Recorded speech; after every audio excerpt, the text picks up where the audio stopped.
and access to quality and affordable healthcare is the right of every citizen. So aptly said by our Honorable PM Narendra Modi ji. Good morning, distinguished guests, esteemed dignitaries, and dear friends.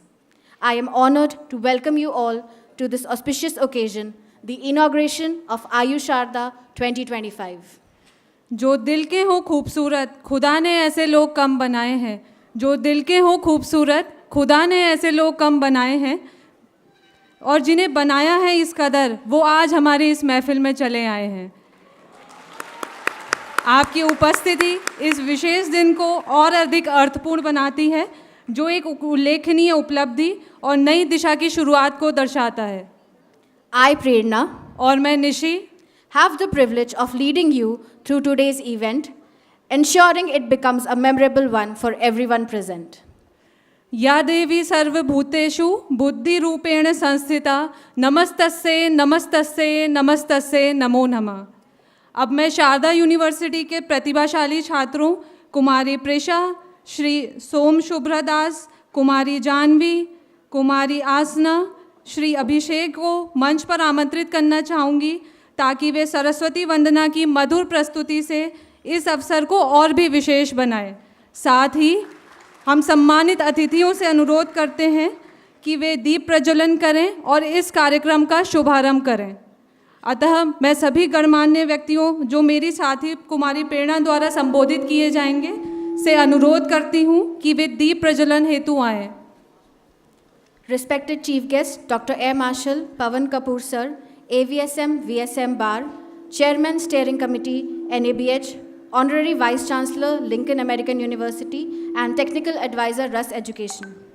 Respected Guest of Honor Dr. Air Marshal MS Butola Sir, AVSM Principal SRMS IMS Bareilly.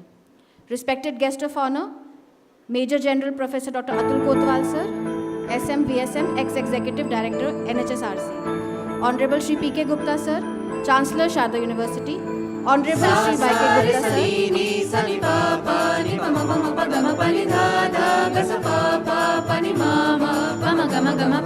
Honorable Shri Y.K.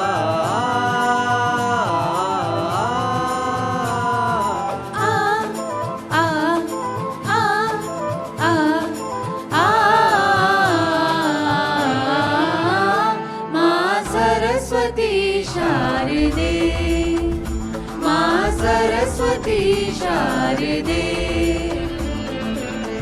पूर्ण इस अज्ञान उदर से, पूर्ण इस अज्ञान उदर से वीणा पानी तार दे, तार दे, तार दे।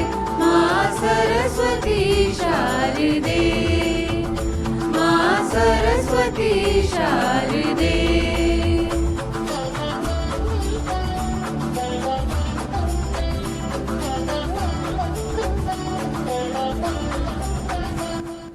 सूर्य ब्रह्म शिव विष्णु गजानन जिन चरणों को सेवते। सूर्य ब्रह्म शिव विष्णु गजानन जिन चरणों को सेवते। हम शिशु हैं अज्ञानी माता, इन चरणों का प्यार दे।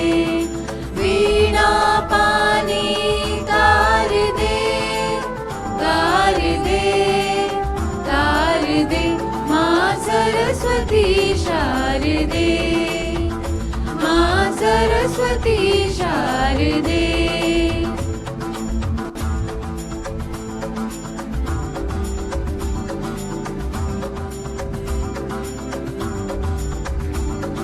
श्वेत कमल तेरा आसन है, श्वेत हंस तेरा वाहन है।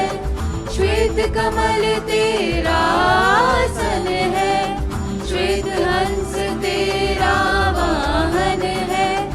हम पर सिद्ध दृष्टि कर जननी, बोध चीरती धार दे।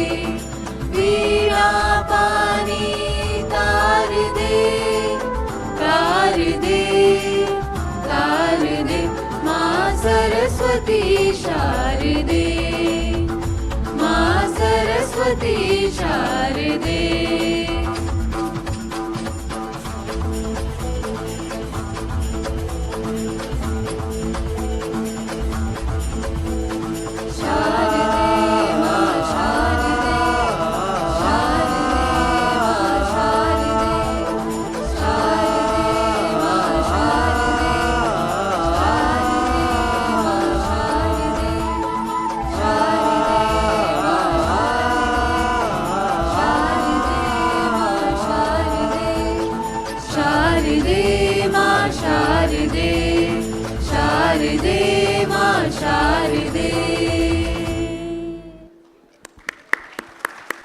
धन्यवाद आप सभी का। Thank you all for joining this lamp lighting ceremony. I now invite our commendable Dr. Sarbani Mukherjee ma'am, GM Operations, Sharda Hospital, to the stage to initiate the felicitation of the dignitaries. Doctor Sarbani Mukherjee ma'am के पास अस्पताल प्रशासन में 2 दशकों से अधिक का समृद्ध अनुभव है, जिसमें विशेष रूप से रणनीति निर्माण और अस्पताल कमिश्निंग पर ध्यान केंद्रित रहा है। अब हम तालियों की गड़गड़ाहट के साथ स्वागत करते हैं माननीय doctor Sarbani Mukherjee ma'am.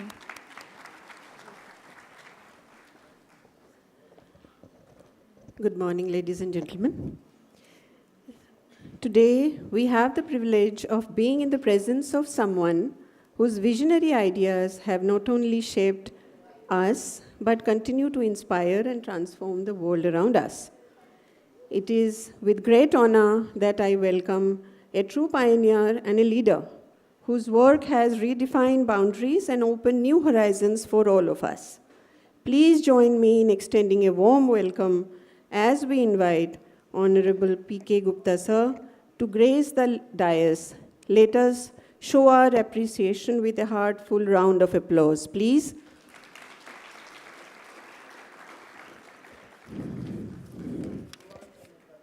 P.K. Gupta sir, Chairman of Sharda Group of Institution, is a visionary educational reformer who has redefined teaching methodology across India.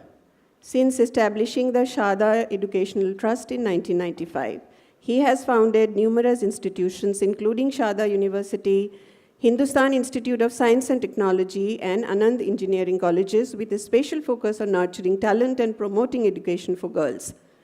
Under his leadership, the group has expanded into diverse fields such as pharmacy, dental sciences, business, and allied health also, along with setting up a 1,750-bedded multi-speciality Sharda Hospital and Sharda Care Health City.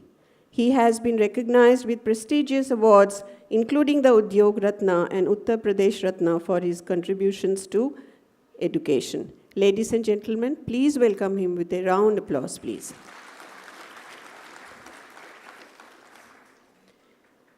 It is an absolute honor to welcome a person whose wealth of knowledge and deep expertise have inspired and enlightened us so many.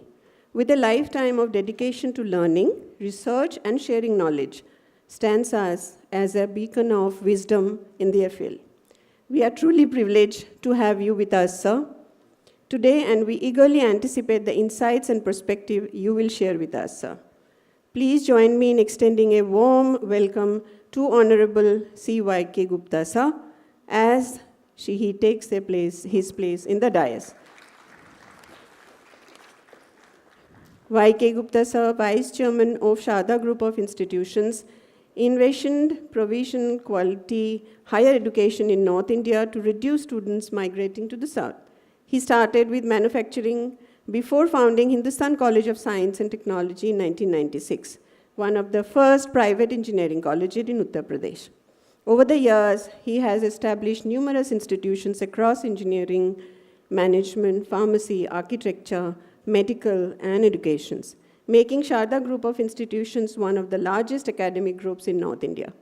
Under his leadership, Sharda University offers global exposure, industry interface, and international faculty, ensuring world-class education for students. Ladies and gentlemen, please welcome him with a round of applause, please. A true visionary and a tireless fighter has not only overcome tremendous challenges, but has also inspired countless individuals to believe the power of resilience. His journey is one of the relentless determination, innovation, and unwavering commitment making the world a better place. We are honored to have you with us today, and we eagerly look forward to your words of wisdom. I am requesting Major General Professor Dr. Atul Kotwal to please be on the dais. Major General Dr. Atul Kotwal is the ex-Executive Director of the National Health System Resource Center, Ministry of Health and Family Welfare, Government of India, and the President of IAPSM 2025-26. With over 40 years of distinguished service as a public service specialist, academician, and epidemiologist, he has contributed extensively to public health policy, research, and healthcare quality initiatives. He has authorized over 180 publications and led key national health programs. For his exemplary services, he has been honored with Sena Medal, Gallantry, Vishisht Seva Medal, the Vijay Narayan Award, and several prestigious orations, including Dr. J.E. Park orations and Dr. P. Padmanabhan Memorial orations. Also, he is a highly decorated soldier. We are privileged to welcome him today. Thank you for being with us, sir. Please welcome him with a round of applause. Ladies and gentlemen, it is an absolute honor to welcome a person whose wealth of knowledge and deep expertise have inspired and enlightened all of us with a lifetime of dedication to learning, research, and sharing knowledge. We are truly privileged to have you with us today, and we eagerly anticipate the insights by you. I am talking about introduction of Air Marshal Dr. Pavan Kapoor, sir. I would request you to be on the dais with us. Dr. Pavan Kapoor, Ati Vishisht Seva Medal. Vishisht Seva Medal is a distinguished alumnus of the Armed Forces Medical College and has rendered 38 years of exemplary services in the Armed Forces. His contribution in the field of hospital administration and quality of healthcare service is remarkable. He is a founder member of the National Accreditation Board of Hospital and Healthcare Providers. Currently serving as the chairman of its steering committee, is also an international assessor for ISQA. Presently, he holds the positions of Vice Chairman, RAS Education, and Vice Chancellor, Lincoln American University. For his outstanding contribution, he has been honored with the Ati Vishisht Seva Medal, the Vishisht Seva Medal, along with numerous national and international recognitions. On 6th November 2024, he was also awarded with the FICCI Lifetime Achievement Award in the field of healthcare. Ladies and gentlemen, please welcome him with a round of applause. It is both a privilege and an honor to welcome someone who has dedicated her life to shaping young minds and inspiring the leaders of tomorrow. Our esteemed teacher has touched the life of so many through her wisdom, dedication, and unwavering commitment to education. I am talking about Dr. Nirupama Gupta, the Dean of Sharda University. Doctor Nirupama Gupta ma'am Sharda university के dean हैं और lady Hardinge medical college नई दिल्ली की पूर्व छात्रा हैं। 22 वर्ष से अधिक के शिक्षण और अनुसंधान अनुभव के साथ वे 215 से एनाटॉमी विभाग के प्रोफेसर एवं हेड के रूप में कार्यरत हैं और dean student welfare library committee की कोऑर्डिनेटर एंड कॉन्फिडेंशियल ऑफिसर जैसे कई नेतृत्व पदों पर है। एक समर्पित मार्गदर्शक के रूप में उन्होंने कई पोस्ट ग्रेजुएट छात्रों का मार्गदर्शन किया है और राष्ट्रीय एवं अंतर्राष्ट्रीय पत्रिकाओं में व्यापक रूप से प्रकाशित किए हैं उनके पेपर्स। उन्होंने ग्रैंड्स एनाटॉमी और हिस्टोलॉजी में पाठ्य पुस्तक भी लिखी हैं एंड सऊदी मेडल जर्नल जैसी प्रतिष्ठित पत्रिकाओं के पेपर के रूप में सक्रिय योगदान रही है। Please give a round of applause to our teacher and dean, please. It is with great respect and gratitude that I welcome someone who has not only imparted wisdom, but has done so with deep understanding, patience, and care. Our esteemed mentor has given a beacon of guidance always, offering not just advice, but the kind of emotional intelligence and support whenever required. I am talking about Dr. Brigadier Ram Murthy Sharma sir, our Medical Superintendent of Sharda Medical College and Hospital. I would request sir to please grace us to be in the dais. Dr. Brigadier Ramamurthy Sharma sir is currently the Medical Superintendent of Sharda Hospital, Greater Noida. He served 34 years in the Indian Armed Forces Medical Services, including role as Professor of AFMC Pune and Army Hospital, New Delhi, and has been a PG teacher and examiner for multiple universities and the National Board of Examination. A professor of anesthesiology and critical care medicine, he has 40 publications and participated in more than 100 national and international conferences and is an instructor of ACLS and ATLS as well. He has been awarded with Western Air Command Silver Medal for standing first in Advanced Anesthesia course, Chief of Air Staff Award for Best Published Article titled Walking Epidural, an Effective Method of Labor Pain Relief. In the field of surgery and allied specialties, including dental surgery, Best References Award for contributions to the Medical Journal Armed Forces, Best Poster Award, and lots of like this.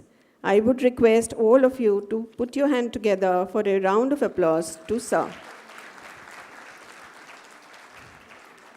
Now, I would request P.K. Gupta sir to please honor Dr. Pawan Kapoor, please.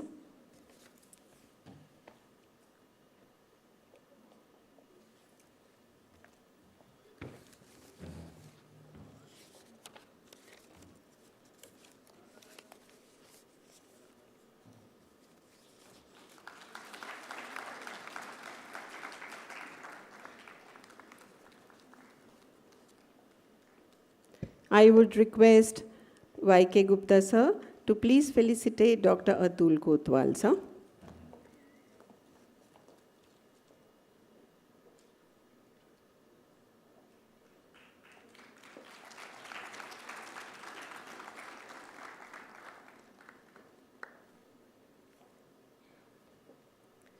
I would request Medical Superintendent sir to please felicitate P.K. Gupta sir.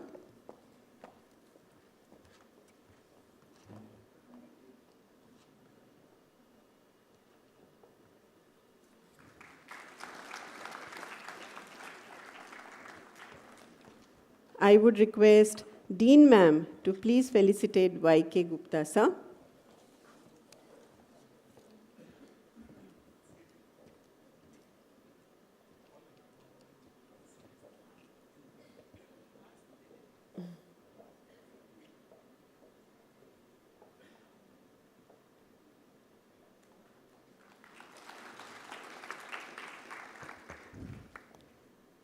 Now, I would take this opportunity to request Dr. Kausar sir to please come on the dais for felicitation of our medical superintendent sir, please.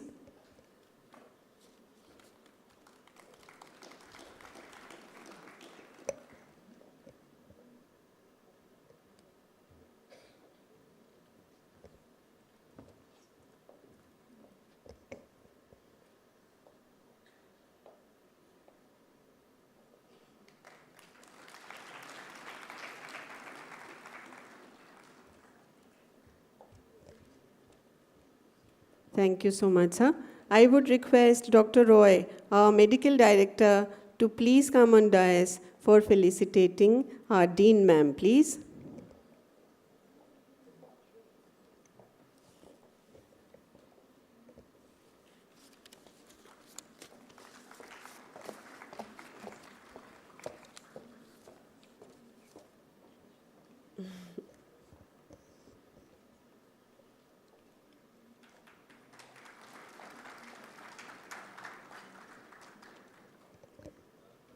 Thank you so much, sir. Now, I would take this opportunity to request Dr. Brigadier Ramamurthy, sir, to please deliver the welcome address. Thank you, sir.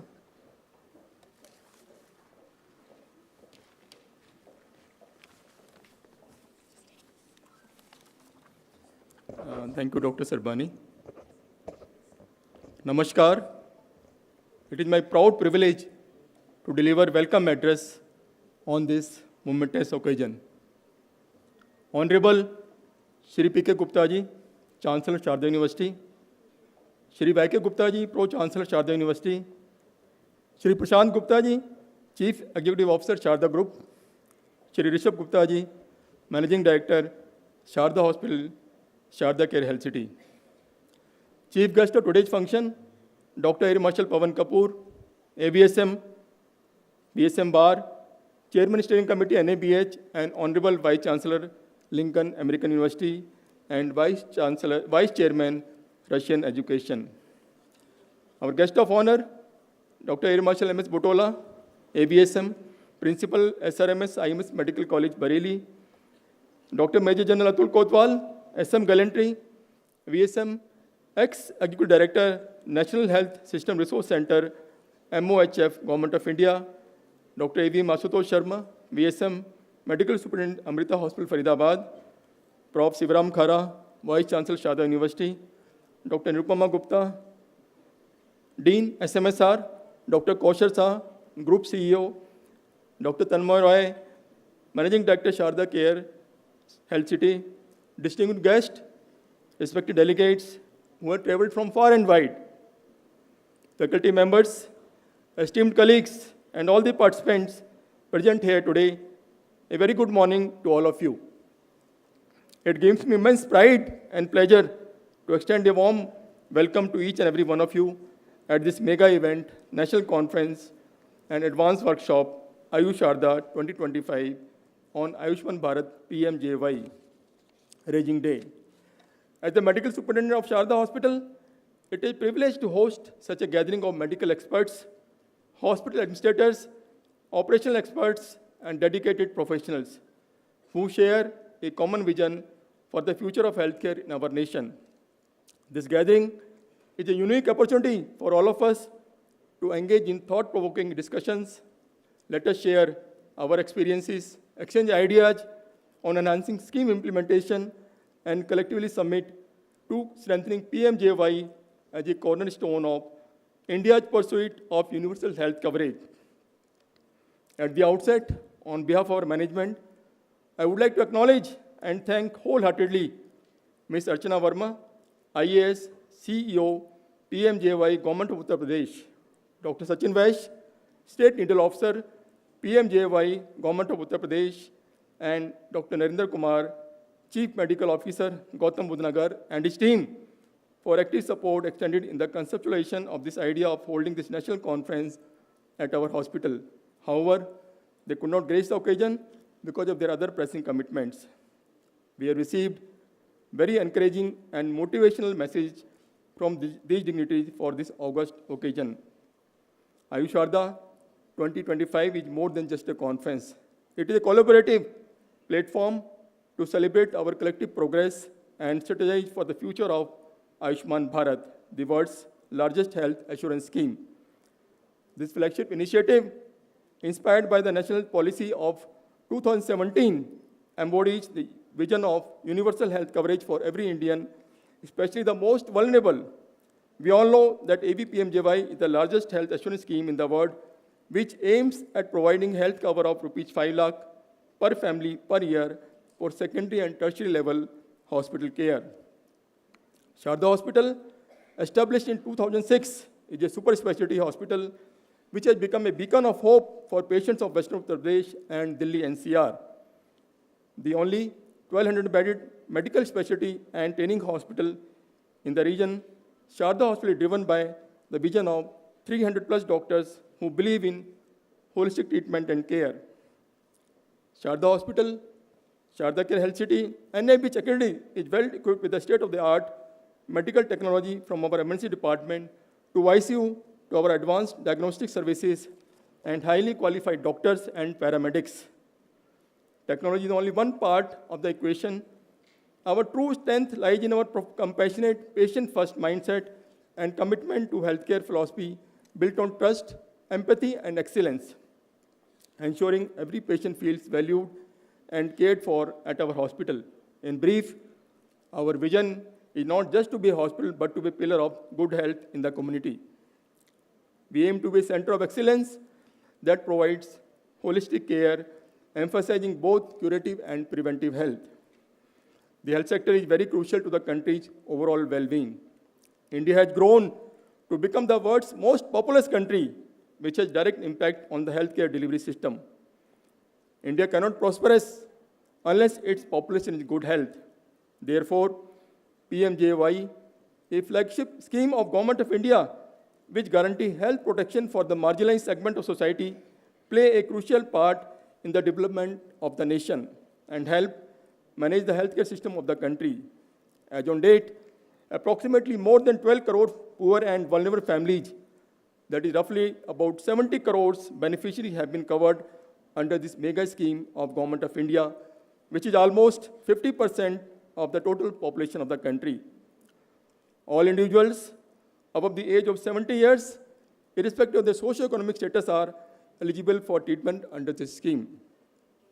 Sharda Hospital has witnessed a first-hand transformative impact of the Pradhan Mantri Jan Arogya Yojana since its inception in September 2018. From providing cashless to quality medical secondary and tertiary care, the scheme has been a beacon of hope for the countless families. We at Sharda Hospital have always admitted and extended best of the care to the Ayushman clientele round the clock. Today we feel proud that Sharda Hospital is one of the leading private hospitals in the country which is actively involved in treating beneficiaries of the Ayushman Bharat scheme, with more than 300 patients admitted at any given time in our hospital. Our journey has been a testament to make the vision of Government of India into a reality. We could not have achieved this without the wholehearted and active support of our management. The guiding principle for all of us is Sarve Bhavantu Sukhina, Sarve Santu Niramaya, which means may all be happy and may all be free from illness. I would like to highlight that in order to ensure that no Ayushman beneficiary divide of treatment facility at Sharda Hospital, the management is kind enough to waive off the requirement of charging any amount for fee of the test and procedure which are not covered under the scheme. We started super specialty OPD exclusively for the AB-PMJAY beneficiaries. This instilled a sense of trust in the clientele and their families for the best of the care at Sharda Hospital in any condition. The hospital has modern state-of-the-art diagnostic and treatment facilities. Therefore, the patient feels that the hospital will act in their best of the interest. In spite of the fact that there is around 60% of occupancy of Ayushman Bharat patient in the hospital versus other patient, hardly there is any complaint. All the feedbacks, suggestion, points are taken into positive stride with an aim to improve quality of healthcare delivery system. In order to extend the benefit of this flagship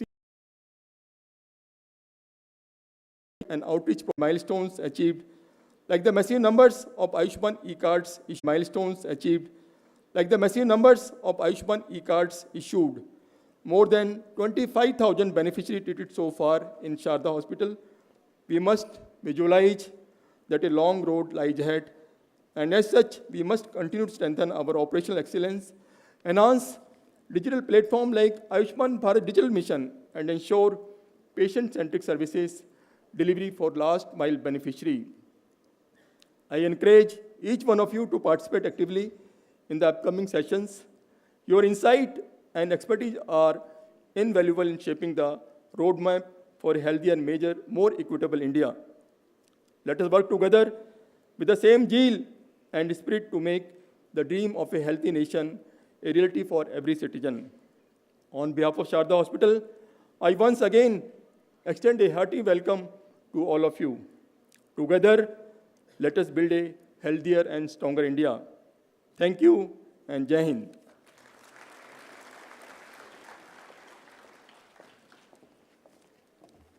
धन्यवाद sir. अब मैं माननीय पीके Gupta sir को मंच पर आमंत्रित करना चाहूँगी कि सर आएँ एवं अपने शब्दों के माध्यम से हमारा ज्ञानवर्धन करने की कृपा करें। माननीय पीके Gupta sir.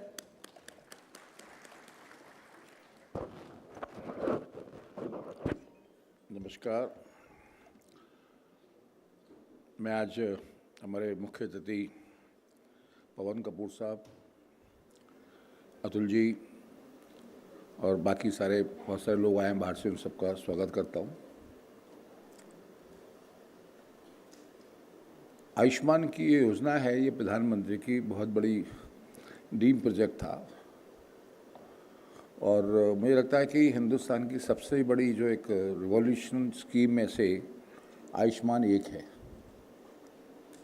Sharda hospital day one से समाज सेवा में लगा हुआ था, चूँकि मेडिकल कॉलेज भी है और वैसे भी हमें मानता हूँ कि नर सेवा नारायण सेवा है। आप कितना भी मंदिर में जाइए, पूजा पाठ कीजिए, लेकिन किसी गरीब की सेवा हो जाए और उसके जीवन में अगर मुस्कुराहट आ जाए तो उससे ज़्यादा दुआएं बाकी किसी चीज़ में नहीं मिलती। और 2006 से लेकर के 2024 हो गई, हमेशा से प्रयत्न रहा कि भाई कम से कम कीमत पर पेशेंट को बढ़िया इलाज मिल जाए, और किया भी है। हम लोगों ने गांव में कैंप किए, मेरे ख्याल से 20 लाख से ज़्यादा की जो मेरे पास फिगर था ओपीडी हुई है पिछले 18 सालों में, लाखों सर्जरियां हुई हैं। और ये आज उसी की वजह है कि शारदा हॉस्पिटल का एक नाम भी हुआ है। और इसके लिए मैं अपने जो मेडिकल कॉलेज की जो टीम है उनको भी मैं धन्यवाद देता हूं कि उन्होंने भी बड़े मन से, लगन से इसकी सेवा को किया है। और आज फिर पुनः मैं उनसे ये अनुरोध करूँगा कि आयुर्वेदा में एक्चुअली अगर आप देखिए, जो हमारी ट्रेडिशनल थेरेपी थी, तो treatment was like a worshipping the god. पूजा किसी भी पेशेंट के ट्रीटमेंट से पहले जो चिकित्सक होते थे वो ईश्वर से प्रार्थना करते थे, उनसे शक्ति मांगते थे कि मैं इस पेशेंट को क्योर कर सकूं। तो भारतीय परंपराएं हमेशा से बहुत ही, एक हम महान देश के नागरिक हैं, महान देश के हम संतान हैं, तो हमें इस भावना को हमेशा मन में रखेंगे, क्योंकि end of the day what ever money you have, अगर उसमें दुआएं शामिल होंगी, और ख़ासकर उन लोगों की जो तकलीफ़ में हैं, कराह रहे हैं, परेशान हैं, जब उनके चेहरे पे मुस्कुराहट बना के भेज देते, आई थिंक इससे ज़्यादा सेटिस्फाइंग जॉब दुनिया में कोई नहीं। शिक्षा और हेल्थ केयर, तो मैं यही कहूँगा ईश्वर ने मुझे को दोनों ही मैंडेट दिए हैं, और उसके लिए मैं ईश्वर का आभारी हूँ कि एक शिक्षा क्षेत्र में अपने मन से जो हमने कोशिश की है। आज शारदा विश्वविद्यालय हिंदुस्तान के टॉप 100 में है, और नॉर्थ इंडिया में हम लोगों ने काफ़ी अच्छी रैंक की और 1 लाख बच्चे पढ़ के निकल गए। राम मूर्ति जी ने आयुष्मान के बारे में सब बता दिया है, लेकिन अभी पिछले 6 महीने में हमारे जो नई टीम आई है, जो हमारे प्रशांत जी, अपने जो कौशल जी, बाकी जो उनके डोंगरा साहब जी, और जो पांडे जी, हमारे गौरव कुमार जी, उन्होंने बहुत मेहनत करके आज 400 साढ़े 400 पेशेंट आयुष्मान के। मुझे लगता नहीं है कि शायद इतने पेशेंट किसी भी हॉस्पिटल में होंगे, क्योंकि आयुष्मान वैसे भी कभी भी कोई प्रॉफिटेबल वेंचर नहीं रहा है, क्योंकि जब पेशेंट आता है तो उसकी डायग्नोस बनती है, उसमें MRI भी होता है, CT भी होता है, पैथोलॉजी टेस्ट भी होती है। जब पेशेंट एडमिट होता है तब उसकी बिलिंग शुरू होती है, और बिलिंग भी बहुत ही रीज़नेबल है। और अच्छा ट्रीटमेंट देना है तो आप प्राइस में कंप्रोमाइज़ नहीं कर सकते। हर वक्त हर जगह जेनरिक मेडिसिन, मेरा सरकार से कई बार अनुरोध भी किया है कि थोड़ा सा इसमें एक गुंजाइश होनी चाहिए कि कई बार पेशेंट ICU में होते हैं, खर्चा उनका मेडिसिन का खर्चा 8,000 10,000 का हो रहा है, लेकिन maximum billing is 5,000 rupees.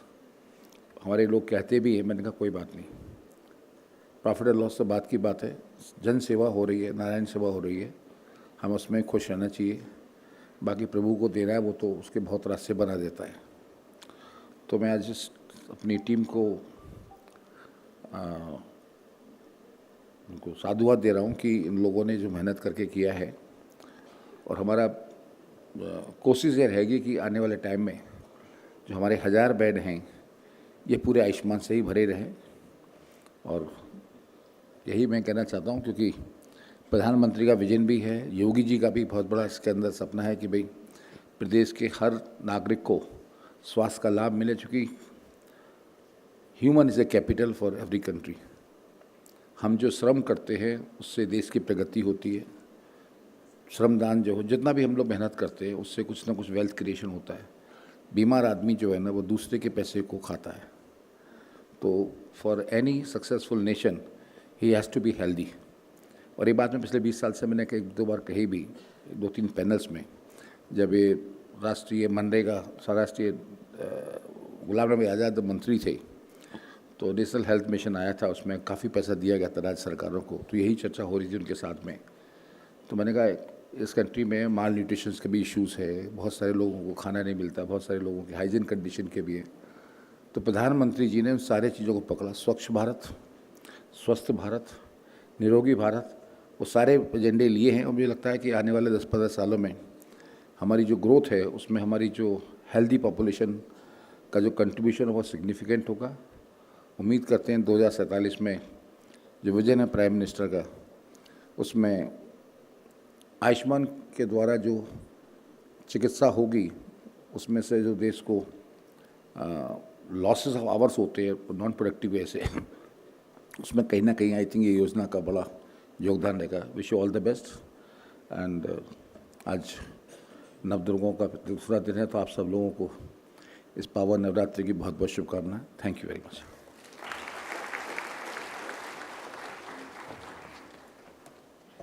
Thank you, sir, for those inspiring words. I now request Honorable Y.K. Gupta, sir, to please come on the dais and share a few words.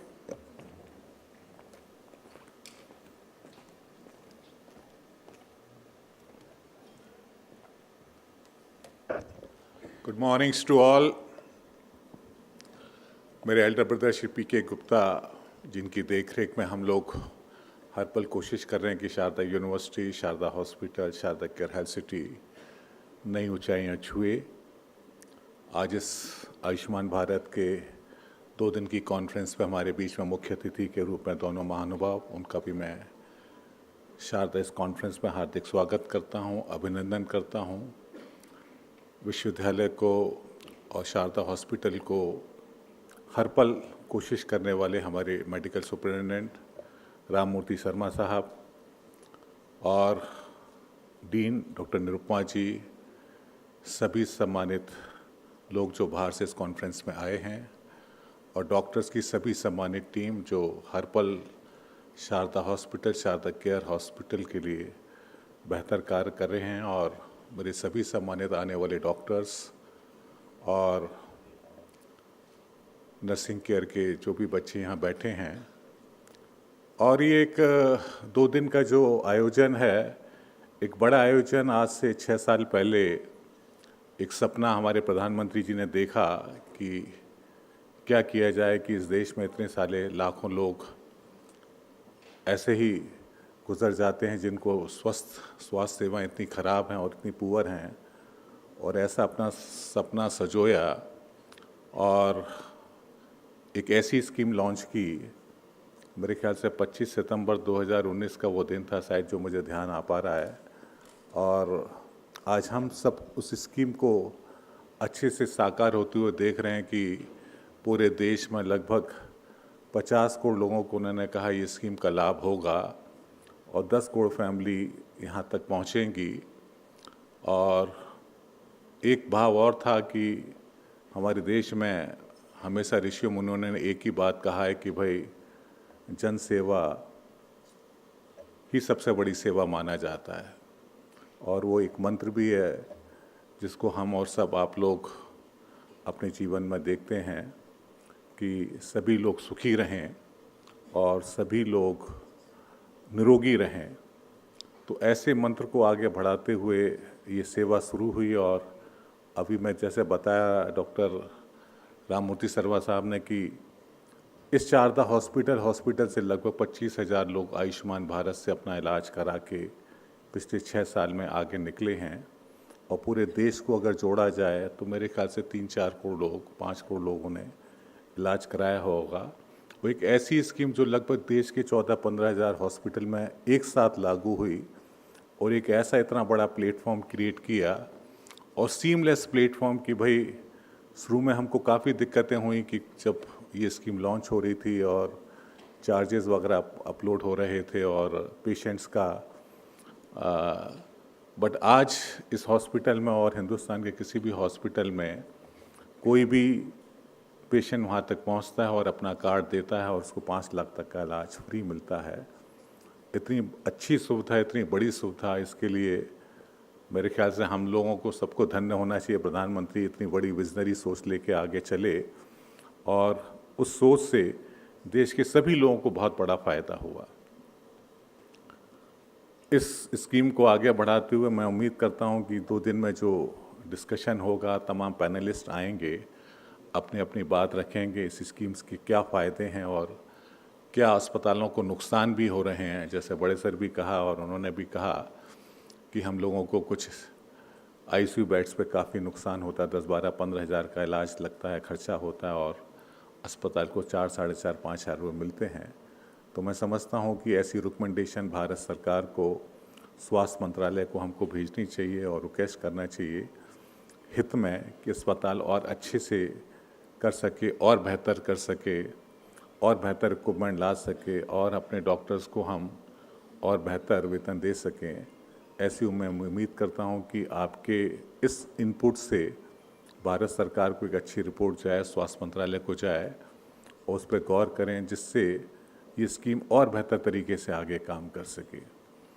मैं उम्मीद करता हूं कि जो हमारे एमिनेंट स्पीकर आज हैं आए हैं, हम सब उनसे लाभान्वित होंगे और मेरे ख्याल से स्टूडेंट्स और टीचर्स के लिए भी एक नई चीज़ें होगी समझने की कि कुछ चीज़ें जो हमको नहीं पता हैं वो हम अपने एक्सपर्ट के माध्यम से समझ पाएंगे, देख पाएंगे। एक बार फिर आज इस सुंदर आयोजन के लिए प्रधानमंत्री जन आरोग्य योजना, पूरा देश स्वस्थ रहे। और हम सब ने देखा भी कोविड के टाइम में जब भारत ही एक ऐसा देश था जिसने इतनी जल्दी वो वैक्सीन को बनाया और वैक्सीन को बनाने के बाद लगभग 100-150 देशों में हमने उस वैक्सीन को पहुंचाया भी, अपने देश के लोगों को भी लगाया और उसके बाद और ये आत्मनिर्भर का एक बहुत बड़ा कार्य हुआ और उनका एम्फेसिस भी रहता है हमारे प्रधानमंत्री जी का कि भाई अब देश में हर चीज़ को बनाइए, चाहे वो इंजीनियर्स हों, चाहे वो डॉक्टर्स हों, कि हम अपने देश में हर चीज़ को बनाएं। अब हमको डिपेंडेंट होने की ज़रूरत, तभी हम एक स्वस्थ भारत बना पाएंगे, तभी हम एक इस भारत राष्ट्र को नई ऊंचाइयों पर ले जा पाएंगे। आई थिंक हम सबको उनका जो मिशन है उस पर दिन रात काम करके आगे बढ़ाना चाहिए। एक बार फिर इतने सुंदर आयोजन के लिए मैं अस्पताल के सभी लोगों को बहुत बहुत बधाई देता हूँ, शुभकामनाएं देता हूँ और उम्मीद करता हूँ जितने भी लोग बाहर से आए हैं एक अच्छा इनपुट लेकर जाएंगे। बहुत बहुत धन्यवाद। Thank you.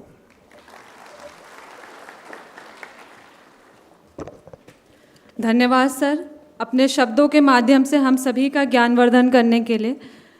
अब मैं माननीय doctor Nirupama Gupta ma'am, dean SMSNR Sharda university को मंच पर आमंत्रित करना चाहूँगी कि वे आएं और अपने शब्दों के द्वारा हमारा मार्गदर्शन करने की कृपा करें। माननीय doctor Nirupama Gupta ma'am.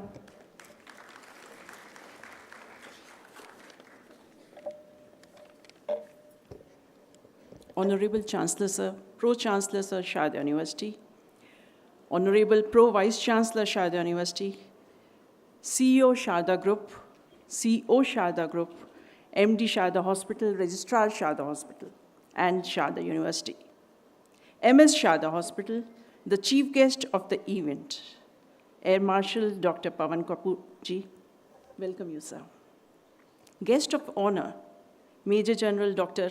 Atul Kotwal ji, thank you so much for joining us, sir. Dignitaries in the auditorium, all HODs, professors, delegates, dear. I'm delighted to share that because of the very skilled doctors and the advanced diagnostic machines available at Sharda Hospital and Sharda Care, we have played a pivotal role in treating maximum number of patients under the Ayushman Bharat Pradhan Mantri Jan Arogya Yojana. And I'm equally delighted that our own MS, Sharda Hospital, with his team, has taken this initiative to organize the National Conference and Advanced Workshop, Ayusharda 2025.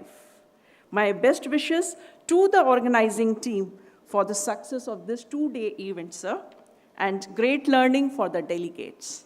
But before I actually hand over this mic, I would like this opportunity to share with you that School of Medical Sciences and Research, Sharda University, is presently, as of today, is organizing one more international event and two more national events side by side. The Bioethics Unit of Sharda, under the auspices of UNESCO Chair, Australia, is organizing a 3-day international workshop in the Medical Education Unit of the Medical College building, in which Dr. Russell D'Souza, the international head UNESCO chair, has come all the way from Australia along with 9 more trainers. And to take away this, to teach us, I'm one of the delegates in that 3T program, that is Teach, Train, Transfer. The delegates are from School of Medical Sciences and Research, School of Dental Sciences, School of Pharmacy, School of Allied Health Sciences, and Nursing School.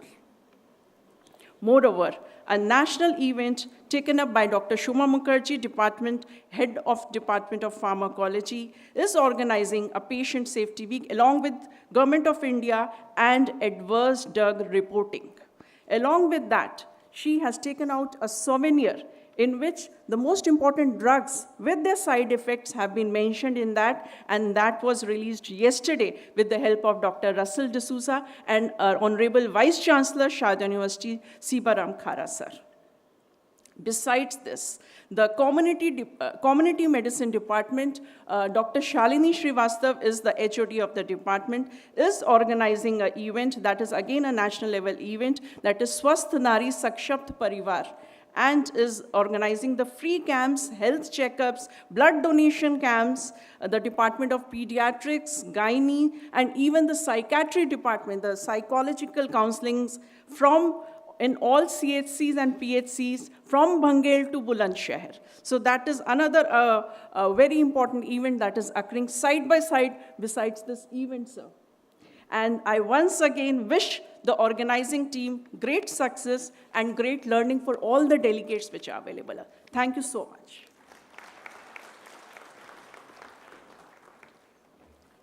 Thank you, Nirupama ma'am, for those inspiring words. Now, I have the privilege to invite our esteemed chief guest, Dr. Air Marshal Pawan Kapoor sir, AVSM VSM Bar, to please come on the stage and share a few golden words.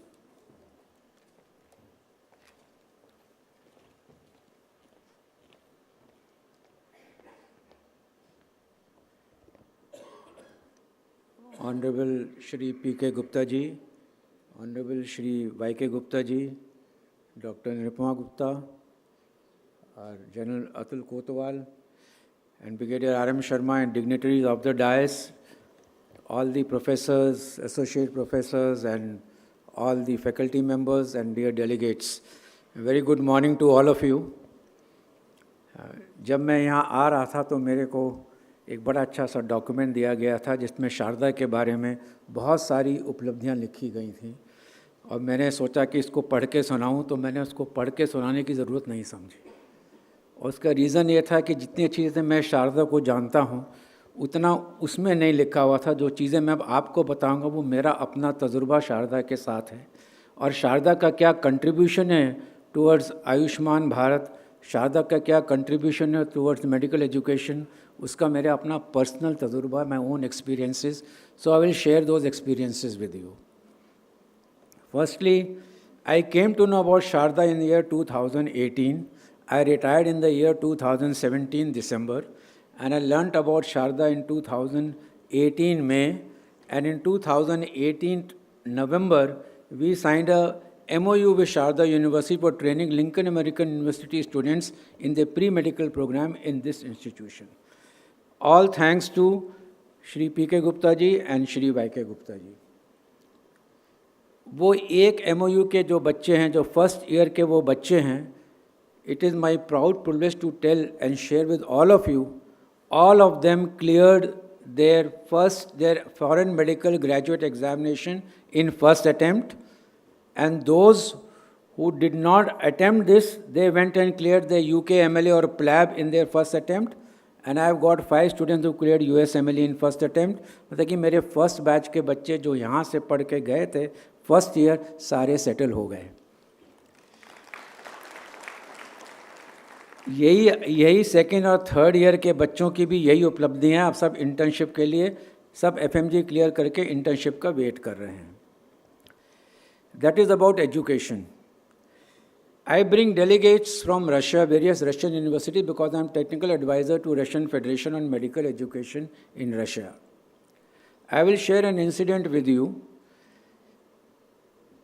I invited them, they asked me that we should like to visit a university which has got all facilities, which deals not only with medical sciences, it deals with allied health sciences, and it also deals with all subjects related to humanities and arts and sciences and agriculture. कोई एक ऐसी university India में है जो इन सब चीज़ों को deal करती है? मैंने कहा हाँ है, शारदा यूनिवर्सिटी है. So they visited Sharda University on a holiday. And you know who received them? And who looked after them for 2.5 to 3 hours? It was the Chancellor himself. That is the leadership. Today when I have to invite somebody, due to certain reasons the Chancellor could not go, but उन्होंने वहाँ से invitation सिर्फ 2 universities की India को भेजा है to attend one major function in 𝐂𝐸𝐴𝐷 state in Russia.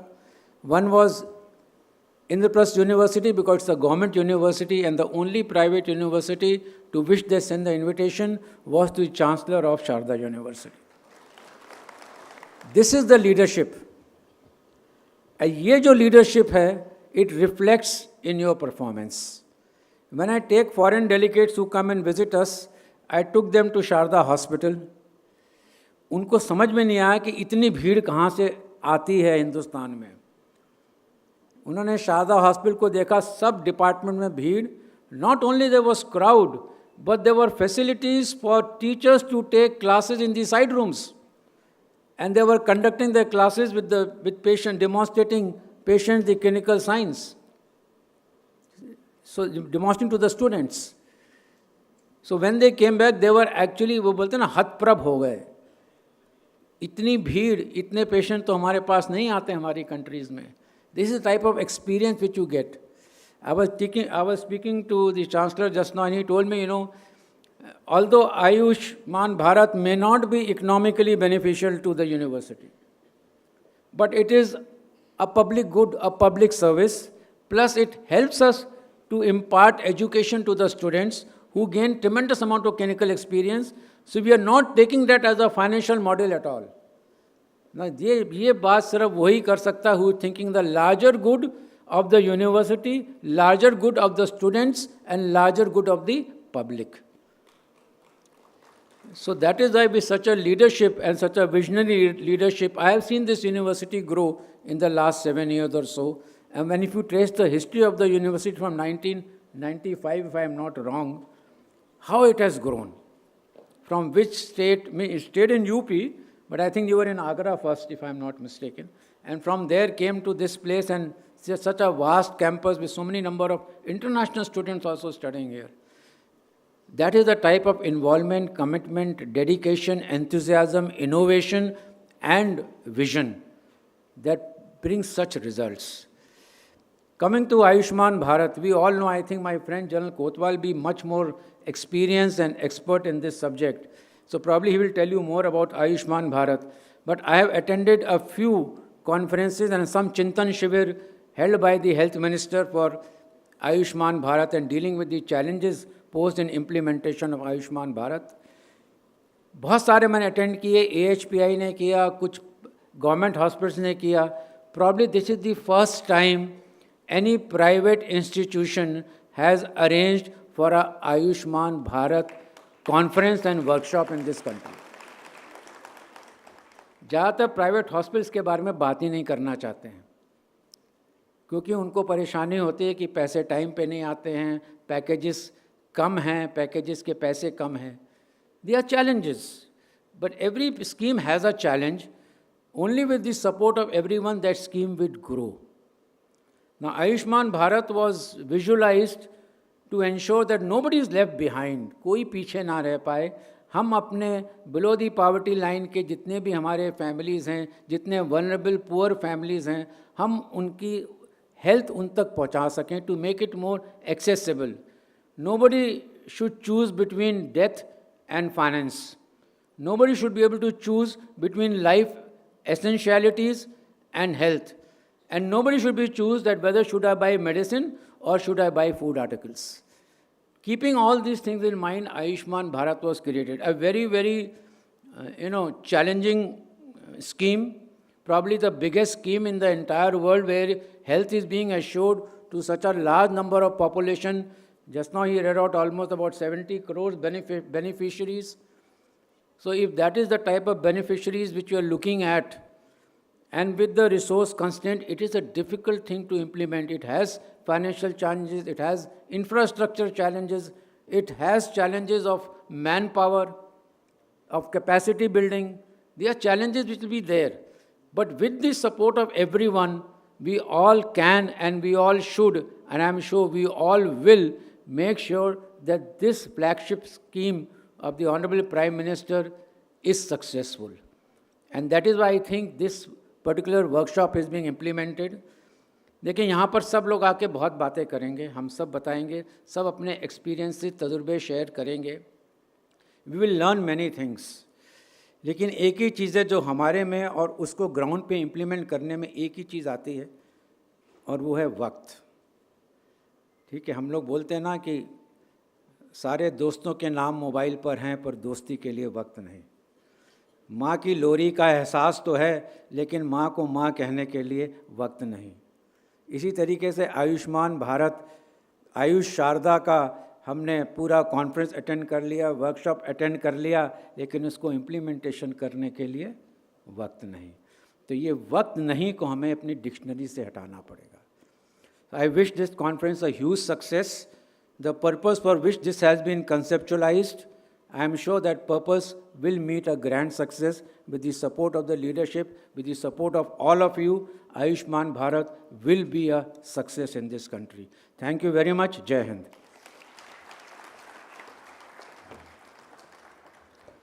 धन्यवाद sir, अपने प्रेरणादायक सब शब्दों के माध्यम से हम सभी का मार्गदर्शन करने के लिए.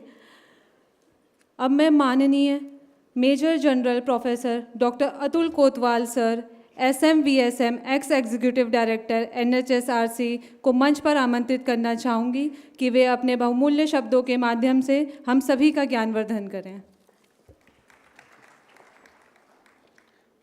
Shri B.K. Gupta ji, Honorable Chancellor Sharda University, Shri Y.K. Gupta ji, Honorable Pro Chancellor Sharda University, Air Marshal Pawan Kapoor sir, Brigadier R.M. Sharma, Dr. Anupama Gupta, all the dignitaries in the audience, and the faculty and students, all the other participants and students from various streams. I believe students are from medical, nursing and other streams also. And it's very heartening to see the students also taking part in such a conference. And I will restrict myself to covering all the 4 pillars of Ayushman Bharat instead of covering only the PMJ, for which there are a lot of experts will be talking about later on. And but before that, I must place on record my gratitude to the organizing team and the Honorable Chancellor and Pro-Chancellor for giving me this opportunity and the honor to be here amongst you all. Thank you very much, sir. And a very difficult task to come after an excellent orator who doesn't need any notes and all and still mesmerizes the audience. So, but anyway, before we talk about PMJ, which will be there throughout the day over next 4 or 5 hours after this inaugural function, we must understand the change what our country has done from 1990s. In 1990, there were the structured adjustment programs for those who are very young, all the students and all. I'm not going into details of that. They were user charges, and the quality of services in public health sector and the confluence of public and private were very, very meager as such. Then came the National Rural Health Mission in 2005, which was a game changer, which talked about integration of all verticalities into horizontal programs as such, instead of separate programs. It brought about ASHA, which is now a household name, accredited social health activist. And over the years, it became National Health Mission in 2012 by subsuming the National Urban Health Mission. And then came the National Health Policy of 2017. I'm sharing all this. Luckily, I have been part of all this. I was in Planning Commission when NRHM was launched, when we wrote the National Urban Health Mission. Then I was part of the National Health Policy team, when we wrote. And that's where, the intent of this government in the last 10 years is very clear. The National Health Policy of 2017, which we started writing from December 2014 onwards, clearly brought about this, that for India to look forward, and now, of course, it is linked with Viksit Bharat 2047, we need to have comprehensive primary health care linked with assured care for the secondary and tertiary. And where will that care come from?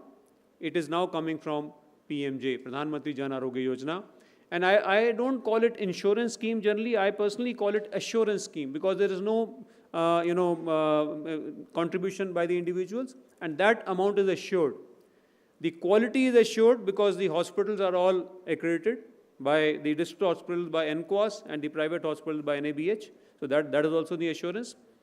And over the years, if you see, the total health expenditure in 2013-14, 65% of total health expenditure came from our pockets, which we call as out-of-pocket expenditure. The national accounts of 21-22, it came to 39.4%, from 65 to 39.4% in less than 10 years, 8 or 9 years. And a large proportion of this total health expenditure now is by the Pradhan Mantri Jan Arogya Yojana. Corollary to this is, even the private insurance is learning and making it easier for people to join private insurance. So when we talk about the missing middle, so that is also coming into that fold as such. Ayushman Arogya Mandir, that other pillar. So the 4 pillars, just to recollect, Pradhan Mantri AB Ayushman Bharat Health and Wellness Center Scheme, now renamed as Ayushman Arogya Mandir. Other is PMJ, both were launched in 2018. And 2021, we launched the Pradhan Mantri Ayushman Bharat Health Infrastructure Mission, the largest infrastructure mission ever launched by the country. So same, in 18, we launched the largest insurance scheme which is found anywhere. And 2021, the ABHIM infrastructure, coupled with the 15 Finance Commission grants, 110,000 odd crore over 5 years for infrastructure of the health facilities. I have a presentation subsequently after this, where I'll share with you what are the total actual amounts and all, and what all activities are being done, so I don't want to repeat myself here. And the 4th one is ABDM, Ayushman Bharat Digital Mission, which has the Aadhaar ID for all of us, health professional registry, health facility registry, and there'll be an individual app, individual help app also, which people can track. And a large number of Aadhaar ID, 60, I think 82, 83 crores have already been made. And digital as such, now more and more private hospitals come into fold and create the health facility registry. Over the next few years, we'll be able to track longitudinally all our medical records, starting from very beginning, from when we enter this system as such. And people don't have to carry any kind of, hard copies or and all. We need workforce for all these activities. Strengthening the comprehensive primary health care, strengthening the secondary care at CHC DH level, linking with the PMJ for secondary and tertiary care, digital, and also the infrastructure. That is why a large push on workforce and tertiary expansion in 2014. And we have now, the Government of India has now increased UG seats to approximately 1.23 lakhs as of now. And even PG seats have crossed 74,000. It's a huge, increase in last 10 years as compared to what was earlier. Parallelly, the new All India Institute of Medical Sciences, which you all are aware of, 74 or 75 government medical colleges are being strengthened for regional tertiary centers, and also district hospitals being converted to medical colleges. That will create the workforce which we need for our all these initiatives to going ahead. In budget also this year, and I was part of the expert group which met the Honorable FM in 2024 December, Honorable Nirmala Sitharaman, where we talked about district cancer care centers and also the missing middle and the elderly. And 2025 budget announced that 200 daycare centers this year, and all district hospitals to have cancer daycare centers. But they need tertiary centers also, but the initial confirmation of diagnosis and treatment will start from there. The treatment will continue in district daycare centers at district hospital level. So that these shifts as such have also led to tremendous success in the maternal mortality ratio, infant mortality, under 5 mortality rate, and also other indicators which have improved. Out-of-pocket expenditure I have already shared with you. There are, of course, challenges. It is not that we have to sit on our laurels as such. The previous decade was creating this framework and putting things in place. Next decade has to be strengthening these having more linkages, having more budget. National policy talks about 2.5% of government health budget towards the healthcare. We have reached 1.81%. It also talks about 66% of the of the government health expenditure in primary care. We have almost 55%, and so that the secondary and tertiary comes into the PPP mode more of this thing, whether it be the PMJ and other schemes. Even there's a VGF and PPP schemes which are there of Government of India that also can be looked at by the private sector. So going ahead, we have learning from the experience. We need to strengthen our comprehensive primary health care to provide 80 to 85% of care near the place where the people live: preventive, promotive, curative, palliative, rehabilitative. Linkages. For linkages, teleconsultation, e-Sanjeevani, we all know, with the 441 odd million consultations till now from the time it started. It has got both direct as well as assisted teleconsultation. Ayushman Bharat are the one which are using most of the assisted teleconsultations. The health workforce development that we've already discussed, not only the numbers, but also the skills and distribution and motivation, both in the public sector and private sector. So policies to attract and retain talent, that is something which is, I think, required. And very happy to learn from Dr. Anupama Gupta ji about the courses which are being running about the bioethics and all also. So how to keep on increasing our knowledge and skills to take on all the challenges. Financial and risk protection, that's where the PMJ comes in. To nearly 65 crore Indians and plus the elderly, the Vyaya Vandana cards which are being made now, that all elderly above 70 years of age are also part of this. We have been talking about missing middle, and that's why the private insurance is making it simpler. It used to be totally exclusionary. It has now become slightly easier because PMJ is totally inclusionary with no exclusions. So that is why to take care of missing middle. Subsequent, many of the states, of course, have extended this PMJ to almost entire, because the SBCC criteria of 2011 on which PMJ was initially launched, subsequently Government of India gave relaxation to states that, okay, you can expand the scope, go beyond the SBCC criteria. So many of the states like Rajasthan and few other states, Telangana and all, have already expanded the scope and added many other more beneficiaries into this. The challenges are the fiscal, the funding, because these states are finding it difficult because these funds have to come from state. The center share of 60-40 partnership of PMJ, that continues the same. So of course, that also needs to be addressed going ahead.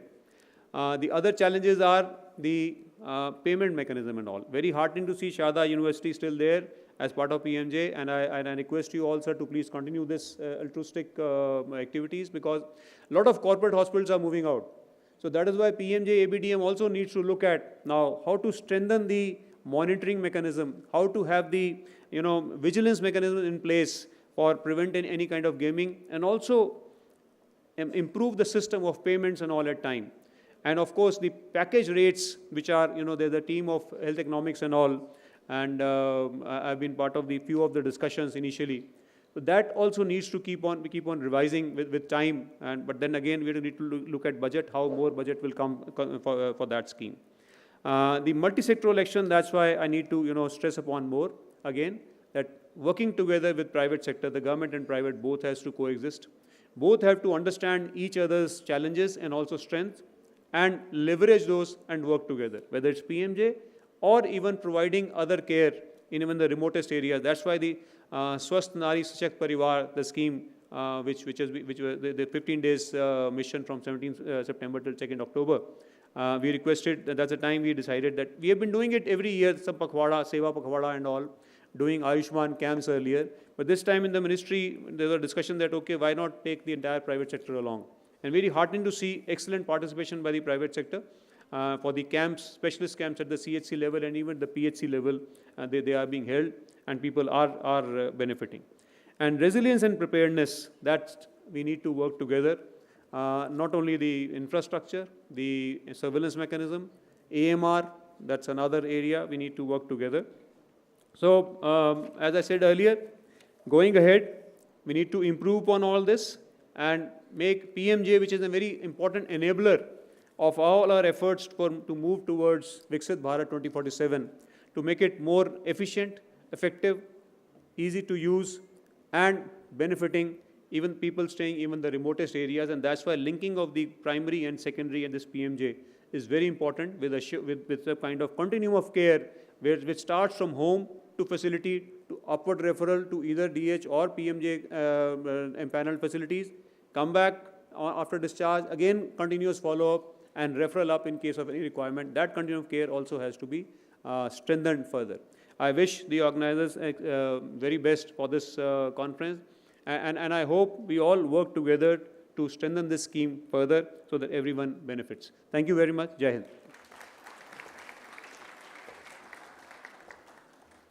Thank you so much, sir, for your inspiring words and gracious presence. I would now like to invite respected Shri Prashant Gupta, sir, CEO, Sharda Group. Respected Dr. Kausar Shah, sir, Group CEO, Sharda Care Health City and Sharda Hospital. Respected Mr. Sandeep Dogra, sir, Group CEO, Sharda Care Health City and Sharda Hospital. And respected Dr. Sarbani Mukherjee, ma'am, GM Operation Sharda Hospital, to please come on the stage for the release of the Ayushman Bharat magazine. Please give a huge round of applause.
धन्यवाद ma'am and sir. किसको बोलूं hello, किसको बोलूं हाय, हर tension की बस एक ही दवा, अदरक वाली चाय। इन्हीं शब्दों के साथ अब हम चाय पान के लिए विराम ले रहे हैं। आप सभी से अनुरोध है कि चाय पान के लिए प्रथम तल की ओर प्रस्थान करें। कृपया चाय पान के उपरांत आप सभी लोग पुनः 11:50 तक सभागृह में पुनः एकत्रित हो जाएं, ताकि हम आगामी सत्र समय पर आरंभ कर सकें। धन्यवाद।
Key Concept and Benefit Scheme, led by experts Major General Professor Dr. Atul Kotwal sir and Dr. Vinita Srivastava ma'am. The session will be chaired by Dr. Nirupama Gupta ma'am and Dr. Air Marshal Pavan Kapoor sir.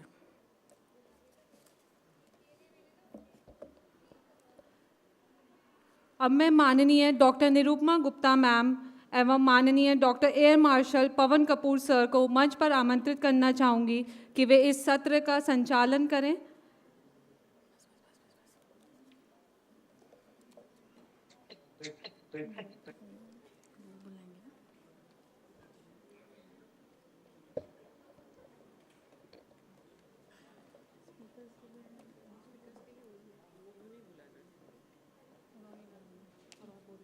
Now I request to this or this for जो मतलब परिचय कराएं हमारे speaker से।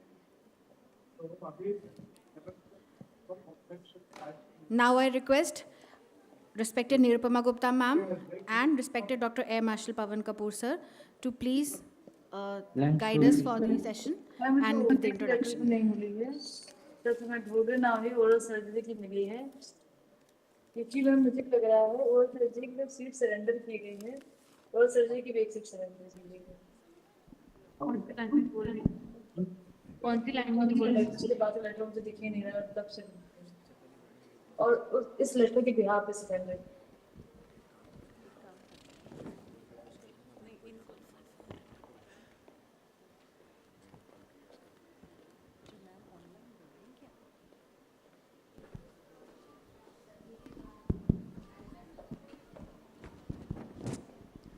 Okay, good morning everyone.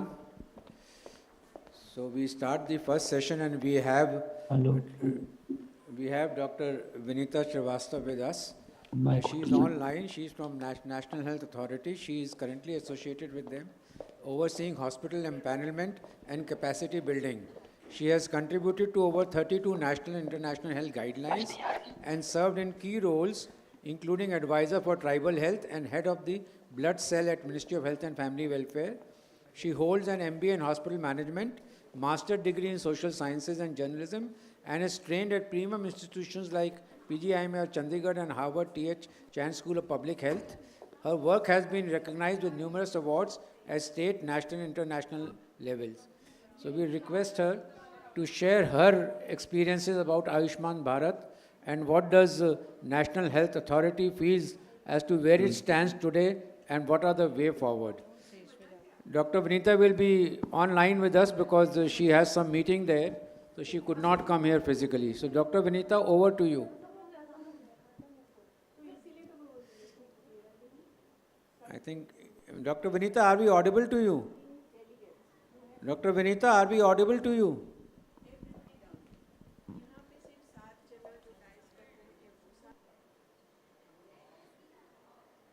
I think she is not able to. She is muted. मैं तो mute पे हूँ बट अभी मुझे लगा Yeah, Dr. Vinita, now you are.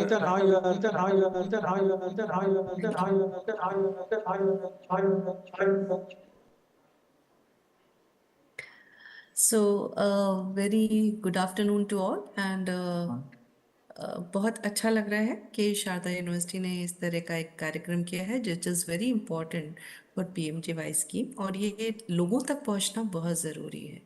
जब हम आयुष्मान की बात करते हैं तो आयुष्मान भारत एक ऐसी स्कीम है या योजना है जिसे कहना चाहिए जो भारत के जन जन तक पहुंची और उस जन जन तक पहुंचकर आज उसने एक नया आयाम स्थापित किया है। जब मैं बात करती हूँ प्रधानमंत्री महोदय विचारों की और उनकी गहन चिंता की तो ये बात आती है कि वो ये स्कीम का आगमन हुआ क्यों। हमें बहुत सारी समस्याओं का पता था कि कई बार ऐसा होता है जब हेल्थ पॉलिसी आई 2017 में तो उसमें ये कहा गया था कि it should be accessible to all. NHM was there, but somehow we were not able to reach to the people, even in the tribal blocks. I have served in tribal ministry as an advisor tribal affairs, so I know how it has helped the tribal areas, how it has helped the interiors to come and join hands from interiors to the national level. So it's a big gap bridging, you can say. एक नई पहल है कि आप दो लोगों को किस तरह से एक इंटीरियर कैबिनेट को आप नेशनल लेवल तक कैसे एबीडीएम के माध्यम से जोड़ा गया, वो भी एक बहुत बड़ा सौभाग्य है इस देश का और इंडिया की। और आज being the foundation of this Ayushman, मतलब बहुत बड़ी एक स्कीम जो लॉन्च हुई थी, उस वजह से मैं ये बताना चाहूँगी कि आज एक जमीनी आदमी भी आज हमसे जुड़ा हुआ है, even at the national also. So this is very important to talk about when we say Ayushman Bharat. तो सच में ये लोगों के आयुष्मान होने का एक नतीजा है, जिसमें कई लोगों को अपनी ऐसी बीमारियों से मुक्ति मिली जो उनके लिए संभव ही नहीं थी। एनएचएम में, चूंकि मैं एनएचएम का भी पार्ट रही हूँ, I have been in NHM also, मैंने एनएचएम में भी देखा, हमने पूरी कोशिश की कि किस तरह हम बुनियादी ढांचे तक को मजबूत कर सकते हैं, बुनियादी ढांचों को कर सकते हैं। बट समस्या ये थी कि बुनियादी ढांचे मजबूत करते करते हम क्या उन लोगों तक पहुंच पा रहे हैं या वो कर रहे हैं, ये एक बहुत बड़ा एक क्वेश्चन था, एक बहुत बड़ा सवाल था हमारे सबके लिए। और हेल्थ पॉलिसी के आगमन के बाद जब 2018-19 में हमने इस योजना को लागू किया, तो आज इस योजना ने एक बहुत बड़ा रूप लिया है। आज 35 राज्यों में ये योजना चल रही है और आप देखेंगे कि एबीडीएम के जरिए एक इकोसिस्टम ऐसा क्रिएट किया गया जहाँ पे सभी HMIs एक दूसरे से बात करते हैं, सभी अस्पताल एक दूसरे से बात कर सकते हैं, आप अपने हेल्थ रिकॉर्ड रख सकते हैं, तो everything at one place. And this was the time. और साथ ही कोई एक तरह से एम्पावर किया कि वो अगर अपनी समस्याएं हम सरकारी तहत पर नहीं पहुंच पा रही है तो प्राइवेट पे बता, और अगर दोनों ही जगह नहीं हो पा रही है तो अपनी समस्याओं को हम तक पहुंचा सके अपने रिफ्रेंस रिड्रेसल मैकेनिज्म के जरिए। तो अगर आप देखेंगे, मैं अपने प्रेजेंटेशन की शुरुआत करना चाहूँगी।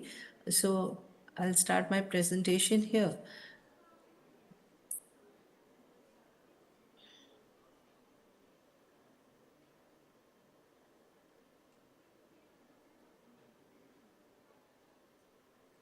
So I hope my slides are visible.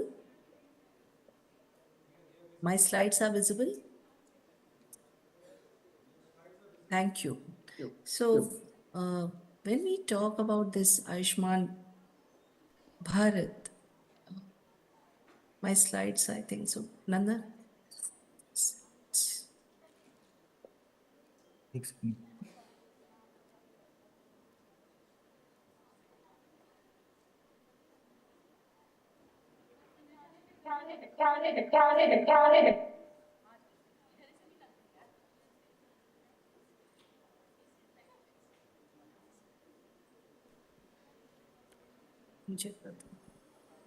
Thank you. So, making it clear, when we say successor of the National Health Agency established in 2018, apex body responsible for implementation of flagship schemes of Government of India, that's it, Ayushman Bharat Pradhan Mantri Jan Arogya Yojana and Ayushman Bharat Digital Mission. Governing body of NHA is chaired by the Honorable Union Minister of Health and Family Welfare and headed by the Chief Executive Officer and Officer and the Government of India. So this is a small profile about the National Health Authority. So when we say how, I hope you are able to see my slides. Your slides are visible. Can you see my slides? Yes, we can see your slides. Okay. And it is moving, right? Yeah, they are moving. Yes. Okay. So in National Health Agency on 23rd May 2018, then it came as a Pradhan Mantri Jan Arogya Yojana, and then on 2nd January 2019 as a National Health Authority. Then 27th September 2021, Ayushman Bharat Digital Mission, the Honorable Prime Minister of India, extending scheme benefit to the frontline workers, ASHA, AW and ANMs. They don't have these facilities. They are working for NHMR facilities. But how it was benefited? It was benefited by the Ayushman Bharat Yojana. So this was on 1st February 2024. 23rd November 2024 launch of Ayushman Vay Vandana scheme extended the benefits to all 70 years senior citizens. Very important in cities like Noida, Delhi, where the senior citizens stay alone. This was a announcement of extending benefits to 1 𝐂𝐨𝐺𝐈 workers in budget. 34th, Delhi, and 35 state was Odisha and state joined by the PMJAY, which were not there earlier. But once they have joined, they have been so happy, and I have been interacting with the states because I am with the hospital empanelment division and I'm working for hospital empanelment. So, but how it has moved on, this is something to be relished and cherished as well. So PMJY 9.6 crore treatments amounts and 1 crore 36,000 crores and 31,000. No, it is not 31,000. It is around 34,000 empanelment hospitals which are empaneled with us, that are public and private. Now, if we see ABDM, 79 crores Aadhaar have been created. 64 crore records are linked. Very important, linking of records. Because people do forget about their records and the previous history, but now 64 crore records are linked. 4 lakh facilities and 6+ lakh professionals are registered. So that is our HFR and HPR. Now, this has also given a impetus on that how these facilities are being owned, whether they are the right facilities or not, and my benefit knows whether this facility, if they are not in HFR or HPR, we are not supposed to go there. That is one more important. The people who are there working with us, they have to be registered into this. And once you go for HEM 2.0, when moving towards that, it is must, unless you know about your registries and the IDs of those, you cannot go ahead. So, as I said, Chief Executive Officer has all administrative powers within the authority to exercise the financial power of the Secretary to the Government of India as well. So, this is a small governing body of NHA, where the member is of CEO. Niti Aayog is also a member, Ministry of Finance, Ministry of Health and Welfare, 2 domain experts for the related fields, and 5 principal secretaries from the state governments, because very important is that our implementation is done by the state government, and for every scheme which is a centrally sponsored scheme of Government of India, mostly the implementation is with the state governments, and member is the CEO, who is an ex officio. Now, we also have a mission steering group of ABDM. We do have MSG for the PMJY, and also we have the mission steering group for the ABDM, where these ministries, 18, are being basically there. I should say the ministries, if you see, there are around 7 to 8 ministries are there, and others who are very important to us, and they have been working. So altogether, 18 people are there. So when we say the Ayushman Pradhan Mantri Jan Arogya Yojana, that is AB-PMJAY, and what we are celebrating here at Sharda as well. So it is important to understand how this PMJAY works. But what are the challenges as well? And now it is not that easy. If you are running such a big scheme, there might be hiccups, and there are regular hiccups which we keep on hanging with them, and also we try to resolve every day. So we do keep a repository of hiccups what we are having, and every day it's a day routine to us that we try to resolve these hiccups every day. So I say Ayushman Pradhan Pay, as I said earlier, launched on 23rd September 2018, world largest health assurance scheme with secondary and tertiary care. And just now I heard a little bit of Dr. Atul Kotwal, who was saying it's a health insurance scheme. It's not insurance, rather it is an assurance. So we only write this is a world largest assurance. We give assurance to the beneficiaries. Yes, we are there to help you out. So, and 27-21, we launched the digital health ecosystem of the country.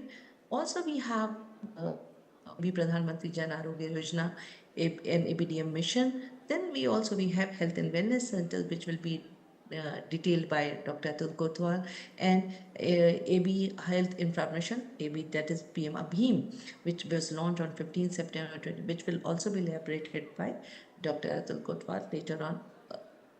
So with this, if you see the entire ecosystem is so well drafted and so well, I should be interacting with these. I mean, it's not one person. It's like all these systems are, and they have a close contact. So, as I said, it was launched in Ranchi by the Honorable Prime Minister, and the government fully funds PMJAY. The cost of implementation shared between the state and central governments, and as I said earlier, also large health insurance scheme of the world. So just imagine, we should be proud ourselves that it is the largest health insurance scheme in the world, and we are the proud citizen of this country. So when we see what is the relevance It was basically, it was there to reduce the out-of-pocket expenditure. Important. People used to go to the private hospitals and the out-of-pocket expenditure was too high. And people over here who I just got a call from Dr. 𝐂𝐨𝐫 I am well known to Dr. Kotwal and everybody who is sitting there, mostly people we have been working together because I am here in Government of India for last 17 years and in the different ministries I have been working. So I have been connected with all these people. I should say they are my seniors and my mentor also, because some or other, somebody is your mentor. It's not only one person, but many of people are mentors, which we don't recognize. But people, you keep on learning, so everybody becomes a mentor for you.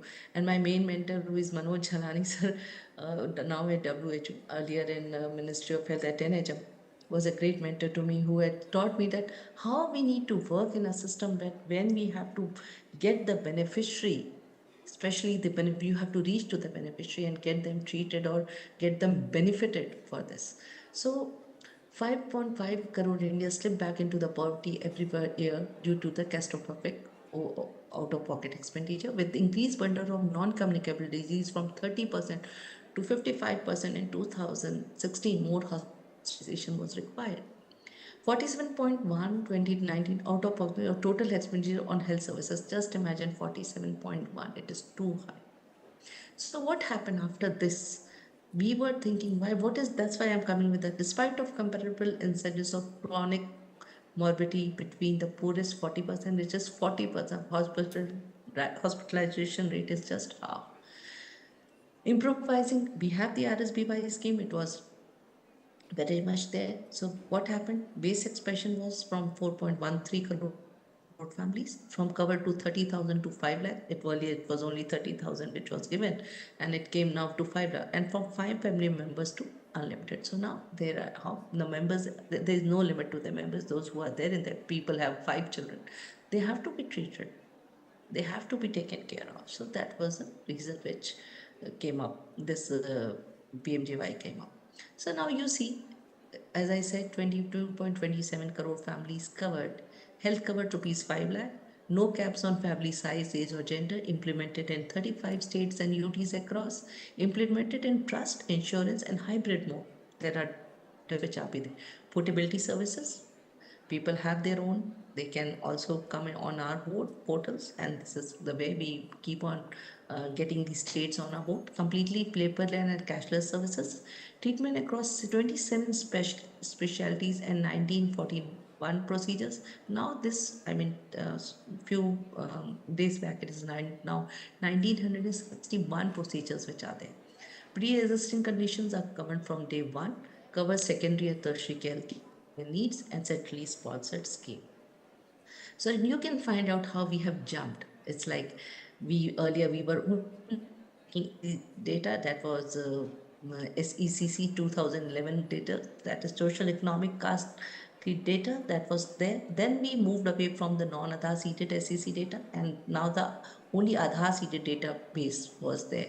The databases Antyodaya, Ujjwala, ration card, all these was included. And then Please in maintain 2020, silence. beneficiary base to 12 crore family based on decadal growth of 11 that makes approximately 60 crores individual eligible for the scheme. Just imagine.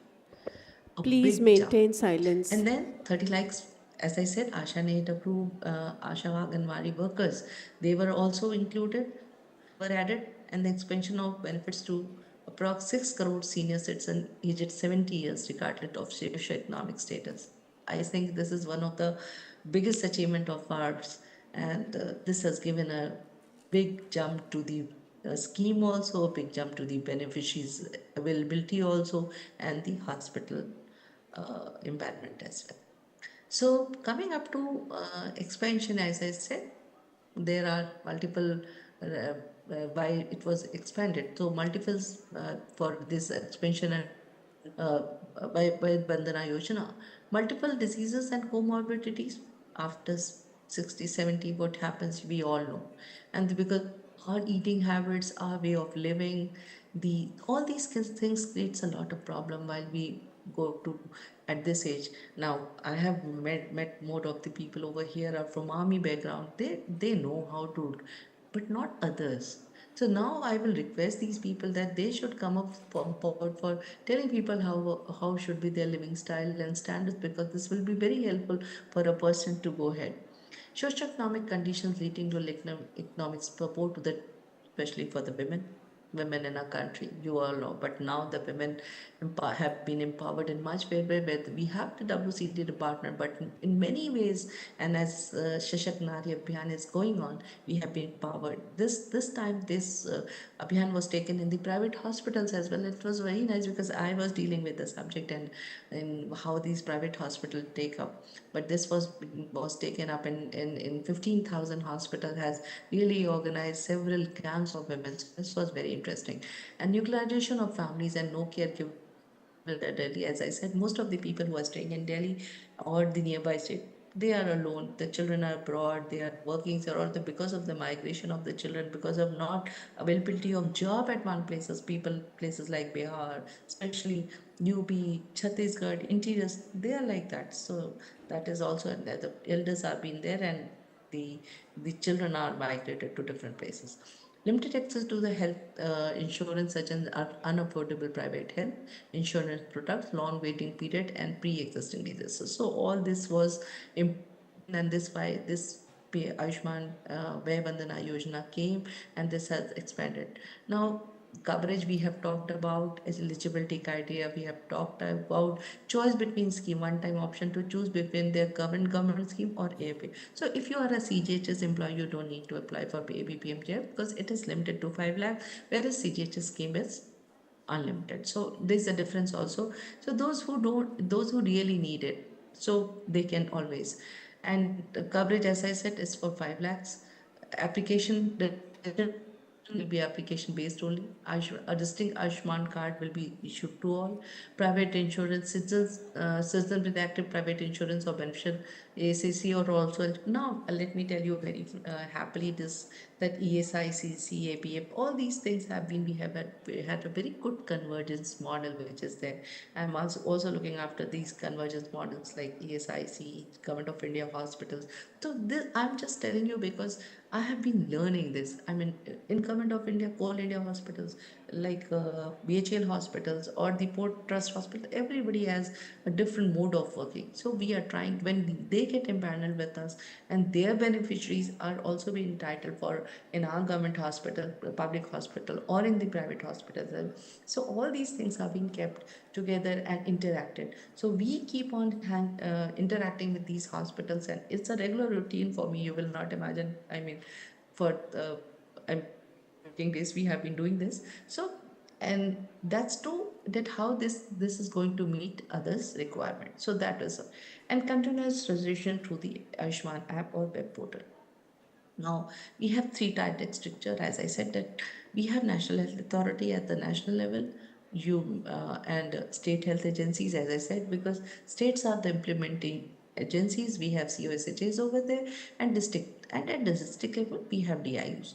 And you will not imagine that these DIUs are working very hard to achieve these targets, and they have been, I mean, monitored regularly. The state monitors it, and we also monitor, because I usually do DIU's meeting once in a week.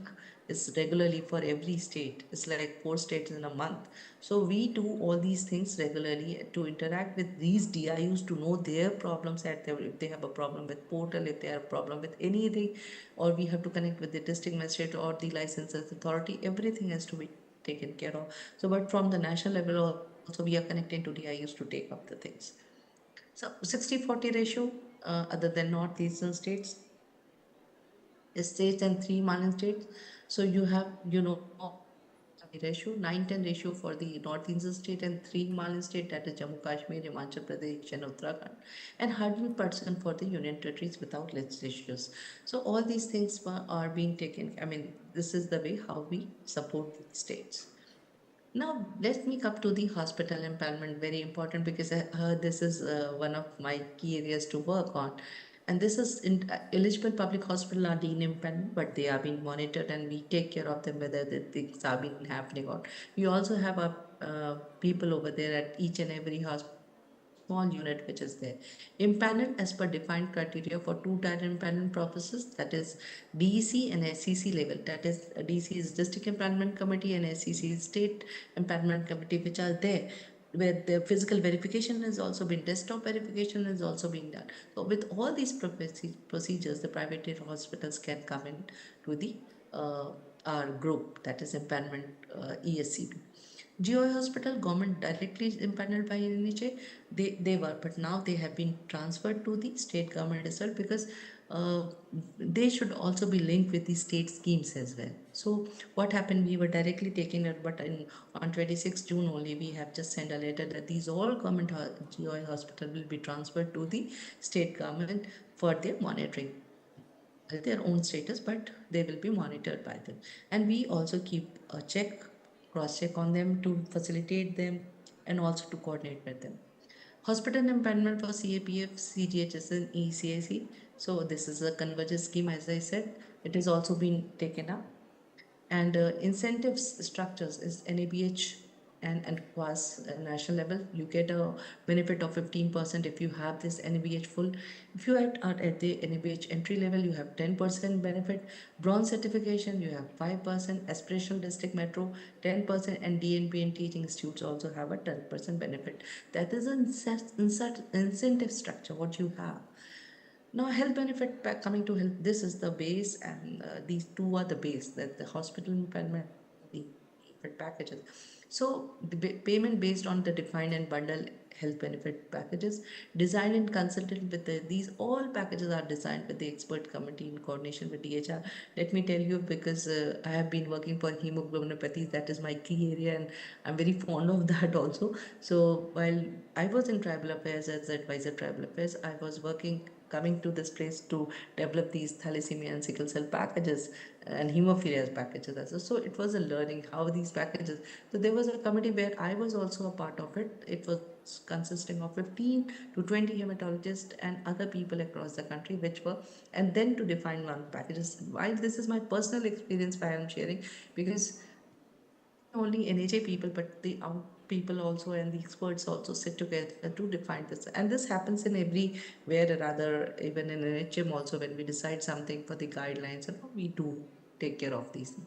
Flexibility to the state to design and modify packages. It is up to state if they want to design, if they suppose some diseases are more over there, so they can redesign and modify the packages.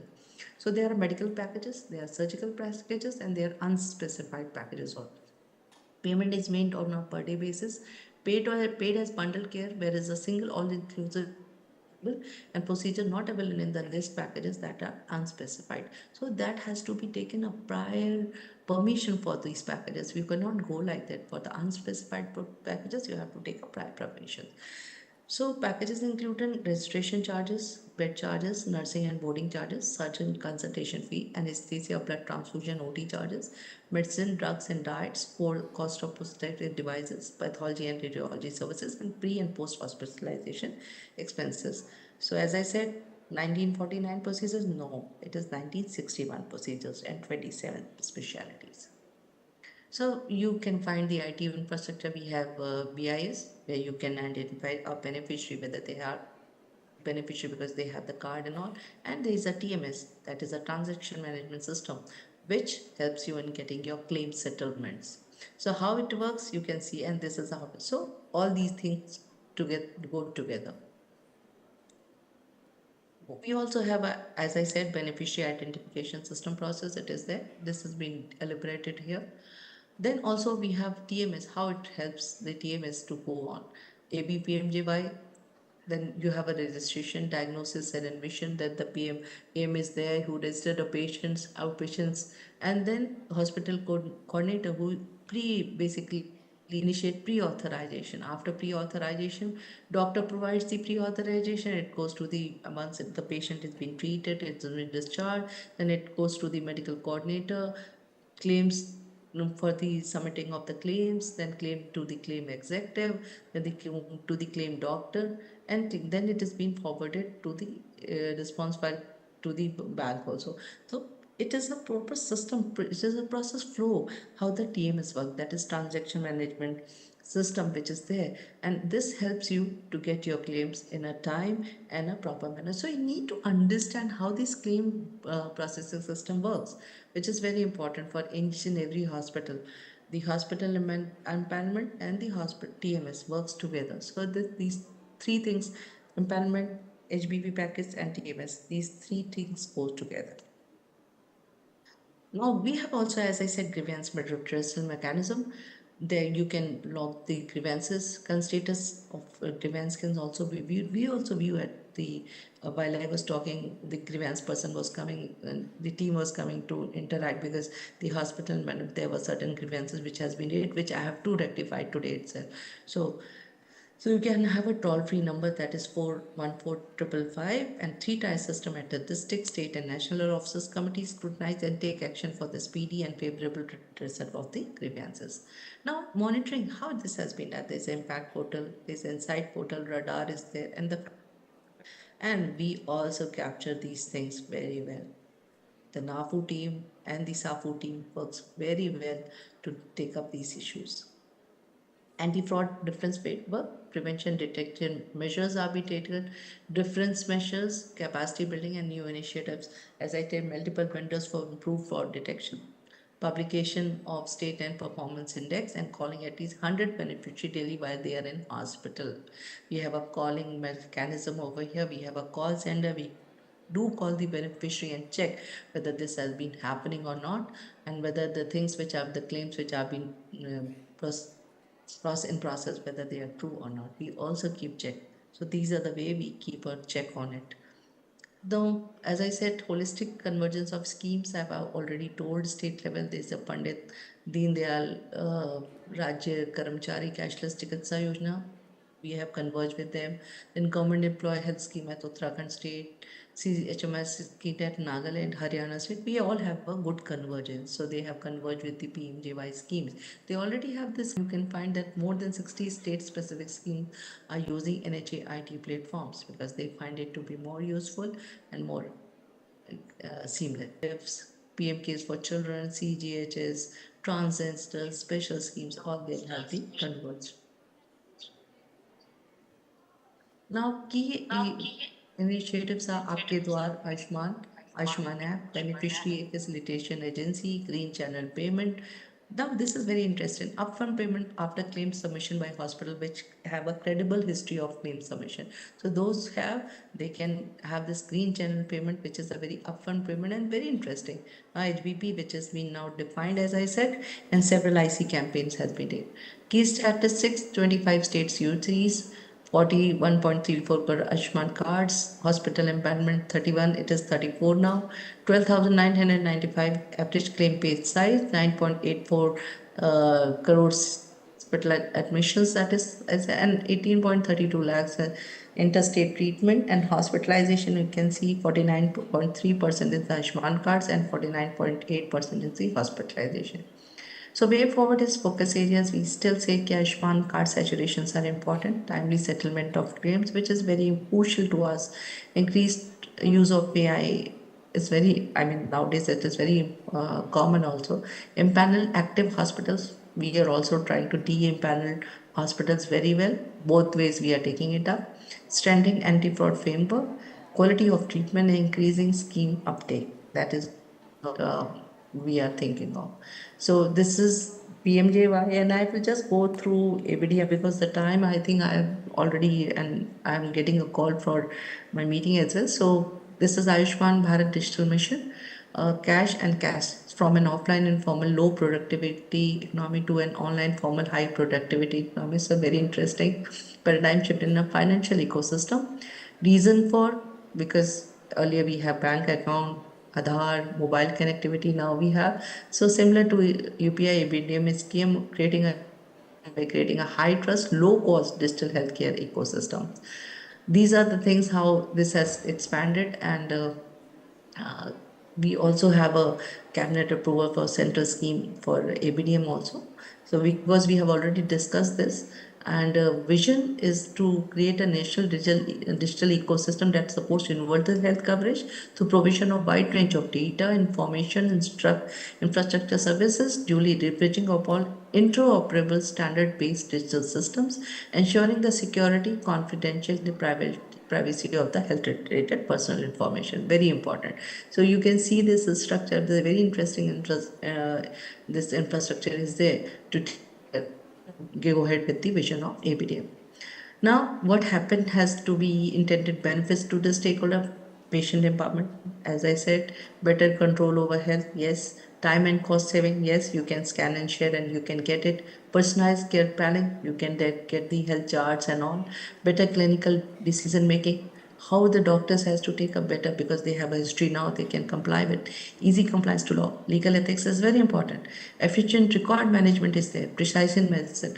For one person, there's a different, maybe there's a different way of thinking, but sickle, when I talked about sickle, it's a one size doesn't fit all. That is the concern. In public health monitoring at all levels, promoting health equity, epidemiological research and policy development, which has been regularly done, and efficient resource and allocation and utilization. So ABHA, healthcare, health facility registry, health professional registry, and drug registry. So all these things are core building blocks of ABDM. And we keep on doing these trainings for the states and the regulated, the private and the government hospitals to come up on ABDM. Digital public infrastructure for health, you all understand. I will not talk much about this. People are, because there's the shortage of time and my time also. This is the infrastructure for health. ABDM longitude and longitudinal of the health, person's history. As I said, we have a good records and clinical records which is helping the people, and longitude available records are available with the health workers of the program also. The frontline workers also have, nurses also have, doctors also equally have the access. Now, ABDM initiatives for adoption is Scan and Care, as I said, ABDM microsites, digital health incentive scheme, which has now been stopped for few months because we are not taking right now. We are just trying to gradually to take it up in a different, because there are certain things to be tweaked. That is important.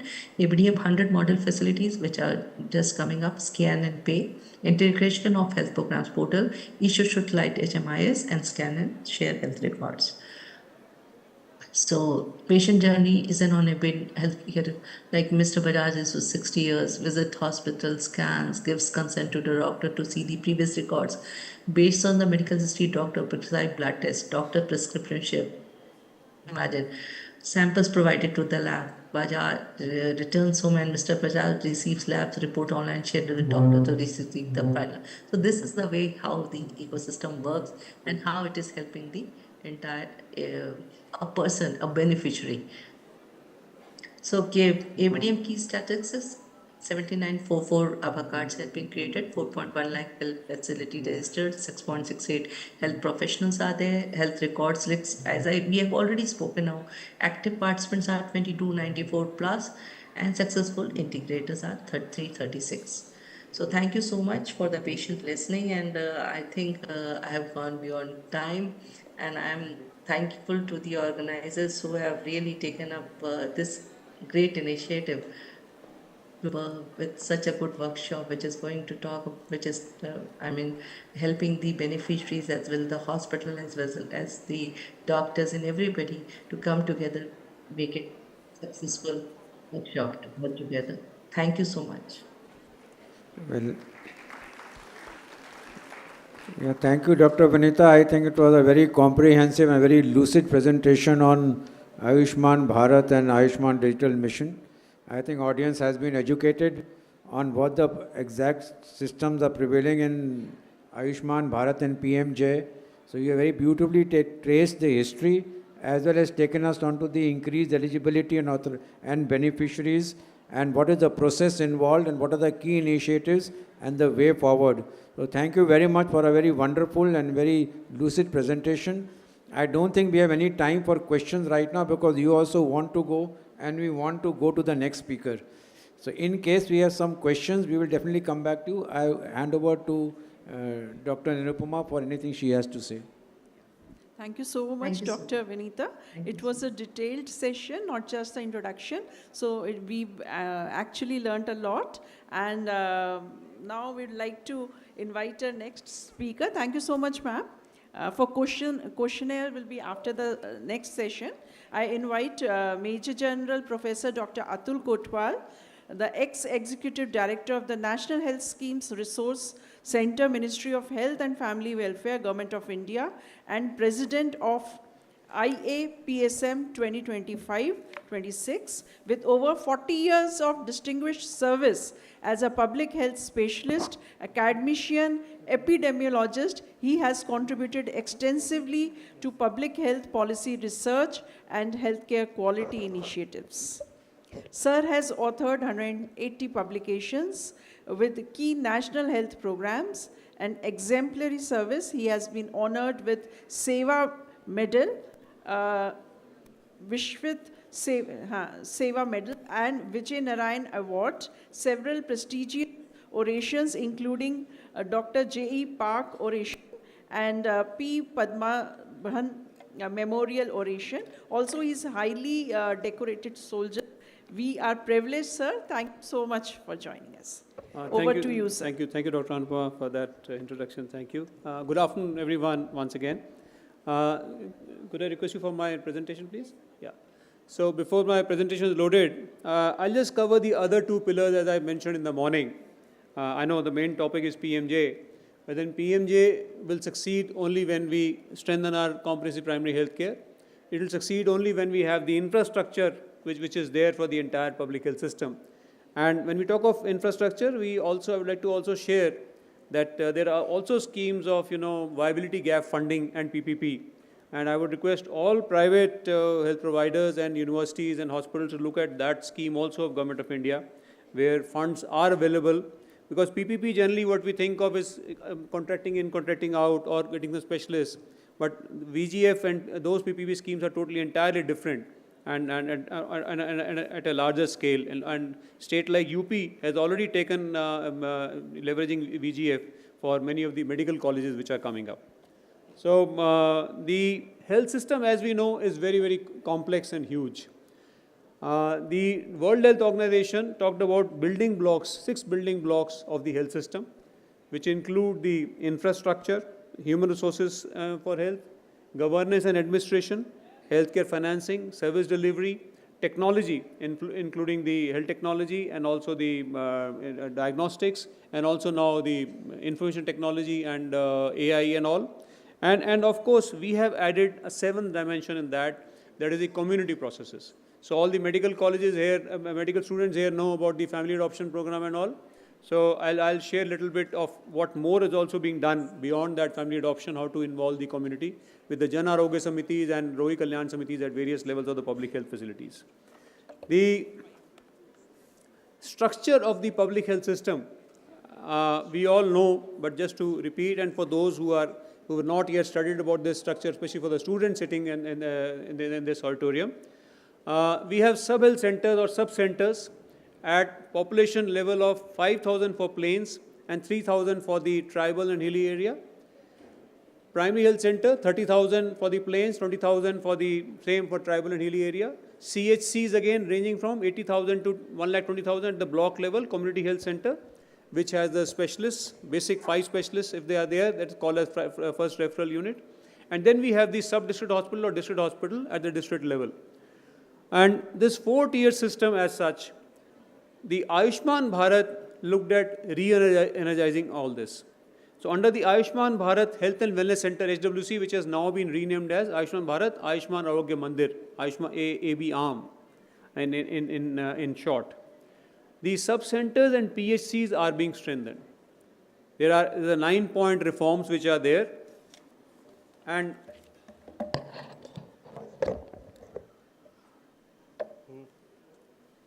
okay. So I'll how do we go next? Next is which one? Okay. So this is health system which I was mentioning earlier in the complex, dynamic and evolving system. It's So let's forget about that slide. This is what I was mentioning earlier about the 6 building blocks which I had mentioned about by the World Health Organization. The 7th one we have added recently, the community processes, because without community participation, we will not be able to achieve universal health coverage or universal health care. Because if you see, the important words of universal health coverage are accessibility, affordability, availability, acceptability, equity, and quality and safe healthcare services. So that's why this understanding all the 4 pillars are important when we talk of PMJ. That's why I thought I will share this presentation with you. This I mentioned earlier also, but very nice to see the graph, how government expenditure is increasing. It's taking some time actually, how government expenditure is increasing from 13-14, and how the out-of-pocket expenditure is reducing. Because of various programs and schemes which include the diagnostics and drugs initiatives also, and disease programs. This is the maternal mortality ratio, if you see, as per SRS of 2023, same for child mortality, infant, neonatal, as well as under 5. All 3 have shown a tremendous reduction.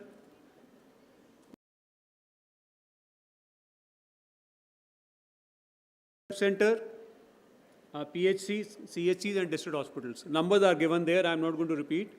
And there's I think there's some transmission issue here. But what is important here to understand is that the sub-centers, we have placed a new HR, which is the community health officer. That's one of the reforms. And I'll show you in a slide subsequently. And currently we have 1.79 lakh of the sub-centers, PHCs, UPHCs, and urban arm, which is again a new creation under the PM Abhim, into Ayushman Arogya Mandir. So this is the, the unmet need which was there earlier, because earlier we were looking at reproductive, maternal, neonatal, child health, adolescent health, and some nutrition. Next slide is not coming. Yeah. So that's why, the newer packages which are there to take care of the unmet need. The 4 pillars, as I mentioned earlier, since morning I have been talking about these 4 pillars. And now coming to the Ayushman Arogya Mandir, Ayushman Bharat. So these are the reforms which have taken place on ground. Expanded service delivery. So expanded beyond the total now 12 packages of services beyond RMNCH. I'll show you these packages in the next slide. Continuum of care, telehealth, which I mentioned earlier, to link with the specialists or even with the MOs at the from service center level, if specialist is not required at that time. And continuum of care also leveraging ABDM with ABA, health professional registry, health facility registry. Once all these 3 are integrated, it will be very easy for anyone to follow up the patients anywhere, anytime. Expanded HR I have mentioned, community health officer, which are 92% of these are nurses trained on a month's bridge course. 8% are Ayush, because some states wanted that flexibility. And expanded medicine, see the numbers over here, which was never there earlier. At sub-center, 14 and 63. At CHC, we have 97 tests, and at district hospital, 134 tests. There is a number of tests where mandating should be available. And all at CHC and DH level need not be inside. It can be hub and spoke model. It can be leverage private PPP also, where we said all low-cost, high-volume tests to be done in-house, so that any pandemic like COVID challenges the resilience of health system in future. We have basic in-house capabilities. The high-cost, low-volume may be done with the PPP mode instead of setting up your own MRI CT schemes or hormonal assays and all. One should leverage that. As long as the patient does not have to travel, the sample travels, that is what is required. Infrastructure will come from PM Abhim, robust IT system from ABDM again, and also various applications and all. Community mobilization, I'll again share a slide subsequently. And evidence building and policy support, and of course adequate financing has to be there. So in addition to the National Health Mission, these 4 pillars are there, and 15 Finance Commission grants. This is the slide showing the expanded packages. If you see the lower row, these are the new ones which are there, which were never there earlier. Non-communicable diseases, IENT, oral care, mental health, it's mental, neurological and substance abuse, emergency care, elderly and palliative care. So teleconsultation I have already mentioned earlier, and how that is helping people with almost 41 crore, 441 million teleconsultations done till now. Again assisted as well as direct. Community process strengthening is Jan Arogya Samitis at all the Ayushman Arogya Mandir, strengthening the village health sanitation nutrition committee, and also now intersectoral coordination, linking these with the water, sanitation, and education, and other social determinants of health at that level. And these are the standards which are there, which will ensure that all public health facilities are of a standard which can be measured against. We have Indian public health standards, we have a toolkit also. A lot of private hospitals up to 500 beds are using these IPHS, and when you go for accreditation to NABH or NQAS, it is very easy because the standards are already there and measuring it becomes easier. NQAS is quality in the public health facilities up to district hospital level, and to ensure that quality services and safe services are provided to all who visit these facilities. HR, again, I mentioned in the morning, various flexible options also to retain and attract HR. Multi-skilling of healthcare workforce, and medicines and diagnostics I have already mentioned earlier at various levels which are there. Supply chain strengthening is something which is required. Coming to the fourth pillar of Ayushman Bharat, the Pradhan Mantri Health Infrastructure Mission, largest infrastructure mission ever launched, because since several decades we have been talking, the buildings are bad, infrastructure is poor, or public health facilities. So this is what, the activities which are there under these centrally sponsored scheme as well as central sector scheme, and this is coupled with the 15th Finance Commission tied health grants. And I'll just show you a few photographs subsequently how these have impacted the healthcare facility as such.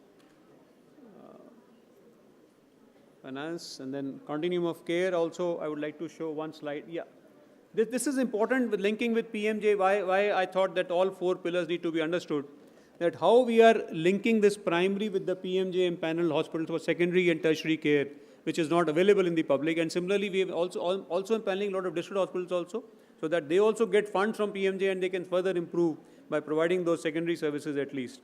And downward referral, that's where the ABDM also comes in for all three registries which I mentioned earlier. This is just few numbers, how accessibility has been increased through ARM. This is a transformation you see before and after pictures of Ayushman Arogya Mandirs.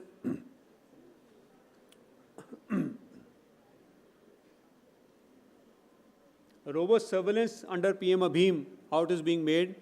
Integrated public health labs at the district level, where all labs will come under one roof. Just some photographs of one of the integrated public health labs. Now these labs are coming up for NQAS certification. So this is, no one could have imagined that public health facilities could be like this. Even block public health unit at block level where CHC is there, all the blocks are going to have such units as such. Thank you very much for a patient listening. Thank you.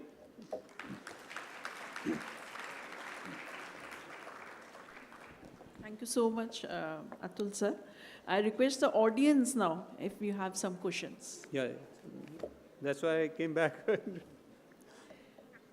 From the delegates, if we can have some questions.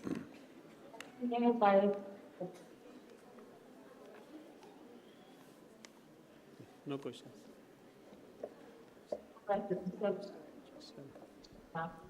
आधा दिन का था तो उस time instrument ही नहीं है. Is that a question or there is some? There's some audio. Some audio issue. Okay, I think, General Atul, it was a wonderful presentation and you have actually addressed the two pillars which are not addressed so adequately by Dr. Vinita earlier. So the other two pillars are also extremely important, and without those pillars, you rightly said that you cannot actually achieve the goal of PMJ. Can you throw some light on sustainability of the efforts that government is putting in now? Have they thought about the sustainability of these models in the future? Sir, thank you, sir. Very pertinent question, sir. And I think that's what we all must talk about, any initiative, that how sustainable it is going to be in the long run. So, sir, the funding for PMJ is as such increasing every year that we have seen. And the uptake also is increasing. It is showing in the national health accounts, 2021, which we saw, which we have. 21-22 also we have seen the percentage utilized by PMJ or total expenditure is increasing. Number two, the Ayushman Arogya Mandir. that is now linked with the National Health Mission. With the pressure on National Health Mission eased out because of ABHIM, which is the largest infrastructure mission, and the 15 Finance Commission grants. We have the 73rd and 75th Amendment in 1992. But since independence is the first time in history that the tied health grants were given to PRIs and ULBs, there were some challenges in utilization, but those have been taken care of in the last 4th and 5th year. Suddenly the utilization has jumped up suddenly. After first year there was a dip, but now 4th and 5th year again the utilization has increased because the challenges have been ironed out. Going ahead, I'll share with you, we are already writing the Expenditure Finance Committee and Cabinet Committee note for NHM for next 5 years. PM ABHIM version 2 also we have been asked to write, so that the funds are going to be there for infra further also. So the NHM can take care of ARM, all the which are there. Infra will come from ABHIM. Finance Commission, I don't know whether 16th Financial Commission will give more or not, but then that should come from ABHIM. Similarly, there's another scheme coming up now for the MRIs and CT scans and mammography, this thing. So government is looking at various different schemes to create this kind of infrastructure at all levels without burdening the National Health Mission, because that again, that kitty was small as such. Even that also, the increase has been requested. So funds are available, and we expect that the 21-22 1.81 of instead of 2.5, that by 25-26 will come to 2.5, if not 2.5, at least 2.2 to 2.3. So it is the funding for health is increasing. Secondly, sir, firstly, when I was in Planning Commission 6 and 7, we used to always discuss that states don't have the absorptive capacities. That has now increased tremendously with the public health experts and other health administrators and hospital administration experts, and also available at each level with the kind of expertise they are getting. The funding is now getting utilized. Now it is upon us how to use the funds effectively and efficiently. That, I think these two words are important, which needs to be addressed at all levels. Thank you, sir. Thank you. Thank you very much. I think both the speakers deserve a very, loud applause. A big round of applause for them. Thank you, I am sure they made our concepts clearer and made us understand the entire process of Ayushman Bharat and the four pillars of Ayushman Bharat. Thank you very much, Dr. Atul. Thank you, Dr. Vanita, if she is still there. And thank you, Dr. Nirupma. Thank you very much. I think we end this session here with thanks to the audience for being so patient and perseverance in their approach and tolerating all of us. Thank you very much.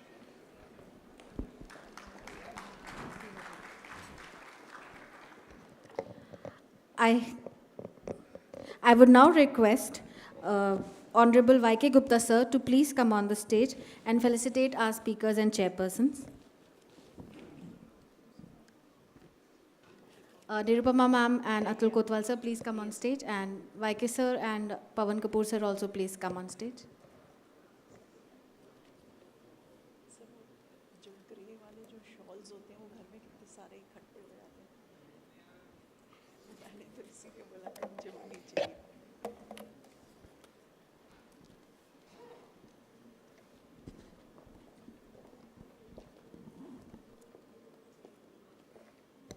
I request Honorable 𝐷𝐾 Gupta sir to felicitate Atul Kotwal sir, please.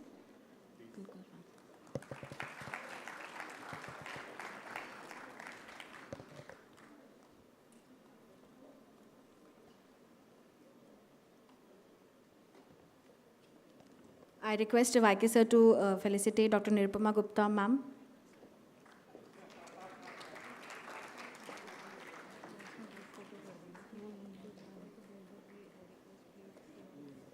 I would request everyone to please stay on the stage for the group photograph. I now request 𝐷𝐾 Gupta sir to please felicitate Dr. Air Marshal Pawan Kapoor sir. Dr. Atul Kotwal sir. Okay. Dr. Atul Kotwal sir.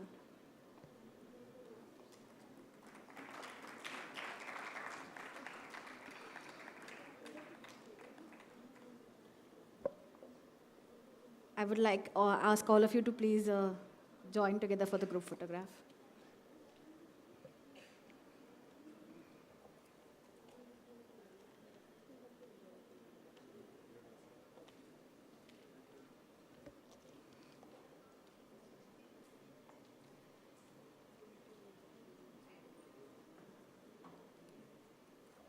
Thank you all.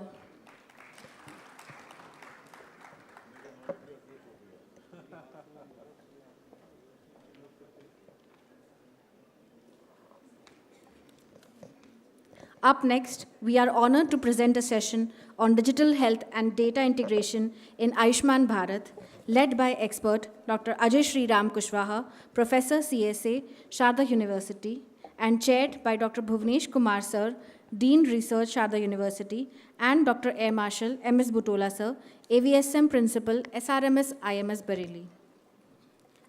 Now, I would like to invite respected Dr. Bhuvnesh Kumar Sir, Dean Research, on the stage. Dr. Bhuvnesh Kumar Sir is a distinguished professor and is currently Dean Research and Development at Sharda University.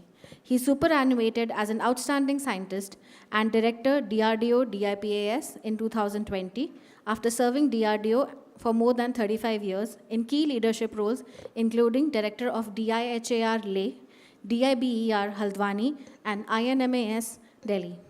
An alumnus of GB Pant University, Pantnagar, he has made pioneering contributions in high-altitude physiology, acclimatization strategies for troops, and food security in extreme environments.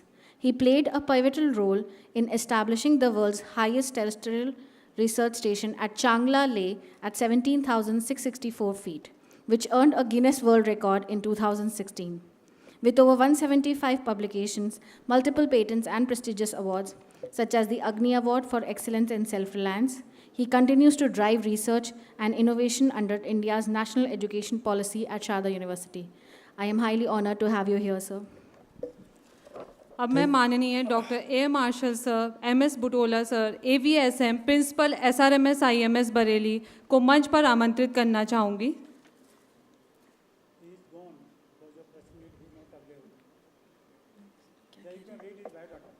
Okay sir. ठीक है, speaker को बुलाएं. वो तो sir ही बुलाएंगे. I request the chairpersons to come. I would request Bhuvnesh Kumar sir to please initiate the session. Thank you very much for this nice introduction. My colleague, the principal of SRMS Bareilly, formerly the DGMS Air Marshal MS Butola, he has left this thing because due to some pressing needs, his presence was required at ICMR.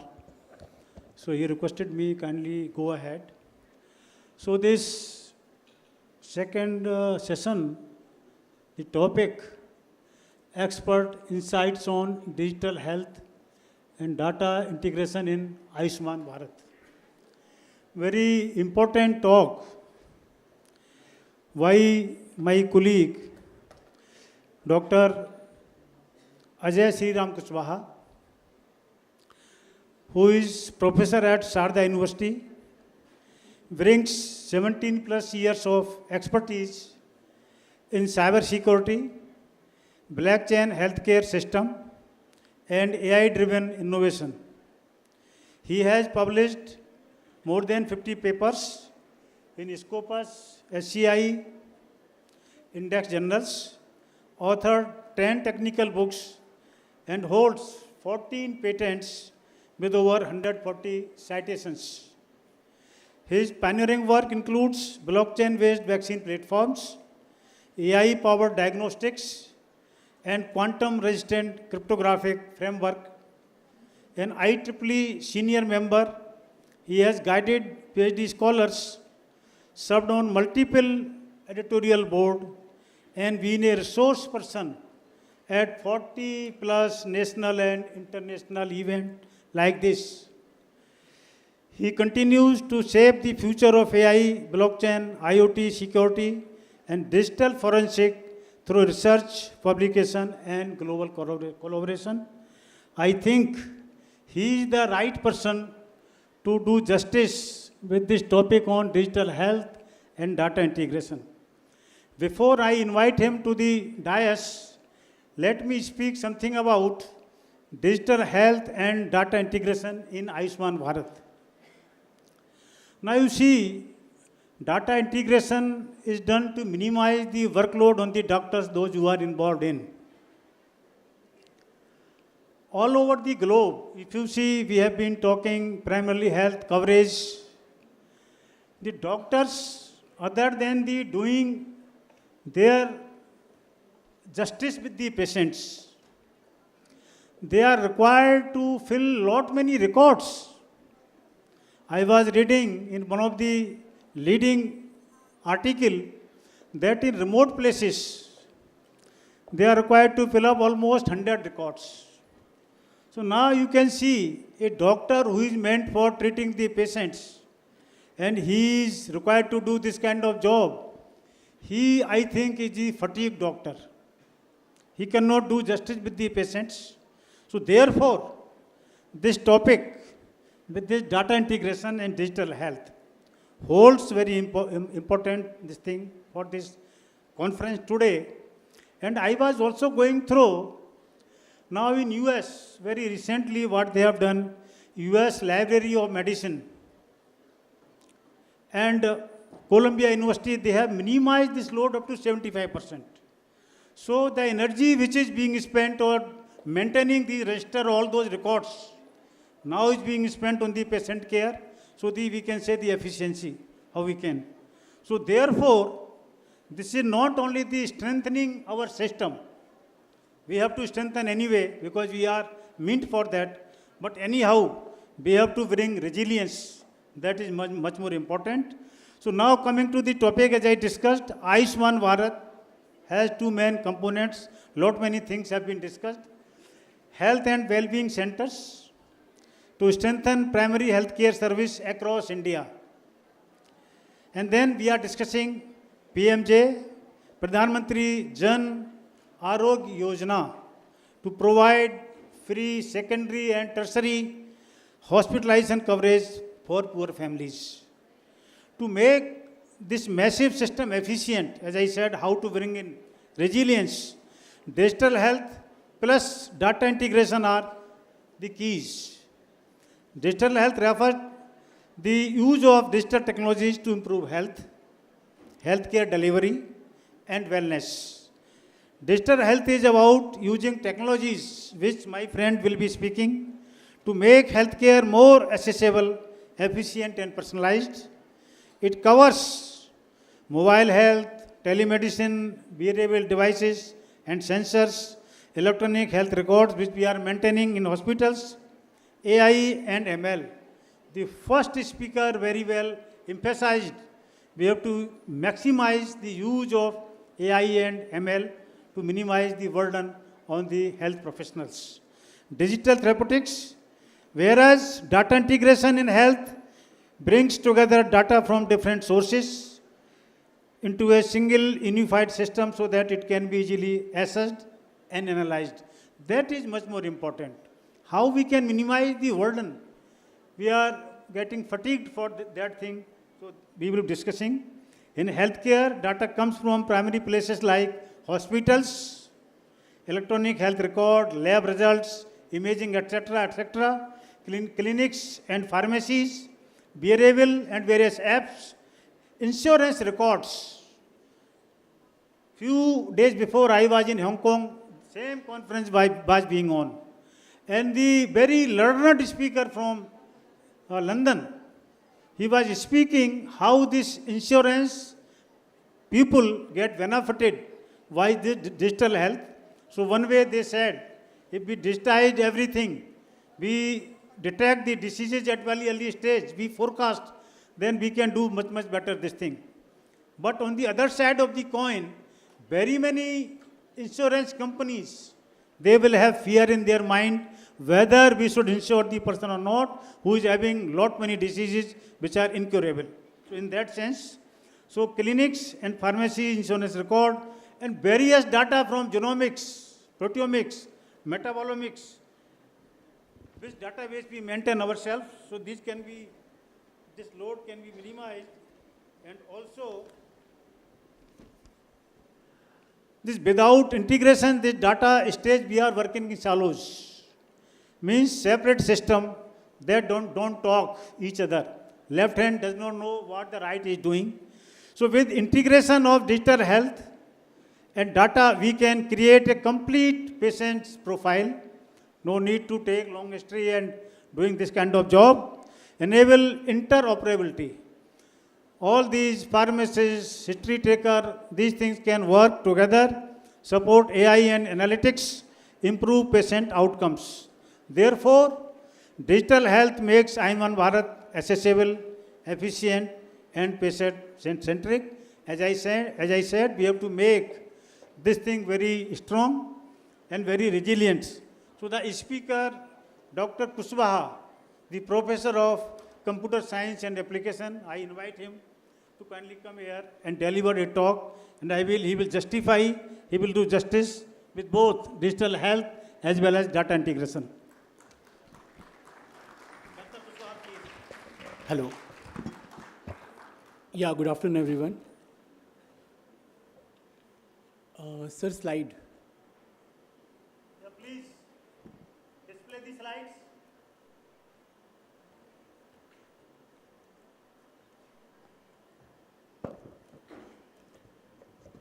So, thank you all for inviting. First of all, we are going to talk on Ayushman Bharat. We have very great speakers who have talked about the Ayushman Bharat, how they have started, how this digital mission has made importance. So I have some important updates on that. So ma'am, when Dr. Vinita ma'am was telling, so there was an August update that we are having more than 79.91 CR digital health accounts as per the official data. So the intention for today's talk here is to understand how basically digital health and how basically your data integrations are very important. As sir was rightly talking that when we talk and when we see the future of Ayushman Bharat, how we want to take. So as far as the overall prediction, we are going to take that entire global health should become more interoperable and interoperability should be there. So that is what the main essence, what we are going to talk for the today's. As we have seen, in August 2025, we have more than 4.18 lakhs of registered health facilities. 67.19 CR, we have the linked health record. So these are the official data that has been came from. So now, when it comes to Uttar Pradesh, we are here. We should also understand how basically we are leading in digital health adoption. So when it comes to, we have already have 12.45 CR ABH account holders as per the UP government data, which is, we have got the official records till October 2024. We were also talking about the health facilities. We have more than 61,000 of the health facilities. And more importantly, we have more than 74,000 of health professionals. So when we talk about the, basically the achievements, we can always say that 100% health facilities registrations are achieved. We are leading in the scan and share with more than 1.1 CR of the tokens, 16 hospitals among the top performing facilities nationally, and also we are having the highest absolute numbers of ABH account in the India. So that is the official data from 2024. So when it comes to health level integration, because we are talking about the data integration, we must also know the insights where we are standing. So when we talk about the Uttar Pradesh, at an integration level, we are at the advance. We have system connected more than 61,000 facilities and 100% of the government facility integrations. We are also having 35 microsites projects. When we talk about the other different top performing states, we have Kerala for comprehensive, we have Karnataka for extensive, and Andhra we are having high. We have progressive status on the Maharashtra. When it comes to UP, you can see the success rate where UP scales in the leadership, where 12.45 crores ABH IDs are integrated. 1.11 CR scans and share tokens are there that we are all talking about. Why it is important to understand this important stats? Because it is something that is going to change. The vision which was set almost in 2017 and 18, how it is going to change the things. When it comes to integration, we also need to know some certain success stories. When it comes to AIIMS, we have complete digital integration as per the official data. Kerala is actually leading in the state-wise integration with 91.7 percent of the health records which are successfully linked. And of course, we have just talked about the success of the UP, where if you go and see, a lot of scan and share, the rapid integration has happened. Most of the hospitals, even if you go to the gyms, we have seen that this facilities has successfully implemented. When we talk about comparison from states to world, we must also understand how the world's largest digital health initiatives are taken. We are very proud that India's ABDM has actually the population coverage of 79.1 CR. That is the timeline you can see in the 4 years. And most important thing, today's talk is going to talk on the federated concept, or we can say consent base. Just before I move to the further slide, we must also see the different countries who are dealing with. We know about the Estonia, completely digital country. We are still having 99% digitalized. We can see UK, we can see Singapore. So when it comes to the global healthcare, it is very important that all the countries should come together and we should talk about the global interoperability when it comes to the healthcare sector. That is what the vision, what I can see that our ABDM should take further. Now, when it comes to when we talk about something technical, what the technicality in the integration talks about, the first important thing comes here is a federated health information exchange model. We have to understand, what do you understand by federated? The problem here is that when somebody talks about go and take AI/ML to the next level, we should include, we should enhance, we should make the models who can do a lot of detection and all. There is a still challenge that data cannot be shared. Hospitals are not ready to share the data because they are the patient data, and as per the HIPAA rules and the other different GDPR, that is General Data Protection Acts and the Data Protection Act, it is not ethical to do so. That's what the reason the federated come into picture. Federated here talks about the system, that system where you will train your data locally, you don't have to send the data to any of the server, and whatever the model is trained, the model will be taken to the central level with the synthetic data, that is not the actual data, so that the results, their weighted results will be taken. And if this exercise has performed almost in all the different hospitals, what will happen? We have the very comprehensive multi-model which can be actually used. So imagine the situation, we always talk about good things, we have also a lot of challenges when it comes to implementation, either in the rural areas, either in other different hospitals. So in that cases, if hospital get access to certain models which are available as an open source when it is get developed, then what happened? They can actually send the reports and they can get more insightful results. That is what the vision, what we talk when we say about the AI/ML integration, that should be there. So when it comes to the data flow architecture, we know about health information provider, hospitals are there, labs are there, clinics are there. They all should send the data, and the data goes to HIEM. Basically, it is nothing but the health information exchange, which is a concerned management that has been taken care by the Government of India. They take care of that, and the consent manager will now send to the health information user. So doctor and insurance can take the advantage of it. This is a very simple layout. I'm not taking much of the detail, but this is how basically the overall integration should work, and it is working with the ABDM.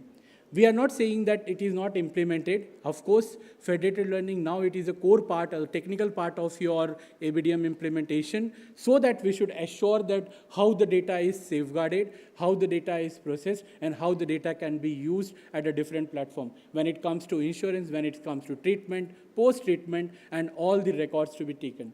So as rightly we have seen, two speakers have talked a lot about the data, how it has to be managed, how the scale is very vast, the landscape of this entire application is very vast, that has to be taken care. So in a nutshell, when somebody talks about what are the different core components should be required, so integration components are health data exchange, we require the consent manager, health repositories are there, that are where the data are stored, gateways are there. Nowadays, we talk about the APIs, that is again technology part, where basically what happened, we don't have to develop, we just take the concern as a third party and we access the services. And health lockers are there, just to keep the safe. Just like we have the DigiLocker, the same thing is there. When it comes to technicality, how this complex data exchange will work, So we have to assure that technology has taken in such a way that we have multi-factor authentication, we have authorizations, we have a full layer of access, so that we should assure that our data doesn't goes off. Because as we all know that data is nothing but a very important aspect of any system. So we have a lot of data exchange protocols that has to be implemented when ABDM talks about in the technical term. So the names, RESTful APIs, OAuth, and these are the very common. If you have seen some certain applications, we have third-party access when you give the author different app and you get access to the main app. These are all the technological terms which actually assures one thing, that your security is not compromised in any sense. Okay, so we also talk about the webhook. These are all certain technical terms which actually lead to assure one thing, that our data should remain private, our data should be safeguarded in all the aspects. So I don't know what happened. Kit, please, so Yeah, that I these think- slides can be displayed. Something went wrong. Okay, I think that Wi-Fi connection is to assure one thing, because we all know that in a silos or in certain not integration, it is not possible to do work, because doctors are doing their jobs great. As sir was also rightly telling that why we should spend our lot of energy just only to assure one thing, that we are protecting the data. It has to be taken care by the technology. When we talk about quantum, when we talk about the high-speed computing, these all should help us to assure that we are actually having the safety and the security. So when it comes to certain verified standards, you all might be knowing about certain standards which are displayed over here. These are the standards which are related to all the healthcare. So whether I talk about the health level 7 of the federated healthcare learning system, whether I talk about the SONID, LONIC or ICID, these are all the standards which assures that your data is safe at the particular system when they are operated. So core components of the ABHA we all know. We have the 14-digit unique. HRF is the health facility records. Health care professional registry is there, and concerned manager is there. So concerned manager plays a vital role to assure one thing, that until they are authorized, until they are actually safe, they will not allow us to do so. And finally, the core to understand about this integration, to assure that if you are using as a user, if you are using as a hospital, or if you are using as a doctor or a nurse, make sure that you are safe, your data is not going anywhere, your data resides there. The only thing goes is something as a model when it comes to the federated learning. So yes, of course, we also have to ensure one thing, that encryption is there. So now we are integrating. We means, I am just quoting we as in our Ayushman Bharat, how they are integrating the federated learning. So basically, they have also come up with the interesting concept of secured cryptographic encryption. Again, it's a technical term. But here what happened, they actually bothered about your end devices, which basically called as end-to-end encryption.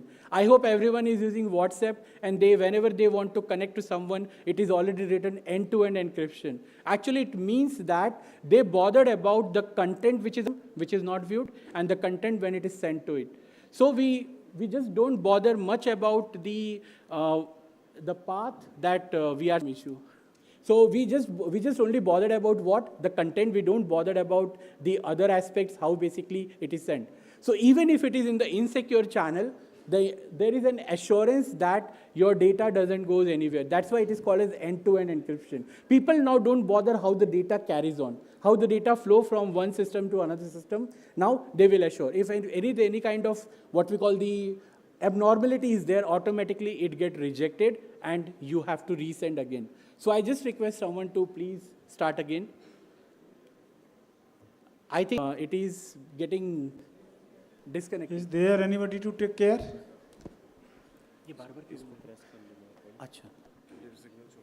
The intention here is to talk on this aspect, very importantly, is to just assure one thing, that the Ayushman Bharat scheme is not just only for the just to see on the outer layer, but at the back end, a huge technology deployment is there, just to assure one thing, that it should not getting trapped by anything. And Moreover, there are a lot of projects are going on who would like to assure one thing, that even if the quantum computing comes into picture, how basically we should ensure that the strength of the data or the security should not be like.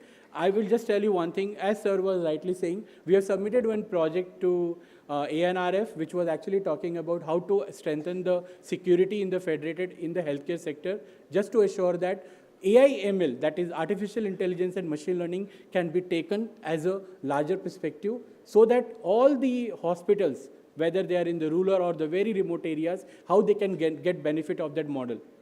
Because every facility is not available at every place. That's what the reason we have already proposed, and our intention is to assure that we are trying to build a model in such a way, an algorithm development, so that they should not even cracked by the quantum computing or the quantum computers. That is what the overall feature. So we have already seen how the consent management has to be verified. It is very important. When it comes to DEPA, basically it is nothing but it is taking care of all sort of your electronic records taken care. So all the complaint patient data recovery has to be taken assured. So there are a lot of features are there. So when it comes to talks about the features, make sure that time-bound access is given. I mean to say that systems are made in such a way that they should assure one thing, that security at every level is there. For example, time constraint means it should be strictly assured that if you have not used the system, it should get locked out. There should be data selections are there. Purpose-specific consent should be given. For example, there are 1,000 consents are there, it should be given what is required. So it is something a very narrow down has been taken care so that it should be building. So implementation, we have seen this is already implemented. We see multi-language support is also available based on the states, what we have seen deployment. Now, Andhra Pradesh is also taking a lead into it. I will just skip this slide. So now, core registries foundation of integration. I have just talked about the ABHA, that is health ID card. We have talked about how basically HFR integration is there. That is the health facility registers can be there and integration part of it. So certain schemes are there, which you can just go and see. Integrated healthcare ecosystem. We all know about the eSanjeevani integration. How does it work? We already have seen certain advantages of AB-PMJAY claims, because again, it's an Pradhan Mantri Yojana scheme is there. We have the UHI protocol. Now, this is very interesting. This is Universal Health Integration Protocol. So this protocol is something, has an international standards. When these protocols are implemented and it is deployed across the hospitals, we can assure very important what we called the success, where we will see all the APIs are there. 100% integration, we can move on that part. So a lot of things are there. We talk about the price, we talk about all kind of labs which are connected to each other. Because nowadays still people do work in different what we call the sectors. Because for example, if I want to get access to the high advanced lab, it is not possible yet. But when it goes to the UHI protocol, that is a Universal Healthcare Integration Protocol, what happened at the end we will see. I have one PPT where we will see the roadmap, how we are taking the scheme which is now in the current state, how it can be proposed to the global healthcare interoperability. Now, HCX is a protocol that actually is very important for insurance. As people see only ABDM as an insurance, but again, we know that it is a comprehensive landscape, which not only talks about the insurance, but it is more beyond that, that has to be taken, and more awareness are required. This is what something a very easy way to verify, an easy way to operate by a common people or even the people who are not much educated part of them. Okay, so eSanjeevani, a verified telemedicine impact is there. 36 crore patients have served as per the April 2025 data. UHI protocol, I was just talking about how basically it can help. It is not only just for the service discovery to find the nearest hospitals in the network, real-time availability, service comparison, and price transparency can be more important. So usually there are a lot of challenges, but if it is implemented in right way, we can see this part. We can also have the booking and consultation. We can see this on some of the private platform, but when it comes to a large scale as a government, then it has a lot of things need to be done. Next, implementation. Pilot phase operations are there. These are the different phases where we are talking. We'll rightly see in the last when we talk about the roadmap. This is about the protocol I was just talking about. Digital health incentive schemes, again, there is some advantages. What are the challenges and gaps? There are certain challenges which people talks about or you must be aware. The most important challenge here is that digital literacy barriers are there. 50% of the population are still not able to have the access. That is the biggest challenge for any scheme which has come and which is supposed to be rooted at the core. That is very important. Infrastructure gaps in the remote areas we can also identify. The legacy systems integration complexity is there because what we talk in cities, how it works. So there is a lot of difference when it comes to implementation. Data quality standardization is also one of the aspects. It means that a standard data should be formatted and more importantly, these challenges can be overcome when we have two important strategies. One is awareness, one is a training. A training even for all the doctors and all the staff who are involved, and also awareness among the people, how they can go, just how they are using the ATMs, even illiterate people, he know how to enter 4-digit PIN and get the money. If we take that technology at that level, I think the true implementation comes into picture. So some solutions are there, some verifications, 40% subsidy claims, lack official verification. These are some stat data which has been taken from the government. We all are here. We can also talk about the research opportunities. A lot of opportunities are there when it comes, because ABDM scheme is in India, but we have a lot of different schemes in the world. So there is an opportunity in that. You can just go and find the research areas. Because if somebody says that, okay, health doctors can do a research separately or technology people do research separately, I think this is not. When we talk about the multidisciplinary, transdisciplinary, I think this is a time where both comes together and they can do a great research in a combination. Because technology is important, in the same time, upgradation in what we call the health services are very important in that aspect. Okay, innovation projects can be built. We always heard the buzzword called AI/ML, blockchain, IoT. These are all something that can have the real implementation when it comes to health sector. I think we need more exposure and we need more what we call the collaboration so that it can work. When it comes to international, yes, WHO global initiatives are there for the digital health, that is GIDH is there, and India is a key partner during 2023 G220 summit. I hope we all are aware that is a recent summit and we are the part of that initiatives. So a lot of, you can have the interest, you can just try to represent. This is the data statistic taken from the ABDM website. Now, this is the slide which I was actually talking about, and we really focus because we all here sitting somewhere related to healthcare and health industry, we should understand. 2025-26, we are talking about the universal integration. Here, 100 crores, Aadhaar IDs, 5 lakh facilities, complete ecosystem integrations we talked. What next? 2026-27, we are now talking about the AI-powered exchange. When I talk about exchange, I am very specific talking about the data exchange. And when I talk about the data exchange, I talk about the health record. Basically, what people will do with the health record, why as a technology person, what I will do with that? Basically, I will only take how this mechanism of getting the verification, authenticity about the result. We talk about early detection of anything, either it could be cancer or anything. So early detection is a very important. What are the stages are there? Only machines will not help. If we have huge amount of data, 1,000 lakhs of patient data with different demography, we can actually take all this data and we will ensure the predictions very well. That's how we can actually go for prevention rather than detection and curing. Detection also works well, but prevention makes very vital, and we can actually save people, even go for the treatment. That can be done when we are going for the AI powered. In 2027-28, we have the foundation of the blockchain integration. Blockchain integration is simply one thing where all the transactions are safeguarded. It is completely transparent, nothing can be tampered. Because usually what happens, data records, everyone has somewhere, admin can go and change something. But in blockchain is a revolutionary technology which has came in 2008, and it has revolutionized in such a way that no tampering can be allowed. A chain once created, even the what we call the technology creator, he can't even disable. That is the power. It is holding on the people. People will check and they will verify. Actually, this is something, a revolutionary technology. It is also called as a disruptive technology. That's why when we go for blockchain integration, forget about any kind of manipulation. Nothing is possible. Once record created, it cannot be altered in any condition. That's why there are very good success stories where banking sectors, frauds can be minimized, and most important, land record and revenue, where people have seen, a lot of people have purchased the land once again. This is what the very common which people understand. So in that case, if it is comes over here, we can find a lot of what we call the improvement in the data integrity and the what we call the reliability of the data.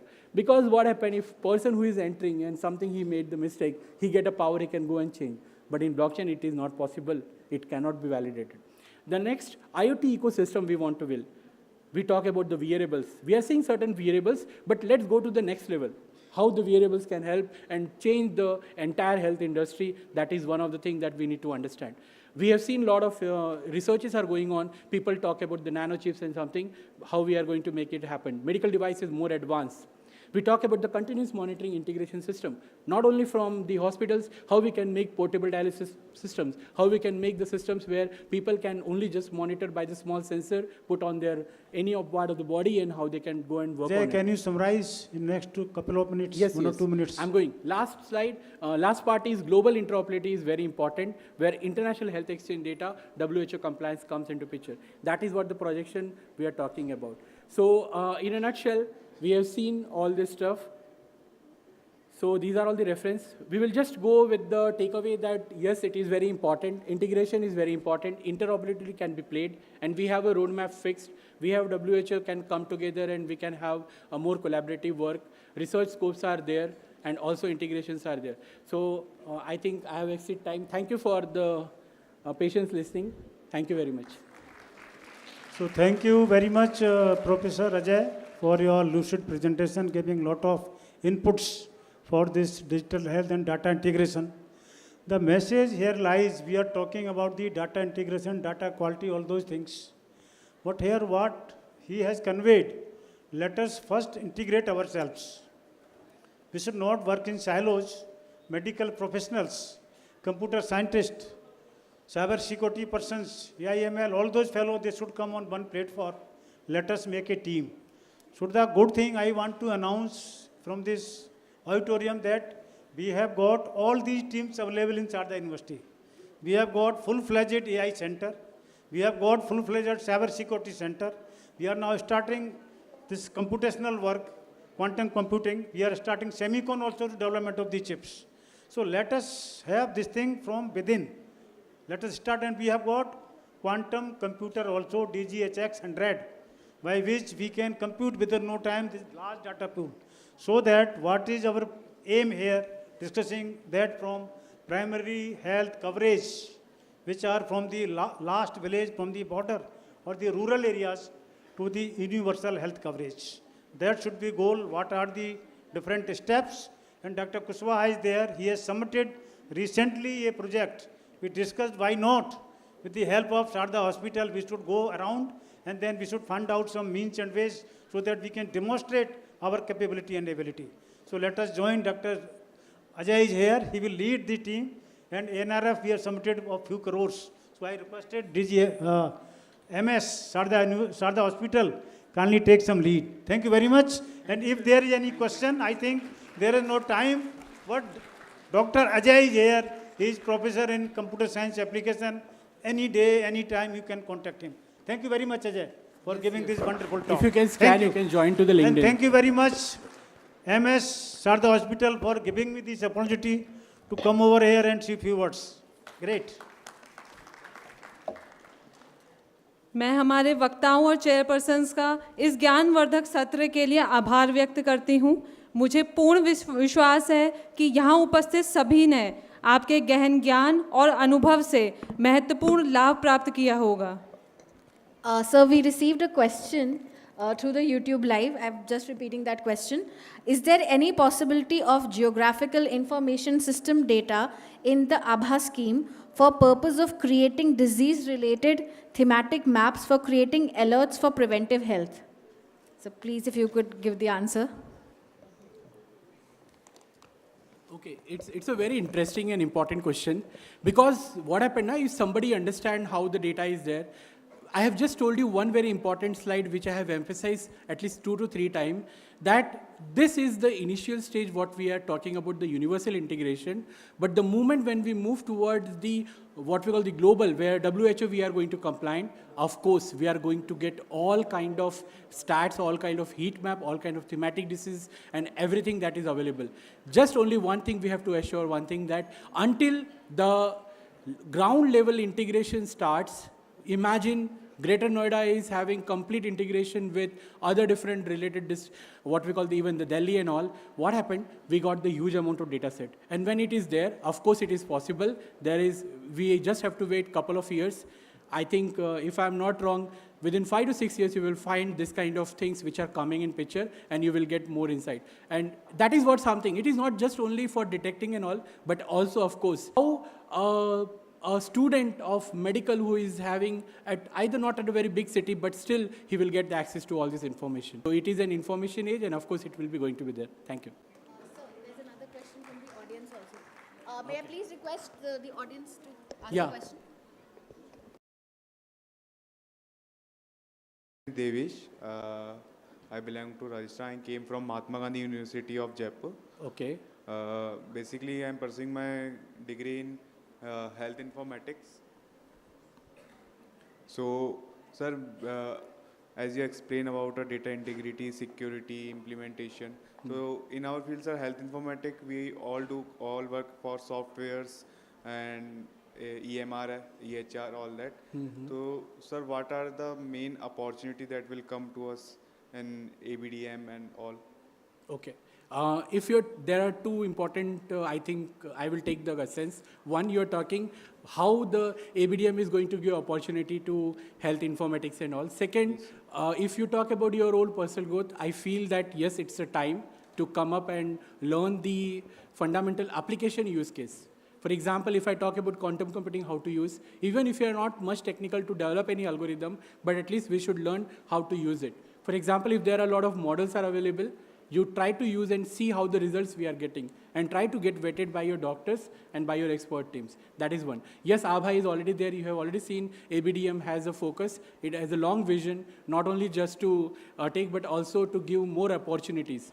So opportunity in the healthcare, of course, it is truly aligned to your digital technology and you are going to get. You are at the right track. You are a bridge between the core doctor team or what we call the hospital team and also the technology people. So you can play a role of catalyst and you can also become what we call the core important play role because you know all about the health also most of the time and you 50% you are also knowing about the technology part. So of course it's a great opportunity. I feel it is something that you can be a part of a team with any of them. So you means I mean to say entire health informatics student who are learning the things. Thank you. Thank you, sir. धन्यवाद sir. अब मैं माननीय doctor Ajay Shri Ram Kushwaha sir को से अनुरोध करती हूँ कि वह हमारे वक्ता माननीय डॉक्टर भुवनेश कुमार सर का सम्मान करने की कृपा करें। तालियों के साथ स्वागत करिए डॉक्टर अजय श्री राम कुशवाहा सर का।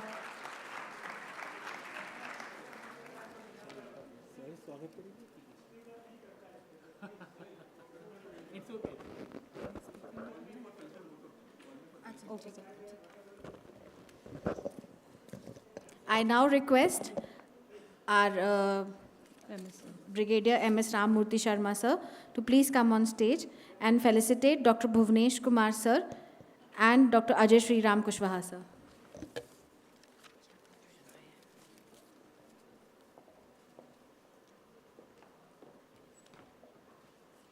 Yes, Dr. Ajay.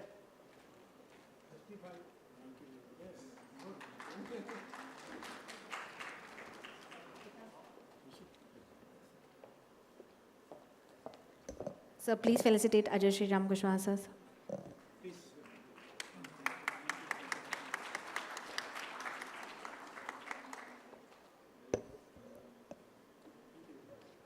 I would now request sir to felicitate.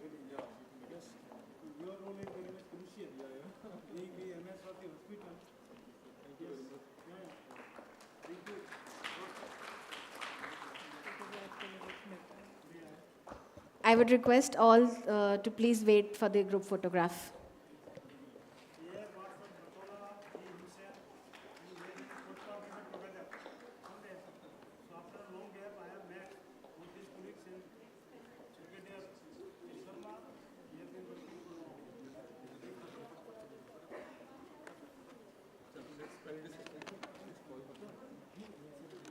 मैं कह रहा हूँ मेरा 2 बजे से होगा भाई। हमारा बहुत बड़ा एक फोरम है भाई 2 बजे से। AARDU, Recognition 29 countries, 259 Yeah.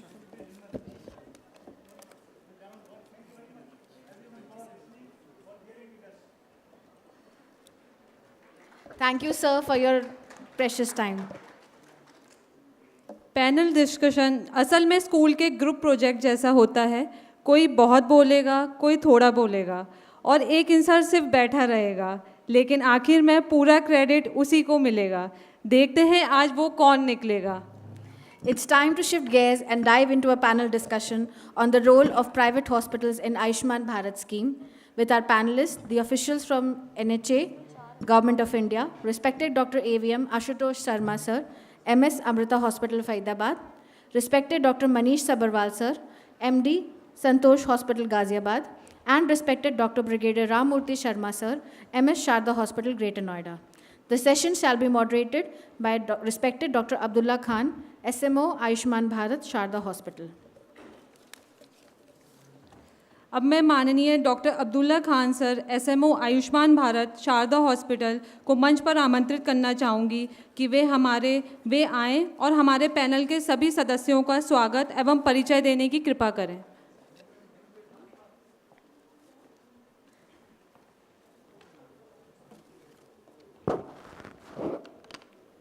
Good afternoon, everyone. So basically, first of all, I'll tell some lines about Ayushman, that Ayushman Bharat PMJ, Pradhan Mantri Jan Arogya Yojana, is not just a flagship health insurance scheme.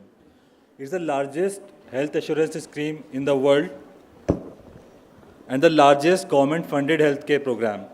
While public sector hospitals have played a crucial role in implementing the scheme, the involvement of private healthcare institutions has been a game changer in expanding access, quality, and equity in healthcare.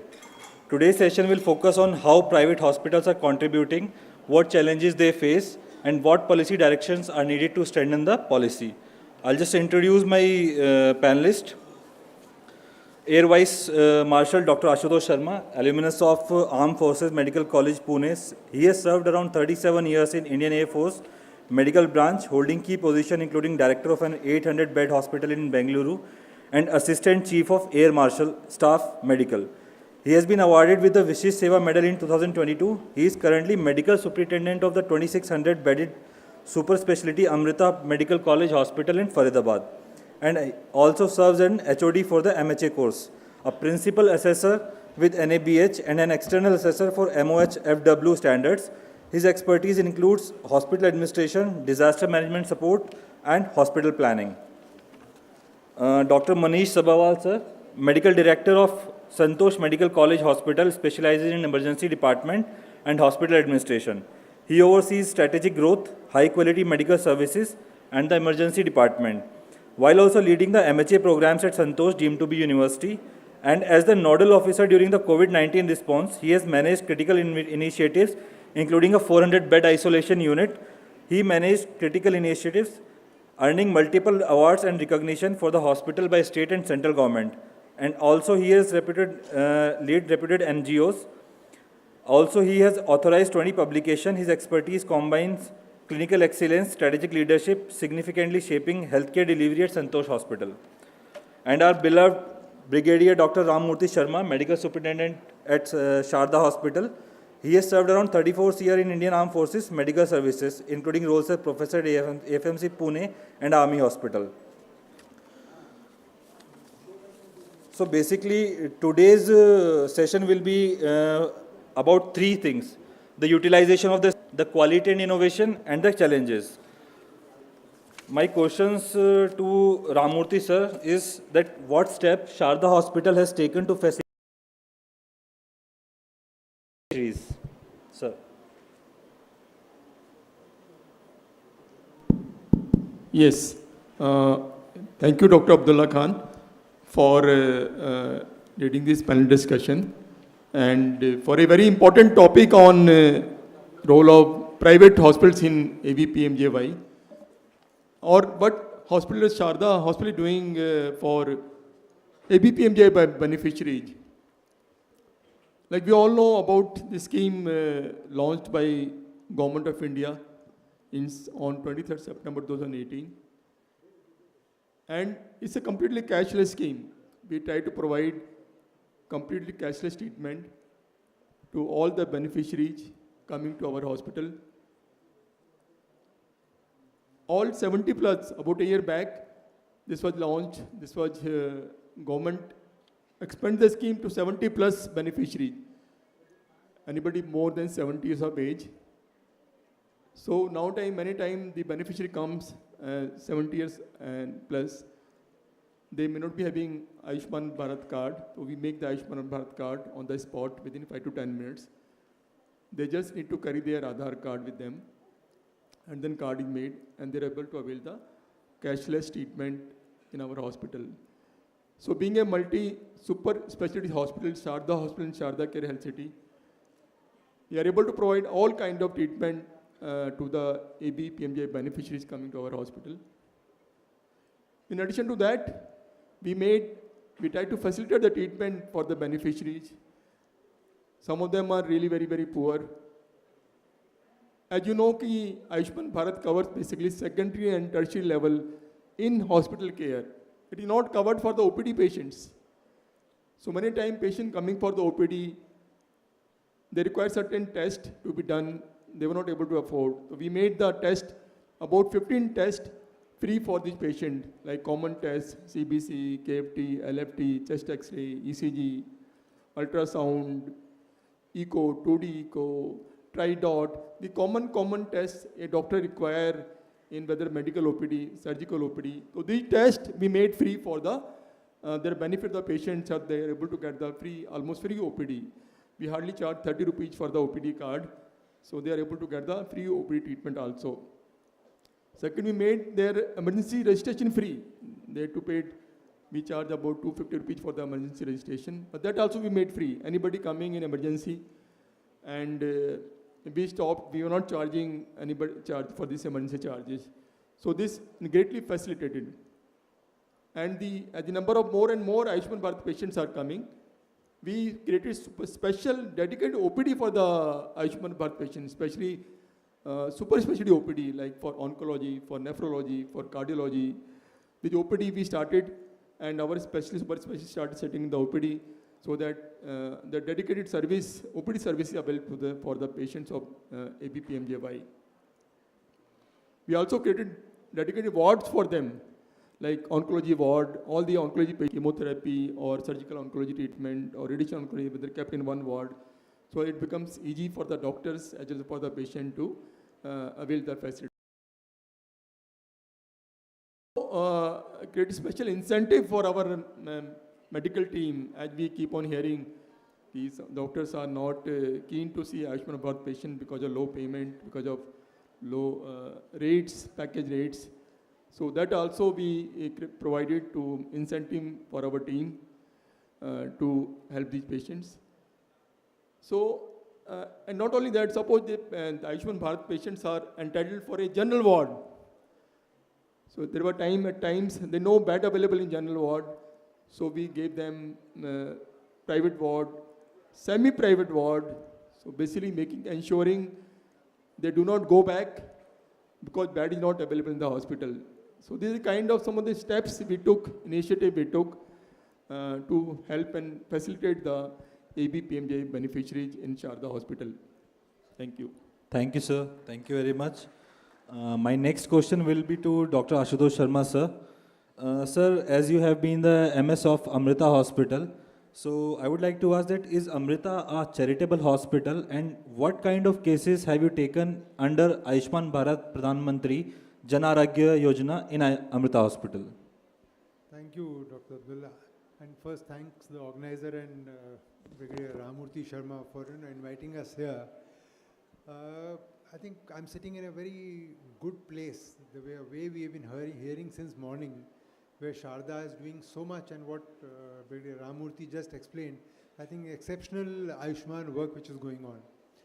On our side, Amrita is a private hospital by a charitable trust. It belongs to Mata Amritanandmayi Devi, who's called the Hugging Mother. So she's got multiple philanthropic activities and charitable functions which happen. Healthcare is one of them, one being at Cochin and second was established at Faridabad, which is a full health university campus, including medical college, nursing college, allied health, as well as this. So because the blood which flows, the original intent of the hospital is charitable. So right from the day one, after we got inaugurated in August 22, 23 beginning we applied for and we got Ayushman. Initially we got only 5 services, 5 specialities. But as soon as we could do the documentation complete, we took on the whole bit. Now the entire spectrum of Ayushman coverage is provided at the hospital. Actually we got on to full-fledged functioning for Ayushman in October 24. So if you see in the last about 11 months, we've handled about 11,500 cases. And if I have to talk about the high-end cases, the numbers-wise, the majority have been cancer care. We've done about 3,000 cancer cases. We've done nephrology, we've done cardiology, we've done gastroenterology, and GI surgery, all inclusive, and also general surgery. So this are primarily our large number of cases which have the maximum number of Ayushman patients that we've seen. We've also done a renal transplant under Ayushman. And to the best of our capability, we are handling cases which come from other hospitals, require long-term stay. We have done gynae oncology cases. So the spectrum is complete. We've been providing the whole bit to the population in and around. And our hospital, because it is placed as a super specialty referral hospital, we get a large number of cases who come from other hospitals and regions outside Faridabad as well. So the whole spectrum we are covering. Thank you very much, sir. Well, my next question will be to Dr. Manish, sir, MD of Santosh Hospital. Sir, are your views on government as provider versus the consumer of healthcare? Hello. So, is pretty common throughout the history, as we've seen in government-funded healthcare systems. India also has a split system. So we are having a government-funded public hospitals and the basically the Ayushman Yojana, which is where the government is acting as a purchaser of the healthcare. I think that a government has to, in complex country like India, it is difficult for the government to completely abandon the role as a healthcare provider. Because the underserved areas where private hospitals are not available or they don't find it tenable to work there due to lower numbers and lack of infrastructure or lack of manpower, those areas government has to be a provider. But otherwise in urban areas, more let's say developed areas, semi-urban areas, I think my opinion is that government should be as a purchaser of healthcare in these areas, because the incentive for the private providers is huge given the numbers in Ayushman. We have a long way to go in Ayushman in the sense of today I think we are completing now 7 years, and in 7 years the Ayushman program has grown a lot, but it is still 10% of the total health expenditure of the country. So we are not where we want to be exactly right now. And how the population is aging now, by 2050 it will be 20% of elderly population will be there. Right now we are at about 2%. So the cost of healthcare is going to go up. We have to leverage the private industry, private healthcare industry in such a manner that government is largely a purchaser. Only for certain areas it can be a provider. Thank you, sir. A very quite informative answer. Next question is to Ramurthy sir.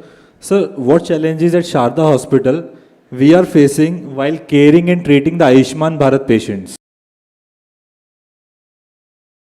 Challenges we are facing in while caring for the Ayushman Bharat beneficiaries. We fairly face a large number of challenges on day-to-day basis.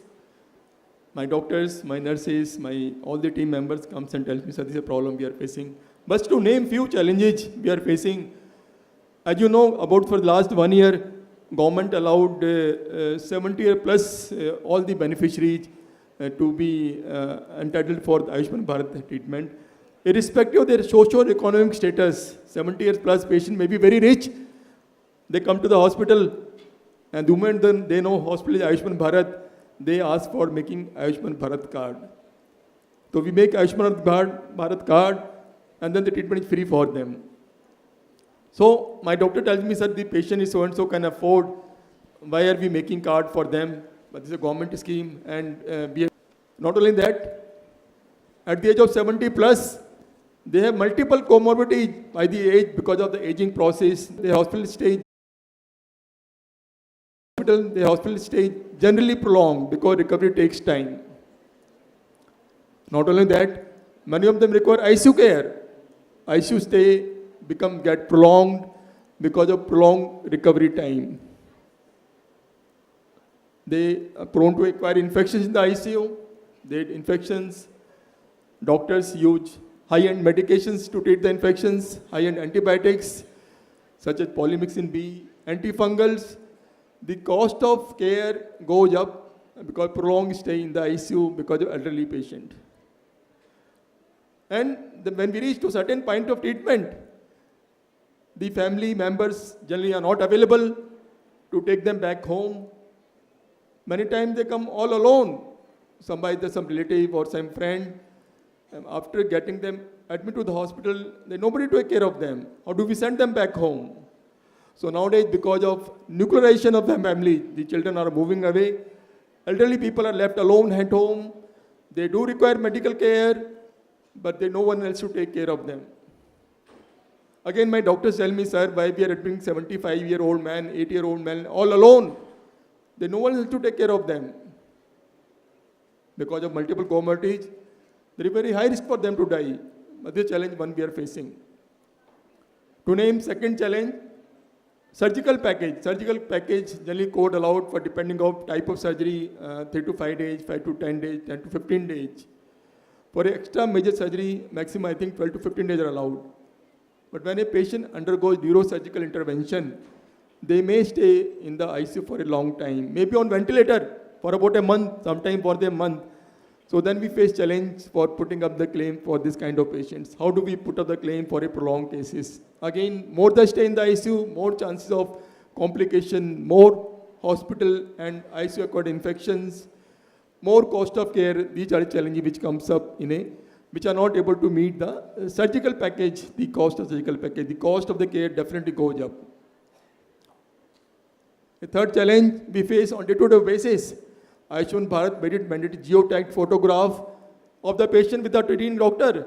They said that patient in a ward, morning photo is required at least during admission, photograph on daily basis, photo with the patient at the time of discharge.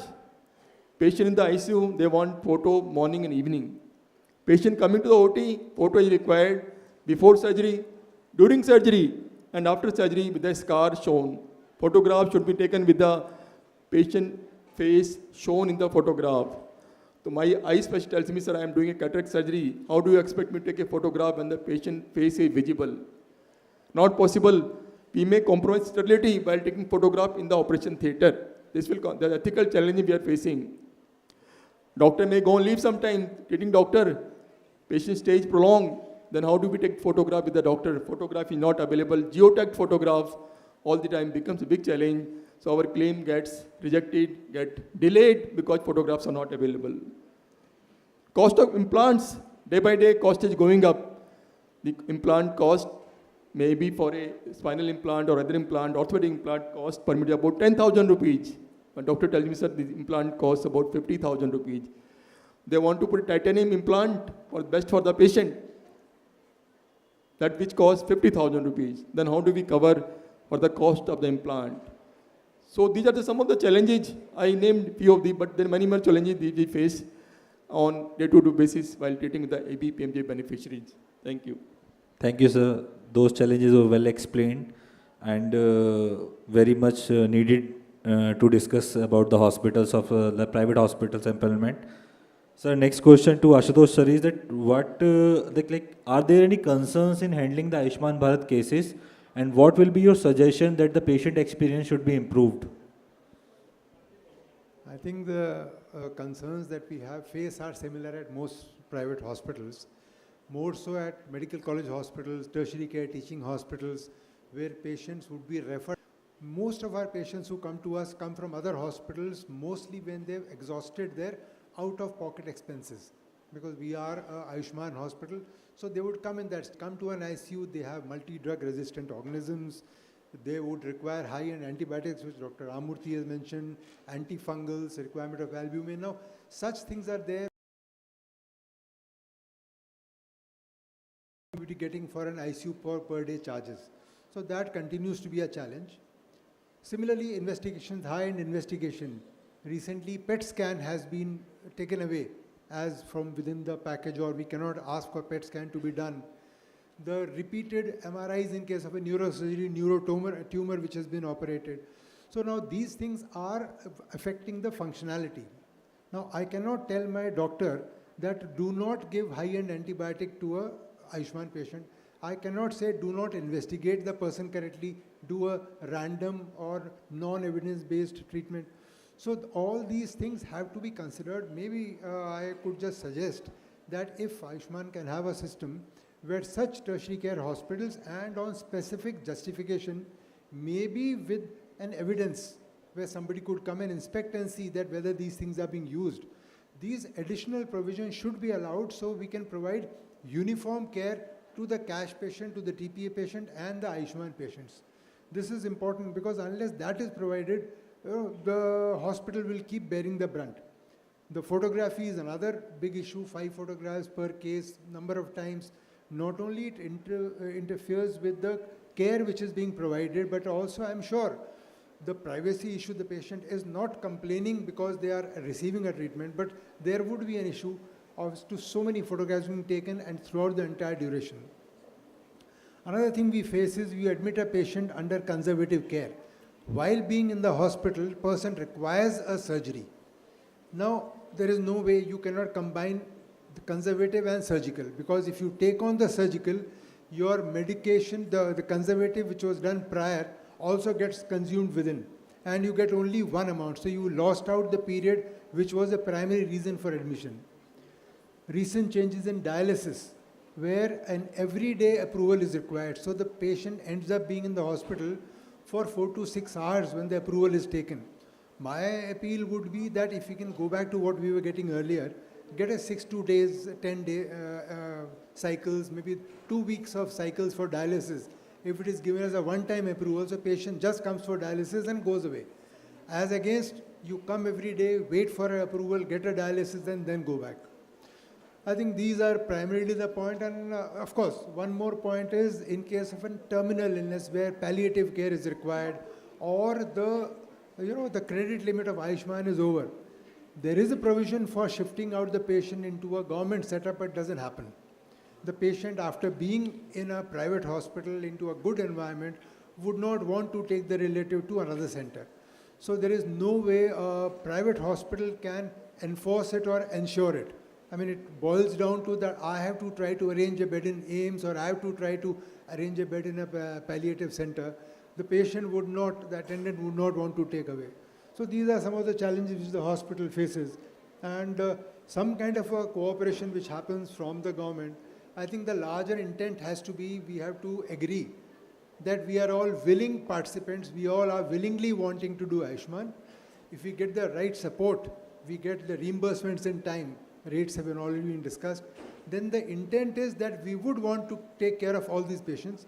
So that kind of support comes in. I'm sure the private sector is more than willing to go ahead to do the last mile as well. Thank you.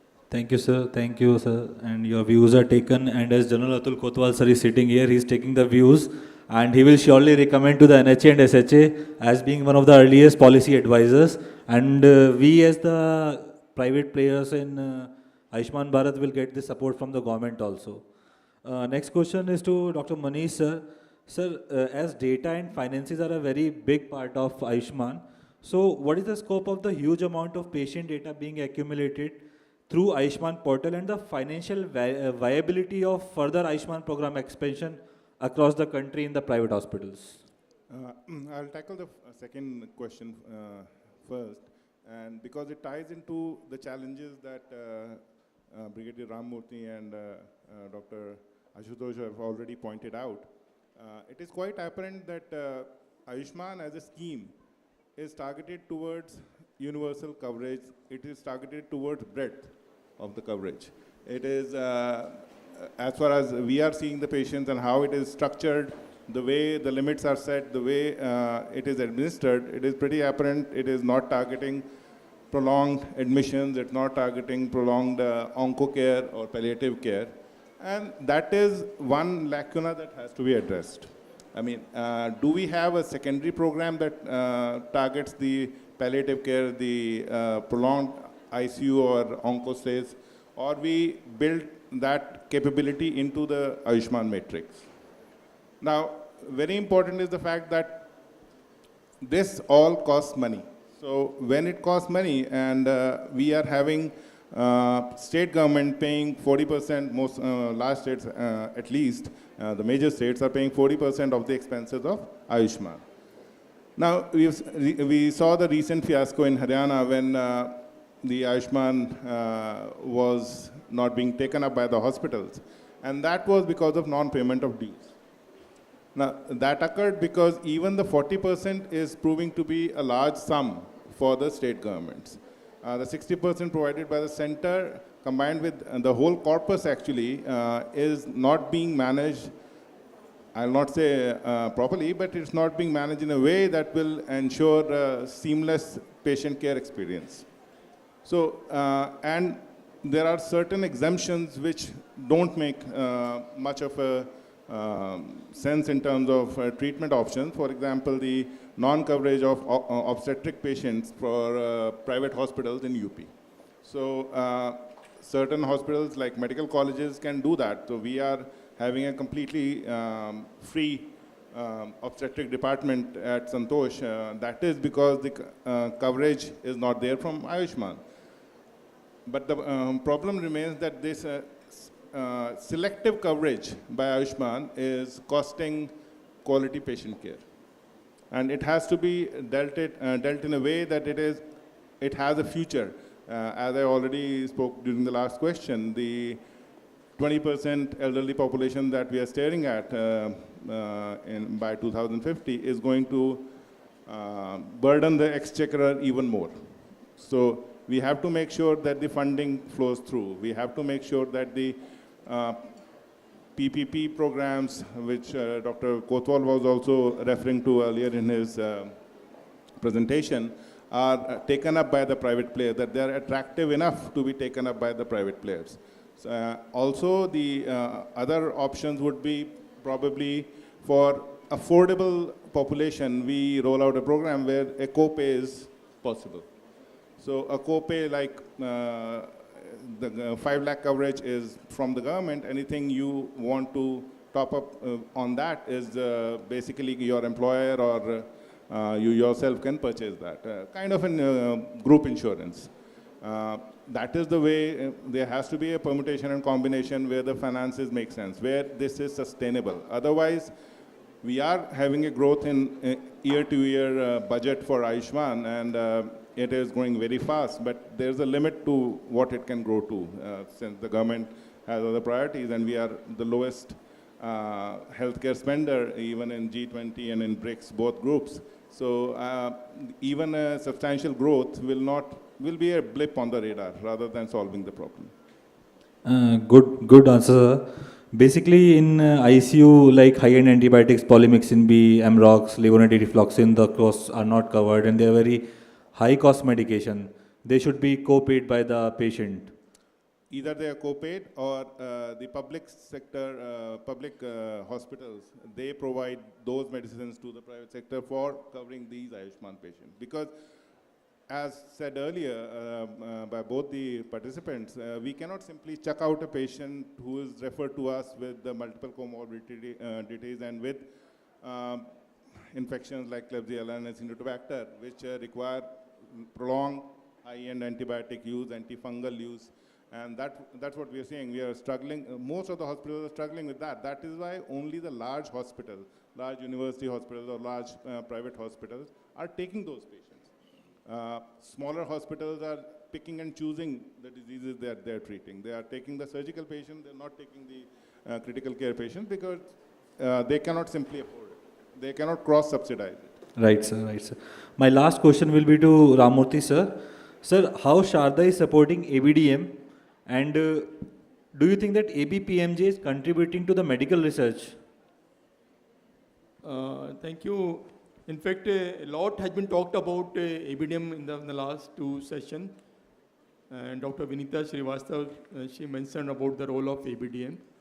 And just last previous talk by Dr. 𝐂𝐨𝐺𝐫, he also talked about quite a lot about ABDM, that is Ayushman Bharat Digital Mission. Another pillar of Ayushman Bharat, as Dr. Major Atul Kotwal also shared with the fourth Ayushman Bharat.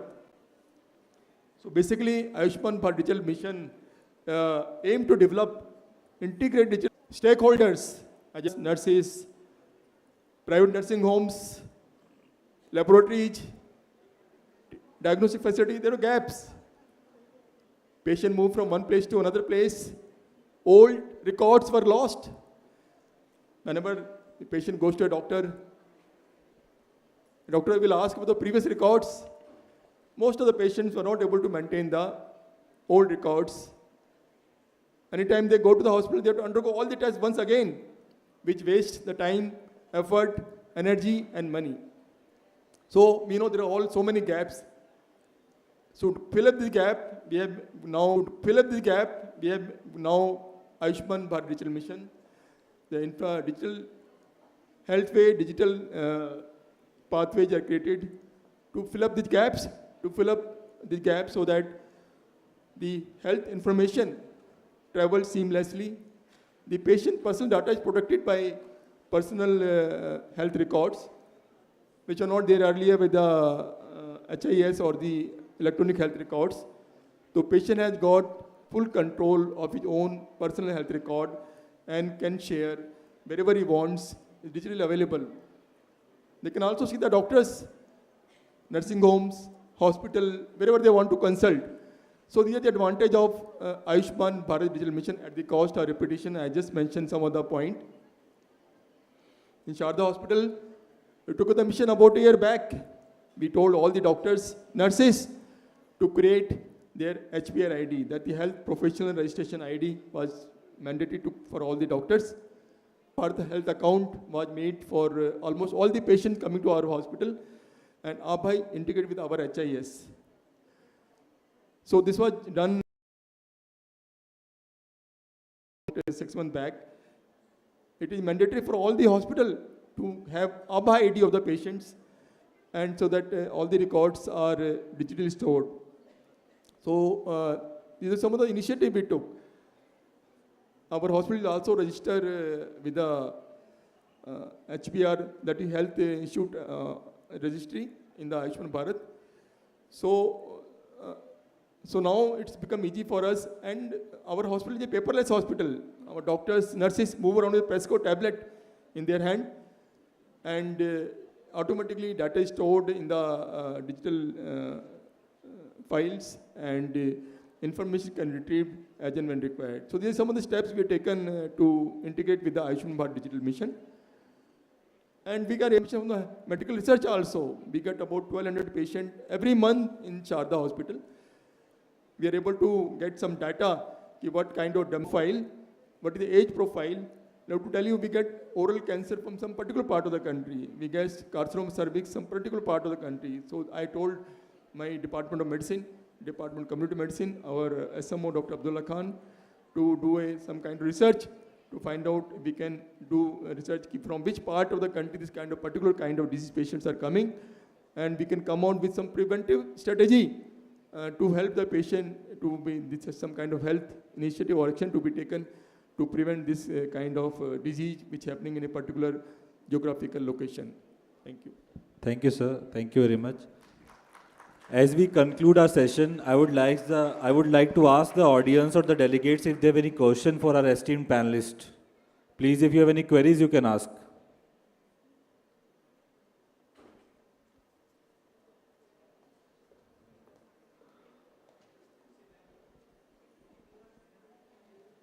Sir, let me provide you a mic.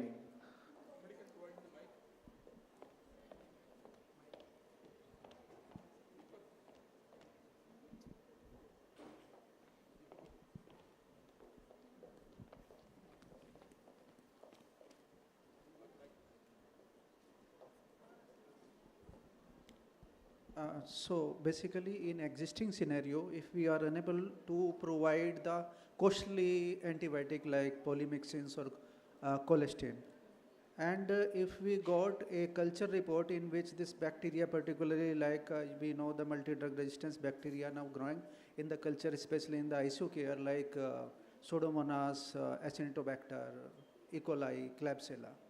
And we found this is the only medications like polymyxin or this colistin. So, how we should go through this scenario? Can we ask the patient? Because many of the patient ask us, sir, we will add whatever is being provided through the Ayushman, okay, otherwise we will give you whatever is not available. So, but our management is denying for that practice. So, you all the panelists, basically, what is the way out for this situation? Thank you, Dr. Devender, for your very relevant questions. I know we face these issues and challenge many times, and you yourself have come to me, and my ICU team also comes to me sometimes, sir, we need to upgrade the antibiotics like poly-B or antifungals, which cost quite a lot. As I said in the beginning, this is supposed to be a cashless scheme for the Ayushman Bharat patient. So that's why every time I tell we don't permit the patient to buy. We don't ask, we cannot ask the patient to buy these antifungal or costly antibiotic. That is one part. At the same time, I request our SMO Ayushman Bharat, Dr. Abdullah Khan, to take the approval, to put the request to SHA to take special permission. Like some of the antibiotic, he told me, like some of the antifungals are covered. He told me the list of about 12 high-end medication, like albumin is covered, and some of the antifungals are covered. But some are not covered. So then he put up a request to SHA. On case-to-case basis, we may get the approval from SHA. And sometimes I also request my specialist to utilize those particular antibiotics or antifungal which are covered in the list of 12, this list which is approved by the SHA already. But I know sometimes you are faced with one particular choice you want to give depending on the culture and sensitivity report. So which I have got no answer. The answer is not easy. Again, I will say we cannot ask the patient to buy because it's a cashless scheme of the government of India. If we ask the patient to buy, then whole purpose of the scheme is defeated. That's my point is. If any my other co-panelists have something else to comment. I think we brought it out very clearly that we cannot ask to either the hospital has to bear it. That is where the point was, that if we can have a provision, what I hear is that the UP authority does allow ordering for certain high-end antibiotics to a certain extent, which is not available, so to say, with us.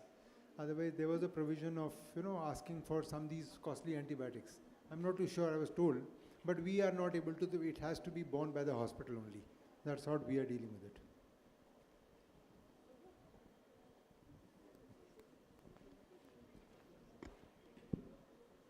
Sir, there is a list high-end medication which has been provided by NHA and SHA in which 19 medications are covered. There are 5 antibiotics which are vancomycin, imipenem, colistin and meropenem. So basically any other questions, and we will forward the high-end guidelines to everyone in the department so that they can use according to the medications. So any other questions? Okay. So as PMJ private hospitals, over 50 to 40%, 40 to 50% are private hospitals, and private hospitals often pioneered in health research, medical research also. So basically the NHA should view on this scheme as it is a new scheme and it should be like fully evolving. So major inputs will be taken out and sent to the NHA also, and there are various committees formed on this advisories. So basically I would like to conclude the session of role of private hospitals in AB-PMJAY scheme, and I thank all my panelists, Ramurthy sir, Ashutosh sir and Manish sir also. Thank you very much.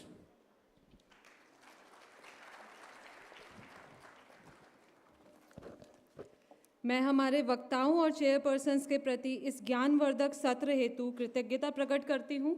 विश्वास है कि सभी प्रतिभागियों ने आपके अनुभव और ज्ञान से समृद्धि प्राप्त की होगी।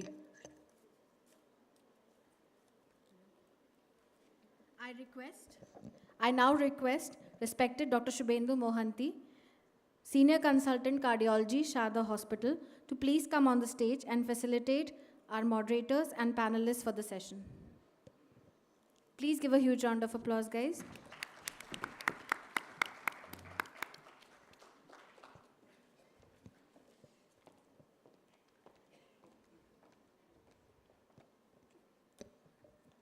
I would request all to please stay back on the stage for the group photograph.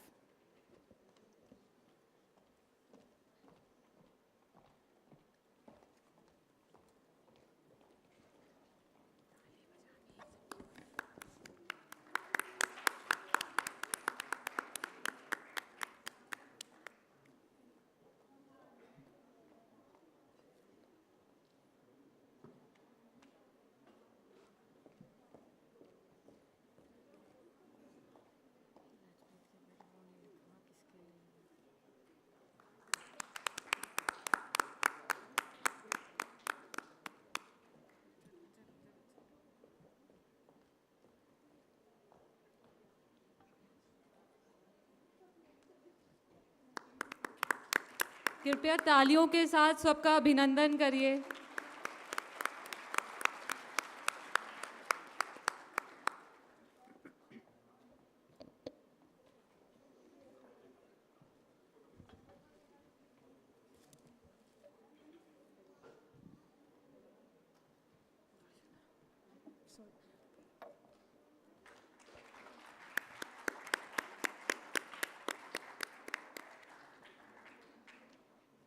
Thank you all.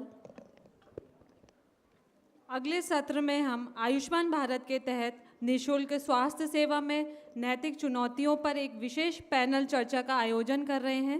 Panel में शामिल हैं माननीय doctor Vijay Kumar Gurjar sir, senior consultant geriatric medicine, Sharda care health city, माननीय doctor Shubhendu Mohanty sir, senior consultant cardiology, Sharda hospital, माननीय doctor Anil Thakwani sir, senior consultant radiation oncology, Sharda hospital, और माननीय doctor Ravindra Srivastava sir, senior consultant neuro surgery, Sharda hospital. इस सत्र का संचालन माननीय doctor Abhineet Kumar sir, additional MS AB-PMJAY, Sharda hospital द्वारा किया जाएगा। हम उनका और पैनल के सभी सदस्यों का हार्दिक स्वागत करते हैं।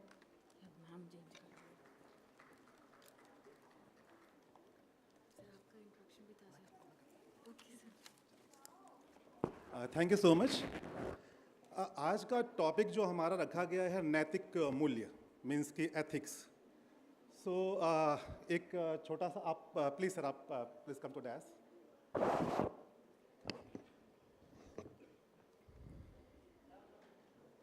एक बात जो है मेरे दिमाग में आई, और वो ये है कि ज्ञान वो परिधि है जो हमें हमेशा नैतिक मूल्यों में बांध कर रखती है। जब आयुष्मान भारत के तहत जब हम आउटरीच प्रोग्राम करते थे और बहुत से पेशेंट गांव से यहाँ पे आते थे, तो हम लोगों ने चर्चा करी कि ठीक है, इनको पता है कि सब कुछ फ्री है, बट हमें पता है कि क्या फ्री है क्या नहीं है।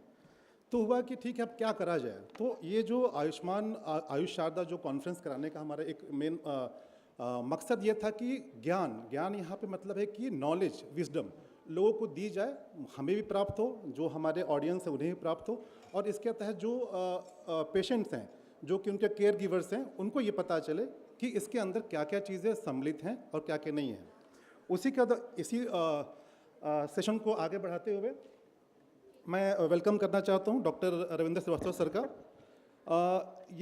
Sir, doctor Ravindra Srivastava is a senior consultant in neuro sciences like brain and spine at Sharda hospital and Sharda Care, with over 23 years of experience and more than 20,000 surgeries. A gold medalist from AIIMS, New Delhi. He is MBBS, MS, MCH. He has advanced certification from the University of California and Johns Hopkins University. His expertise includes brain and spine tumors, DBS, and stereotactic surgeries, trauma care, and headache management. He has successfully performed thousands of life-saving surgeries, including high-risk brainstem, skull base, and spinal procedure. He pioneered neurosurgery in Greater Noida. I welcome Dr. Ravinder sir. Please give me a big round of applause. Now I welcome Dr. Sumindu Mohanty sir. He is MD, DM Cardiology, fellow in SCI, is a renowned cardiologist in 18 years of rich experience, and alumnus of CMC Vellore. He had served a faculty of CMC Vellore and G. Pant Hospital, New Delhi, and as a senior consultant at Indraprasth Apollo Hospital, New Delhi. A member of Cardiology Society of India and SCAI USA. He has been honored with Distinguished Faculty Award at G.B. Pant Hospital. He is widely recognized for his expertise and contribution in the field of cardiology. I welcome you all, sir. Give a big round of applause. Now I welcome Dr. Anil Thakwani, sir, HOD and Senior Consultant, Oncology at Sharda Care and Health City. He is a distinguished oncologist over 30 years of clinical academic experience, and alumnus of AIIMS New Delhi. He has also trained internationally in the USA, China, Europe in advanced radiation oncology techniques. He has been instrumental in establishing oncology and nuclear medicine department at leading hospitals, including our hospital, and has successfully treated patients from more than 50 countries. He delivered online talks in around more than 30 different countries, a mentor to many DNB students and investigator at ICMR cancer projects. He continued to contribute extensively to cancer care, research, and global medication in it. I welcome you, sir, and kindly give a big hand of applause.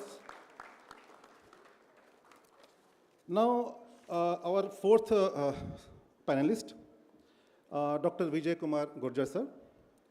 He is having 13 years of rich experience in the field of geriatric medicine, which is previously ignored in most of the countries. But in India, now it is a very successful and most important field at present. He is specialized in treating senior citizens with holistic and customized approach according to their needs, highlights through comprehensive geriatric assessment through clinical evaluation. He has been associated with renowned institutions such as All India Institute of Medical Science, New Delhi, Primus Super Specialty Hospital. He obtained his MD in geriatric medicine from All India Institute of Medical Science, New Delhi in 2015, following the completion of his MBBS from Pandit B.D. Sharma, PGIMS Rohtak in 2010. His advanced training and scholarly expertise in geriatric medicine has paused to significantly contribute to clinical excellence and patient-centered care at Sharda Care, Health City. I welcome you, sir, and I want to give a big hand of applause.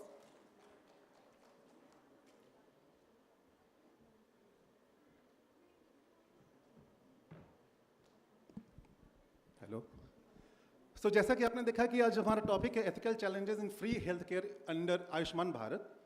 तो मैं सारे panelist थे इनके field के बारे में जो चुनौतियां ये फेस करते हैं एथिकल इश्यूज पे उनको हम यहाँ पे आज चर्चा करेंगे और इसका क्या सोल्यूशन निकलता है वो हम आज जानेंगे। सबसे पहले रविंदर सर, आप मैं स्वागत करता हूँ इस मंच पे, और आप न्यूरो सर्जरी के महान चिकित्सक हैं, तो आपको डे टू डे प्रैक्टिस में कौन से चैलेंजेस फेस करने पड़ते हैं, स्पेशली आयुष्मान भारत के पेशेंट्स के लिए? A very good question. Hello. Neurosurgery is a very difficult branch and very sensitive branch from the patient's point of view. और सबसे बड़ा challenges है patient when a patient lands up in casualty. The first challenge is CT scan being not done. That is the primary most important step towards treating a patient. I asked my resident कि क्या हुआ CT. He said पहले admit होगा patient, then CT होगा in Ayushman. But that is not the natural thing. If you go in a private hospital, straightforward CT scan is done. And once the CT scan comes down, whether it is a conservative treatment or a surgical treatment, that's where the problem starts. In treating a conservative patient, there are very key conservative patients के लिए आपके लिए आयुष्मान से ज़्यादा नहीं है, आपको उसको सर्जरी करनी पड़ेगी. But that's not the way a neurosurgical patient, if there is a small hematoma or a small contusion, so many patients are being treated conservatively. So that's the journey, the first journey starts. And if a patient, say in a first CT scan, he has a head injury, and the subdural hematoma forms later on, say after 2 days or 3 days, then we require surgery. So here also the problem arises कि CT का अभी approval Ayushman से नहीं है. Other patient is deteriorating in GCS scale. Patient relative ask the doctor आप कर क्या रहे हैं? वो तो अब और बेहोश हो गए, वो तो अब बोल भी नहीं रहे, उनका हाथ नहीं चल रहा है, उनका पैर नहीं चल रहा है. So I asked always in the ICU, CT scan हुआ, sister को भी डांट पड़ती है, क्यों नहीं करा रहे भाई CT scan? Sister बोलती है approval के लिए wait कर रहे हैं. So these are the very few challenges of starting wo. Secondly, a patient, when you get operated in a tumor patient, there is a very basic surgery of tumor, so you don't have just a little bit of code for anything of operating a tumor patient like neuronavigation, that thing is not covered under Ayushman. So there are difficult tumors, we have to tell the patient relative कि ये हम operate ही नहीं करते, ये हम कर नहीं सकते. Second of all and third of all will be when the patient gets operated, उसकी antibiotics. Meningitis is very common problem in head injury patient. So we can't, culture जब तक आता है तब तक antibiotics का high-end antibiotics you can't route, and so the patient deteriorates. But today in the newspaper there was an article that even if you are providing a free service and the consumer code says कि it is a free and by chance the patient dies, so it comes on the negligence of the doctors and the relatives can sue the doctor directly. Then there will be nobody after you, only the doctor who has. So these are the very basic challenges, very difficult challenges. And the most important challenge in neurosurgery, there are no codes for spinal implants. So I don't know, in AIIMS, neurosurgery department used to treat all spinal patients. Here there is a code for the ortho, but no implants for the an implant cost and just 10,000 rupees. 10,000 में तो stainless steel के भी implant आप नहीं लगा सकते. So these are the various challenges, I would say. Yes, sir. So basically the code system and the approval system, and especially definitely the monetary things are always there. Thank you so much, sir. Sir, Dr. Shibandhu Mohanty, sir, I would like to ask you regarding your department, cardiology, what kind of challenges you are facing? I think the challenges are very similar in all the departments. That is the standard of care that is mentioned in present day is very advanced compared to what has been sanctioned in the Ayushman Bharat portal. So we, for example, in cardiology, angioplasty and everything is sanctioned, but there is no provision to do an imaging, that is intravascular imaging, or any high-end equipment like covered stent or anything, which cannot be used. Now, because of this, the best of the care becomes a challenge. We cannot provide the best of the care, but yes, I would say that it is still better than nothing, because the vast majority of the population did not have any means of getting to a hospital or getting themselves treated.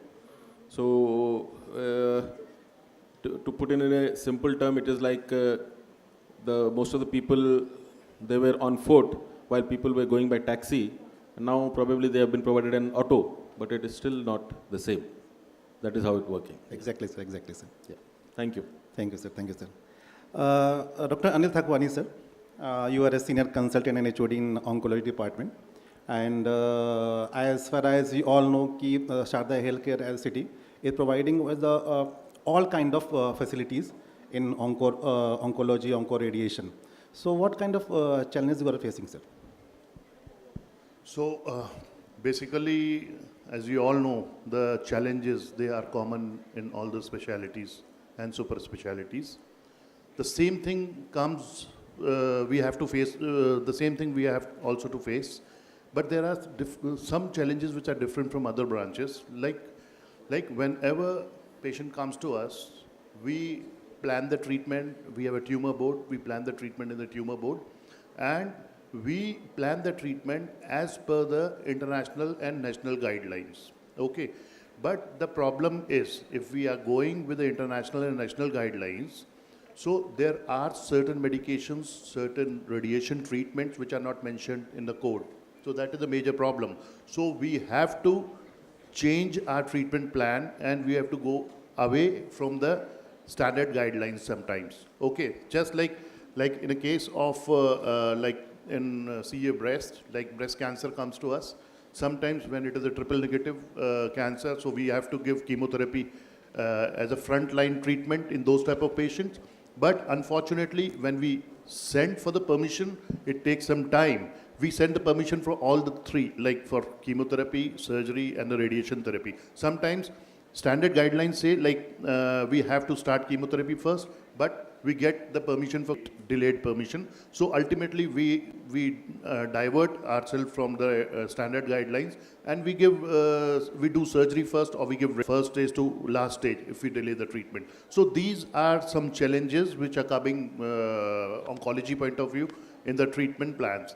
And the second thing is like nowadays in the medical management of cancer patient, we have the latest treatments in a form of immunotherapy, in a form of target therapy, and many more like CAR T-cell therapy.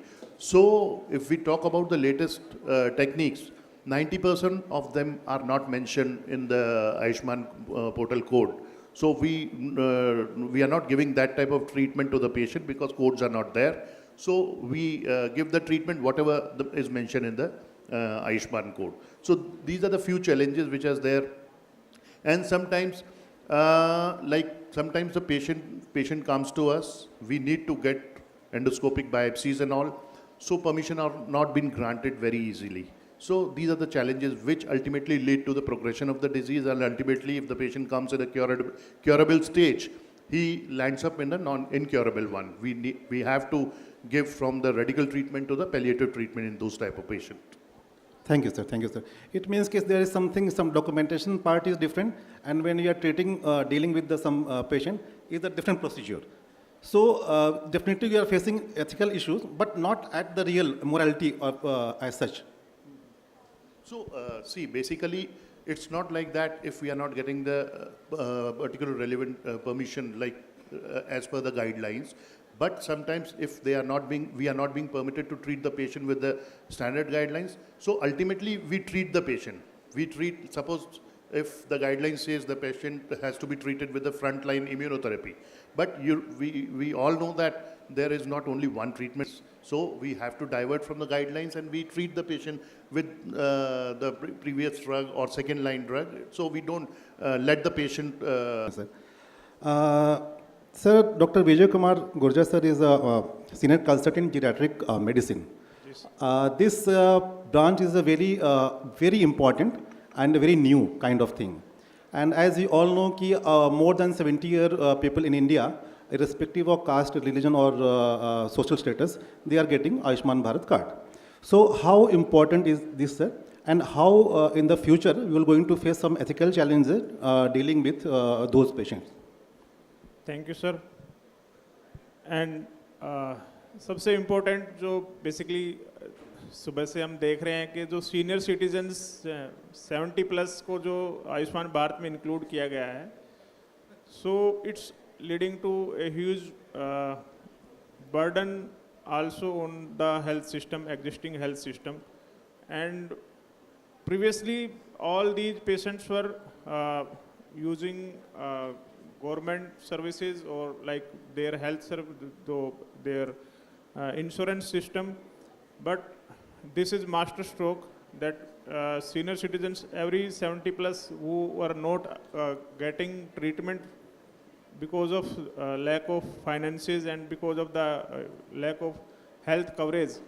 So because of this they are they are included in this. So issue is that in medical science there is no 2 + 2 is not equal to 4. It's not always 4. It can be 2 + 2 is maybe 0 or 2 + 2 maybe 6. And with the senior citizens with their multiple diseases, the chances of complications and diversion, as Dr. Thagwani said, that diverting from the standard protocols, we have to divert from these standard protocols, and because of this computerized system and we have to get approvals and all this, ethics has taken the back seat. The morality, the empathy, the compassionate care has taken a back seat. That should not be lost. Right, sir. मरीज को सिर्फ क्योंकि जो approval देने वाले लोग हैं वो सिर्फ सिस्टम देख रहे हैं, बट जो डॉक्टर हैं वो उस मरीज को देख रहे हैं, उसके रिलेटिव्स को देख रहे हैं, उसके फैमिली को देख रहे हैं. बट जो सिस्टम पे बैठे लोग हैं उन्हें सिर्फ वो कोड्स दिख रहे हैं, उनको उसकी बीमारी या उसकी सराउंडिंग्स नहीं दिख रही हैं कि एक बंदा अगर उसके साथ उसको उस समय से इलाज नहीं मिलता है तो इसकी क्या कॉम्प्लिकेशंस होंगी, या उसको ये एंटीबायोटिक, या उसको जैसे डॉक्टर रविंदर ने बताया ये वाला इम्प्लांट नहीं लगता है, या उसको टाइमली सीटी नहीं होता है, तो उन चीज़ों की क्या क्या कॉम्प्लिकेशंस होंगी. जो सिस्टम पे बैठे लोग हैं they are not aware of it and they can't feel it. उनकी गलती नहीं है वो, क्योंकि उनके सामने वो सिचुएशन है ही नहीं. तो जो डॉक्टर है उनके लिए एक ये बहुत बड़ा एथिकल डिलेमा है कि वो क्या करें, क्योंकि वो उन्होंने पढ़ी है कि हर किसी की जान बचानी है, बट जो सिस्टम है, सिस्टम शुड नॉट कि वो उनके हाथ बांधने नहीं चाहिए उसको. तो ये हमें we have to take care of it. Administration and the policy maker should take care of it कि empathy should not be lost and compassionate care should be there. Thank you Vijay sir. Sir जैसे कि more than 70 year की बात हम कर रहे हैं India में, तो पॉपुलेशन हमारी यहाँ कंट्री में एजुकेशन सिस्टम और जो मेडिकल सिस्टम काफ़ी अच्छा है. तो इस एज के पॉपुलेशन हमारे पास बहुत ज़्यादा है, और डेफिनेटली कुछ ओल्ड एज होम्स भी हैं और बहुत सारी सरकारी संस्था भी हैं. तो सर क्या आपका जाते हैं वहाँ पे, अगर जाते हैं तो क्या अनुभव है, और क्या सबके पास आयुष्मान कार्ड है? जी, ये आपने बहुत अच्छा एक सवाल उठाया है. I used to visit the old age homes. So weekly I go to these old age homes and they don't have Ayushman health cards. बहुत से लोगों के पास आधार कार्ड भी नहीं है, तो आधार कार्ड के बिना आपका आयुष्मान कार्ड नहीं बनता है. बहुत से लोग डिमेंशिया के पेशेंट्स हैं, दे डोंट नो कि वो कहाँ से आए हैं, अभी उनकी पुरानी क्या बैकग्राउंड है. तो they are the most needy people. जैसे अभी बात हो रही थी कि बहुत से अच्छे वेल एफिलेटेड लोग भी जो हैं वो भी, उनके पास भी आयुष्मान हेल्थ कार्ड है, बट जो ऐसे नीडी लोग हैं जिनको अपनी आइडेंटिटी नहीं पता है, या जो डिमेंशिया आपने सुना होगा कि जो बिल्कुल ही सब कुछ ही भूल चुके हैं, उन लोगों को भी जो बीमारियां होती हैं, तो ये ओल्ड एज होम्स में they are not able to get the treatment, they are not able to get any facilities like this. So I think we can take initiatives कि nearest जो भी आपका government hospitals हैं या Sharda care के जो nearest जो hospital old age homes हैं, we can go there and make Ayushman health cards for them. Thank you sir. Last में सर मैं आप सबसे एक लास्ट क्वेश्चन पूछना चाहूँगा रविंदर सर, जो भी हम चैलेंजेस और एथिकल चैलेंजेस फेस करते हैं उसमें क्या हम कुछ और सॉल्यूशन या एडवाइस दे सकते हैं?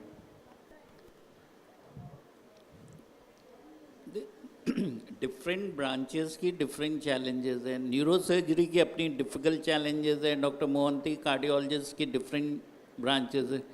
अब a person like doctor Mohanty और diet like me who have come from a good institute, अगर हम उसका या डॉक्टर ठकवानी का जो ट्रीटमेंट लाइन मैनेजमेंट, अगर if I because many of my juniors they are now professors in AIIMS and they asked me, boss ये patient भेज दें आप कर दोगे directly? So I said I don't have these facilities to operate in a neuro navigation, नहीं है, कुछ नहीं है. So that's where the question, different challenges आते ही आते हैं. So the Ayushman team and the government should directly consult with there should be some members of neurosurgery, there should be members of a cardiologist, and there should be some system where the neurosurgeon can directly interact with the Ayushman. Kindly provide me this thing, so that he can make policy different, like attending a CT, repeat CT, higher antibiotics, meningitis. So that way, I think it will be a much better option. And secondly, I think there should be something also from the patient side. Everything free is taken as granted. Nothing in India works. Even आप हवा भरवाने जाते हो तो petrol pump पे जाते हो तो वो कहते हैं हवा नहीं है, फ्री में है, क्योंकि आप उसको पैसे देते हो तो वो अच्छे से भरता है. तो आयुष्मान में भी थोड़ा से पेशेंट साइड, इफ दे पे समथिंग देन दे थिंक कि हाँ yes my patient is being looked after very well. जी थैंक यू सर। मतलब कि पॉलिसी मेकिंग में ऑल सेक्टर, ऑल जो डिपार्टमेंट है वो पार्टिसिपेट होना चाहिए. Thank you sir. Abhijay sir आप कुछ करना चाह रहे थे? हाँ, मैं डॉक्टर रविंदर सर वाली बात का जवाब देना चाह रहा था कि वो फ्री नहीं है सर, वोट दे रहे हैं ये बहुत ज़रूरी है कि जो इन लोगों को ये सुविधाएं मिल रही, बहुत से लोग हमने देखे हैं कि वो ये 5 लाख तक का जो हमें बहुत छोटा सा वो लग रहा है, बहुत से लोगों का हमने देखा कि उनसे बहुत बेहतर हुई है उनकी ज़िंदगी, उनको इलाज मिला है. हाँ, इसमें एक पॉइंट जो मैं ऐड करना चाहूँगा कि जो क्लिनिशियंस हैं या जो हॉस्पिटल एडमिनिस्ट्रेशंस हैं और NHA के बीच में एक कम्युनिकेशन रहना चाहिए, और जो पेशेंट है वो उसके सेंटर में रहना चाहिए, उसको इग्नोर नहीं करना चाहिए और उसका एक सॉल्यूशन फाइंडिंग होना चाहिए.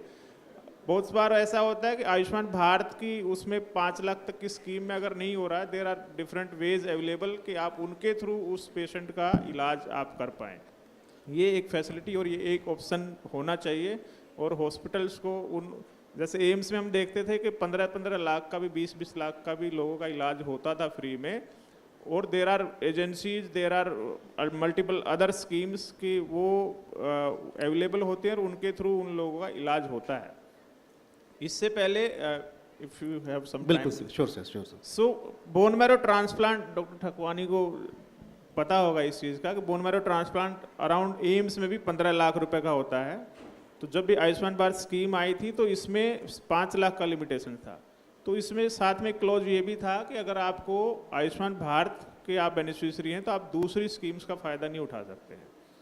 जब तक आयुष्मान भारत नहीं आया था तब तक राष्ट्रीय आरोग्य निधि से लोगों का इलाज हो रहा था, उन्हें 15 लाख रुपए मिल रहे थे, बोन मैरो ट्रांसप्लांट हो रहा था. क्लोज आने की वजह से बहुत से लोग जो आयुष्मान भारत के बेनिफिशियरी की लिस्ट में भी आ गए तो उनको इलाज मिलना बंद हो गया. तो हमने ये इशू उठा से लोगों को बेचारों की जान भी चली गई थी इसमें कि उनको इलाज नहीं मिल पा रहा था क्योंकि वो उस राष्ट्रीय आरोग्य निधि का फ़ायदा ले ही नहीं पा रहे थे इसकी वजह से. तो अब सुनवाई हुई और उसके बाद ये हुआ कि अब अगर किसी का इलाज आयुष्मान भारत में उपलब्ध नहीं है तो आप दूसरी स्कीम में भी उसका इलाज किया जा सकता है. तो ये कंटिन्यूस एक फीडबैक मैकेनिज्म एस्टेब्लिश होना चाहिए और इसको इम्प्रूव करने की ज़रूरत जहाँ लगती है वहाँ इम्प्रूव होना चाहिए, उसमें लोगों को अपनी जान से हाथ ना धोना पड़े, क्योंकि पूरी स्कीम और पूरा सिस्टम और जो हम सब लोग बैठे हैं सिर्फ इसलिए बैठे हैं कि इसको और बेहतर कैसे किया जा सकता है। Thank you. Well taken sir, thank you so much sir. Anil sir कुछ आप कहना चाह रहे थे? So I just want to say something about this scheme. As we all know, this scheme has helped a lot of people who are needy. In fact, who are not needy also, they also are converting, as we have discussed. They are converting themselves with this Ayushman help, which has been given by Government of India. तो मैं ये कहना चाहता हूँ, जैसे कि ये कुछ हॉस्पिटल्स, जैसे कि पाँचों उंगलियाँ हमारी बराबर नहीं होती है, तो सारे हॉस्पिटल्स भी एक जैसे नहीं हैं। कुछ हॉस्पिटल्स बेईमानी भी कर रहे हैं इस स्कीम के साथ, और कुछ हॉस्पिटल्स को प्रॉब्लम भी हो रही है, वो अच्छा काम कर रहे हैं तो they are not getting enough to maintain the standards of the treatment. तो अब जैसे बेईमानी कैसे होगी, बिल फॉर्ज बिल बना दिए, ज़्यादा बिल बना दिए, ज़्यादा बिल बना के कम टाइम एडमिट करके दवाइयाँ दी नहीं दी और उसमें लिख दिया और जल्दी से उसका आयुष्मान ख़त्म हो गया। तो इससे आयुष्मान स्कीम के साथ बेईमानी हो रही है। पर अब कुछ हॉस्पिटल्स हैं जैसे शारदा हॉस्पिटल, जो कि नो प्रॉफिट नो लॉस पे इस पे काम कर रहा है एक तरह से देखा जाए, उसमें क्या हो रहा है, we are trying to maintain the standards, but अब उतना पैसा मिल ही नहीं रहा। अब 5 लाख में अगर कार्डियक सर्जरी, न्यूरो सर्जरी अगर हम करना चाहेंगे, इतना तो उसका आईसीयू स्टे हो जाता है, तो दैट इज़ नॉट पॉसिबल। तो गवर्नमेंट को इस पर थोड़े से मॉडिफिकेशंस करने चाहिए, जो कि जिस हॉस्पिटल का जैसा स्टैंडर्ड है, जहाँ पे सुपर स्पेशलिटी है, जैसे कि टीपीए में भी होते हैं, मेडिक्लेम्स में या ईसीएचएस में भी होते हैं, तो उनका भी लेवल होता है। तो उस तरह से कुछ होना चाहिए कि अगर एक हॉस्पिटल है जिसमें सुपर स्पेशलिटी की सारी मतलब फैसिलिटीज़ हैं, तो they should pay to that hospital as per the standards. और इसके अलावा कुछ हॉस्पिटल जैसे शुरुआत में बेसिक से शुरू हुए and they are now modifying themselves into the latest, into the super speciality, तो उनके पैकेजेस भी बढ़ने चाहिए। So I mean to say that कि ये पैकेज फिक्स ना हो, depending upon the performance of the hospital, how the patients are doing.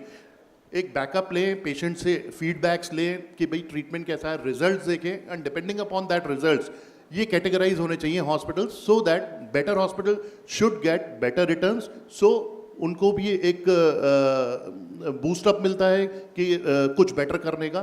तो इस तरह से मेरे हिसाब से होना चाहिए। बाकी तो let us see what will happen in the future. Well said sir, well said sir. Mohanty sir, आप कुछ कहना चाहेंगे लास्ट में? Any suggestion, advice? Like I said, जैसे मैं कह रहा हूँ कि आयुष्मान भारत का बेनिफिट तो है, उसमें कोई डाउट नहीं है, लेकिन ये इसी तरह मतलब I take it like this only कि एक नॉर्मल आदमी जिसको पहले कहीं जाने का कोई साधन नहीं था, उसको एक साधन प्रोवाइड किया गया है। ये बिल्कुल अप टू डेट नहीं है, ये एक 4 व्हीलर गाड़ी नहीं है, बट एटलीस्ट वो पहले पैदल जाता था, पहुंच ही नहीं पाता था, अब वो कम से कम कहीं पे पहुंच सकता है। It is not in the best way, अभी ये बेस्ट नहीं है, लेकिन ये काफ़ी सारी छोटी मोटी प्रॉब्लम्स और मतलब मिडिल लेवल तक की प्रॉब्लम्स को भी आराम से हैंडल कर सकते हैं। लेकिन हाई एंड सर्जरी और हाई एंड ट्रीटमेंट के लिए अब इसमें थोड़ा सा रिफाइनमेंट होना है, विच आई एम श्योर टाइम के साथ it will be taken up and will be done. Thank you so much sir. So point मैं भी कहना चाहूँगा, जैसे कि फैसिलिटी मिल रही है, जैसे डॉक्टर मोहंती ने बताया, पेशेंट्स को फैसिलिटी मिल रही है। अब द प्रॉब्लम इज कितने जो नीडी लोग हैं वो रीच में हैं। शारदा हॉस्पिटल कितने ऐसे लोग आ पाते हैं जो गांव में रहते हैं। तो मेरा एक और, अगर आयुष्मान की तरफ से कोई यहाँ पर बैठे हैं, मेरा एक और रिक्वेस्ट होगी उन लोगों से कि आयुष्मान के अंडर में बड़े हॉस्पिटल अंडर पैनल ना आए, जो कि पीएचसीज हैं, छोटे छोटे हॉस्पिटल गाँवों में हैं, उनको भी इंक्लूड किया जाए, सो दैट कि वहाँ के लोकल लोग इमीडिएट पहुँच सकें। क्योंकि अभी भी हमने ये देखा है 50% जो नीडी हैं वो नहीं पहुँच पाते हैं hospital because of the ignorance. तो इसके बारे में अवेयरनेस का भी स्प्रेड होना चाहिए अच्छा खासा। और मैं तो यही कहूँगा पीएचसीज को भी इंटाइटल किया जाए so that they can also treat. इसके अलावा जैसे कि ई कंसल्टेशंस होती हैं, ई कंसल्टेशन रखी जाए डॉक्टर्स की वहाँ के पेशेंट से, और उनको आयुष्मान से पे किया जाए डॉक्टर्स को, वॉट एवर इट इज़। तो ये सब चीज़ें जो रीच में नहीं है पेशेंट आयुष्मान की, वो और बढ़ाएंगे, वो रीच में आएंगे, अपने गांव बैठे बैठे ही उनका ट्रीटमेंट होगा। तो इससे जो कि ये 50% of the patient who are not able to get the benefits of Ayushman, वो 50% की जगह वो सिर्फ 10% रह जाएंगे, 5% रह जाएंगे, और आने वाले टाइम में सब पेशेंट्स को मेडिकल की फैसिलिटी थ्रू आयुष्मान मिल पाएगी? ये बहुत बड़ी चुनौती सर आज के डिप्ट में भी है. So the Ayushman Bharat scheme advances social justice and beneficence, but it raises ethical issues around fair access, quality, autonomy, sustainability, and accountability. Addressing these requires stronger regulation, ethical training for providers, better awareness for patients, and continuous monitoring of equity outcomes. तो इसी के साथ मैं ये session समाप्त करना चाहूँगा. मैं रिक्वेस्ट करूँगा कोई ऑडियंस में अगर कोई क्वेश्चन पूछना चाहे तो पूछ सकते हैं. ठीक है सर, फिर सबको समझ में आ गया. ठीक है sir, thank you so much Mohanty sir, Anil sir, Ravinder sir and Vivek sir, आपका थैंक यू सो मच.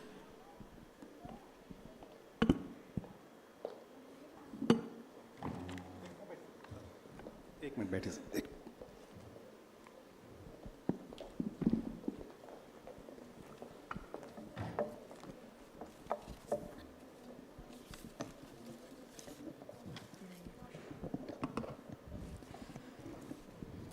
इस उपयोगी और ज्ञान समृद्ध सत्र के लिए मैं हमारे वक्ताओं और चेयरपर्सन्स का आभार प्रकट करती हूँ.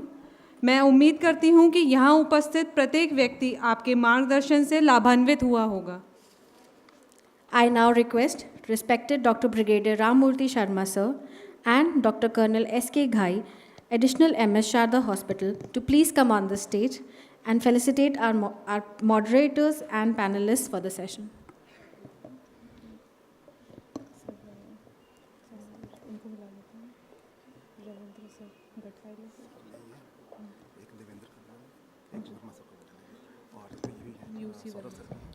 So I would request Devendra Kumar sir and Ravindra sir, Dr. U.C. Verma sir, to please come on the stage.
Guys, please give a round of applause.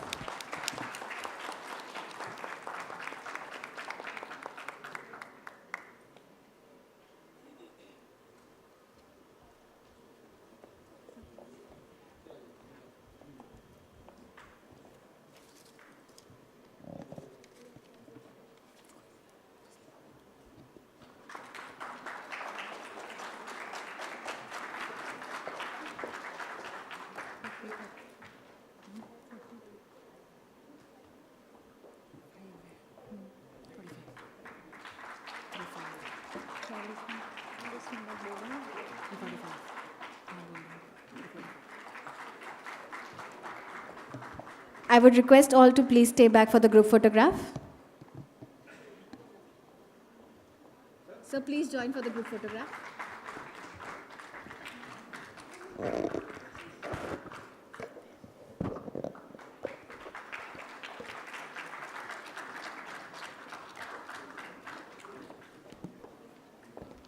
Thank you all.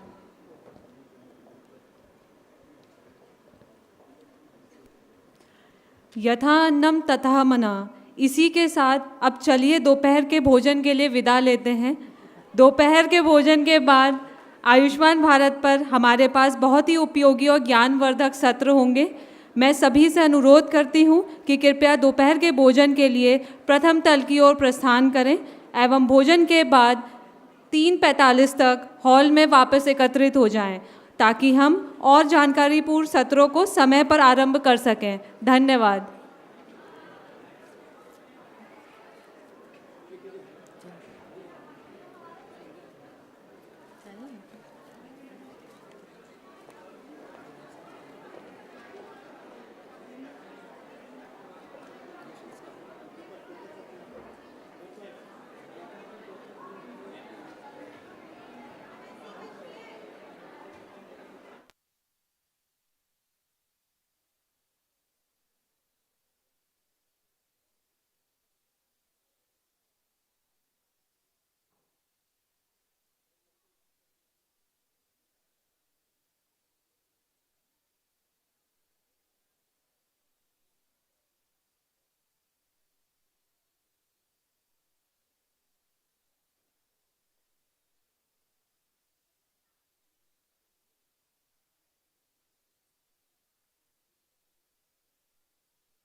Good afternoon, everyone. As we are running late for the sessions, I would request all of you to get accumulated here at 3:30 only, please. We will start the next session at 3:30. Thank you so much.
Welcome back, ladies and gentlemen.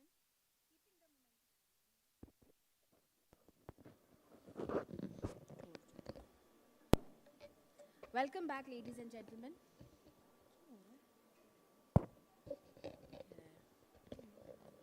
Welcome back, ladies and gentlemen. Keeping the momentum going, we now proceed with a stimulating debate on public-private synergy in Ayushman Bharat, boon or burden for hospitals. Our esteemed panelists, bringing a wealth of knowledge, are respected Dr. Swaroop Srivastava sir, CMS, GIMS Greater Noida, who will be speaking for the motion, and respected Dr. 𝐂𝐸𝐺 𝐈𝐴 sir, MS Mahanandan Hospital, Greater Noida, who will be speaking against the motion. तो तैयार हो जाइए एक रोमांचक सफ़र के लिए। वहाँ जीत सिर्फ किसी एक पक्ष की नहीं होगी बल्कि विचारों की होगी। आइए इसी जोश के साथ अब मैं माननीय doctor Saurabh Srivastava sir, CMS GIMS greater Noida को मंच पर आमंत्रित करना चाहूँगी कि वे अपने शब्दों के माध्यम से हम सभी का ज्ञानवर्धन करें। Doctor Saurabh Srivastava sir MD medicine, government institute of medical sciences greater Noida में चीफ मेडिकल सुपरिटेंडेंट और प्रोफेसर ऑफ मेडिसिन हैं। मधुमेह, एंडोक्राइनोलॉजी और असंक्रामक रोगों में विशेषज्ञता के साथ उन्होंने GB जैन ऑरेशन, अमर श्याम ऑरेशन और BP कॉन में इन्वेस्टिगेटर ऑफ द ईयर जैसे कई प्रतिष्ठित पुरस्कारों से सम्मानित किया है। जोरदार तालियों के साथ स्वागत करिए doctor Saurabh Srivastava sir.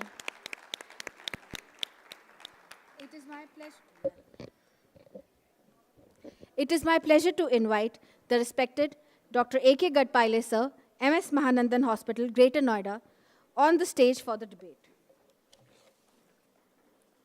Dr. 𝐂𝐸𝐺 𝐈𝐴 sir is the Director of Medicine and Medical Superintendent at Mahanandan, Greater Noida, and former Additional Director General of Health Services, Ministry of Health and Family Welfare, Government of India. He has held key positions at Sharda Hospital, SMSR, PGIMER, and Dr. Ram Manohar Lohia Hospital, New Delhi.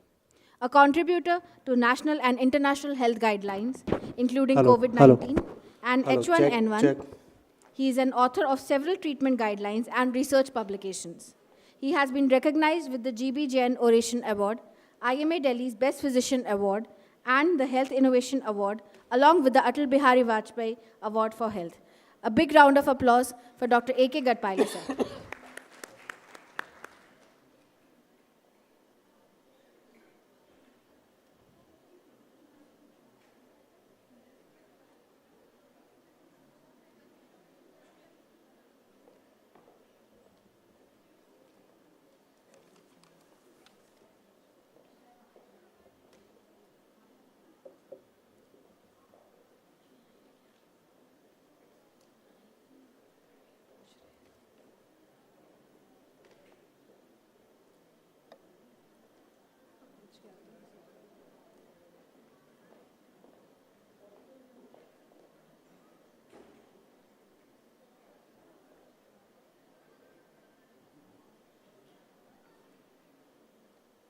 शुरू करें? शुरू?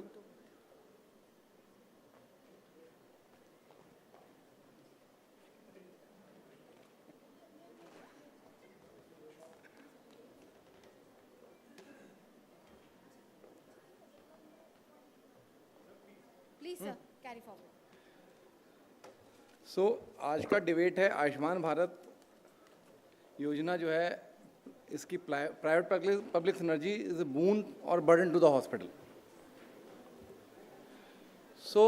Private public synergy जो है it is important as it is a strategic opportunity for the hospital in Indian healthcare revolution.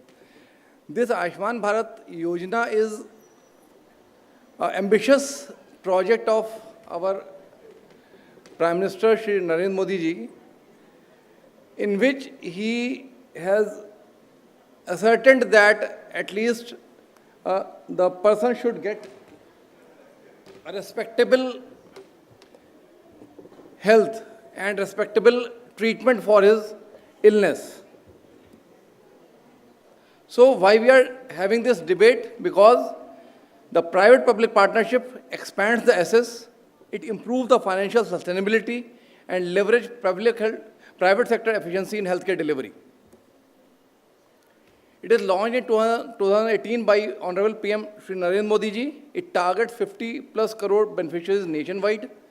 It is the coverage of around 5 lakhs per family annually. It is the world's largest government-funded health insurance scheme, and it aims to achieve universal health coverage by targeting the bottom 50% of the Indian population. Be very specific, we are not targeting the upper class, we are targeting the lower class, which is actually not getting the benefits of treatment. These are the overview of the scheme that it is launched in 18. It is the trust issue. It is trust issue scheme. It is cashless, paperless, and all these things are there. And it covers around 5 lakhs. And what are the beneficiaries of Ayushman Bharat? I'm not going to details of all these things. We come to hospital distribution analysis. It is urban consultation and rural foundation. In urban, private hospitals primarily serve urban and semi-urban population, filling the critical gap in metropolitan healthcare system. And in rural foundation, public hospitals remain the backbone of the rural health delivery system, ensuring geographical equality in PMJAY implementation. Why it matters? Because 500 plus million beneficiaries, they are a massive pool of patients with revenue opportunities for the hospital nationwide, 5 lakh plus coverage per family coverage, and quality-driven growth, government incentives rewarding excellence while expanding market reach beyond the targets. So coming to what is the role of public hospitals? Public hospitals are primary providers of Ayushman Bharat. They are available pan-India. They have universal accessibility, cater to the rural and underserved population. Affordability and accessibility is there. OPD and non-package treatment is provided free of cost. There is infrastructure and ambience is there. The challenges are that they are overcrowding, there is an infrastructure gap, staff shortage, resource gap, training of the staff is utmost important, paucity of the tertiary level care in a majority of public health hospitals, and gaps in the capacity and technology and administrative workload. And what is the role of private hospital? It provides advanced healthcare services, fills the gap in capacity and technology, reservation against Ayushman scheme. They have reservations against Ayushman scheme. They have good infrastructure and ambience. The challenges are that they have the problem of delayed reimbursement, financial strain due to low package rates, no OPD charges, over-treatment is the issue, as was discussed in the previous panel discussion, risk of compromising the quality of care, and all treatment packages are not available, especially at the secondary level. So this, we have already discussed that 50 private hospitals are there, but majority of share is the public hospitals. And why we say that private-public synergy is a boon? Because it provides the expanded access. Private hospitals such reach unreserved urban and semi-urban population, and they are significantly expand beyond their traditional public facilities.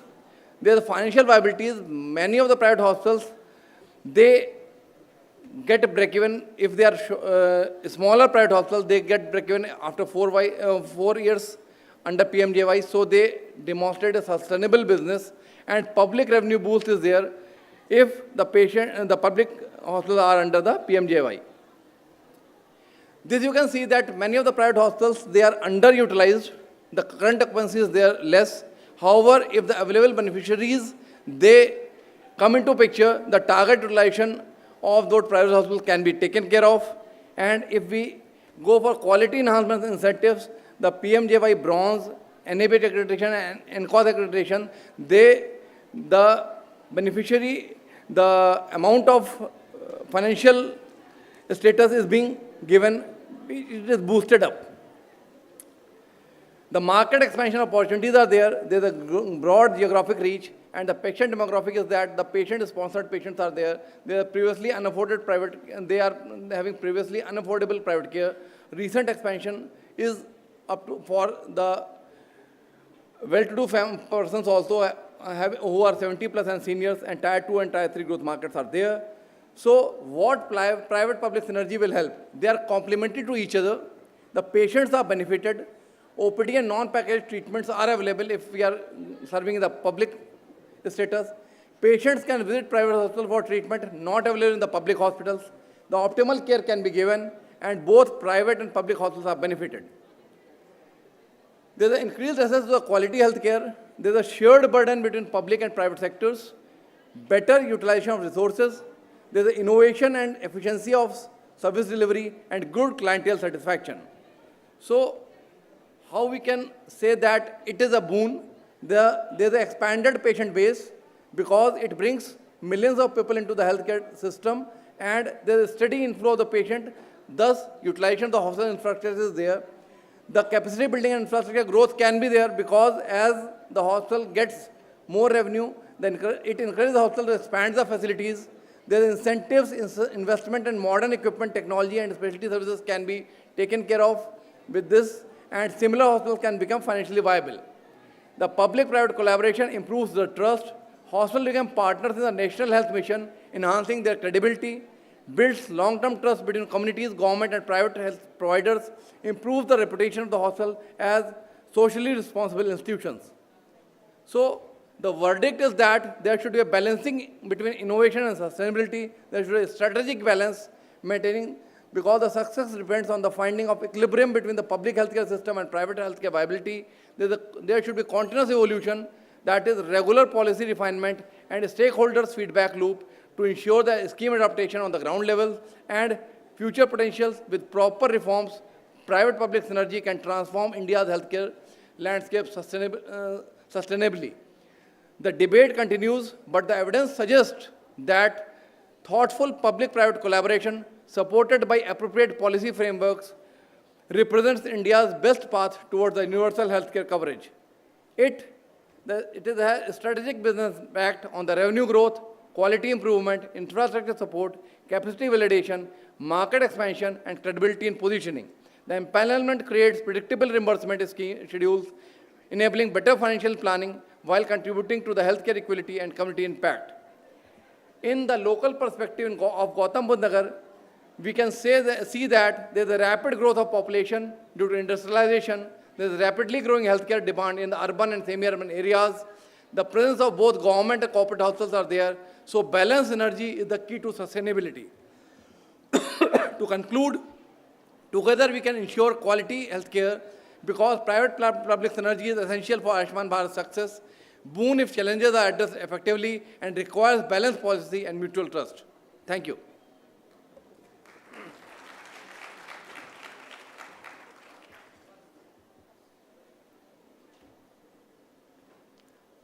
Now I invite Dr. Natpale, sir.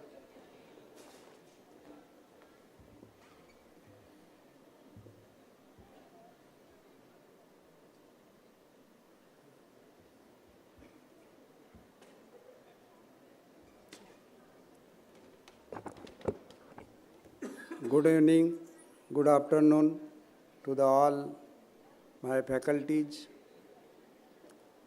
students, participants and delegates. The topic is very interesting. Is a public-private synergy in Ayushman Bharat, boon or burden for hospital. The topic is very, very essential. It is boon or burden for the hospital, not for the beneficiary. Very important. So we should be very, very careful. The government has launched this scheme by considering so many points. And government is very well aware whether this scheme to be implemented or not.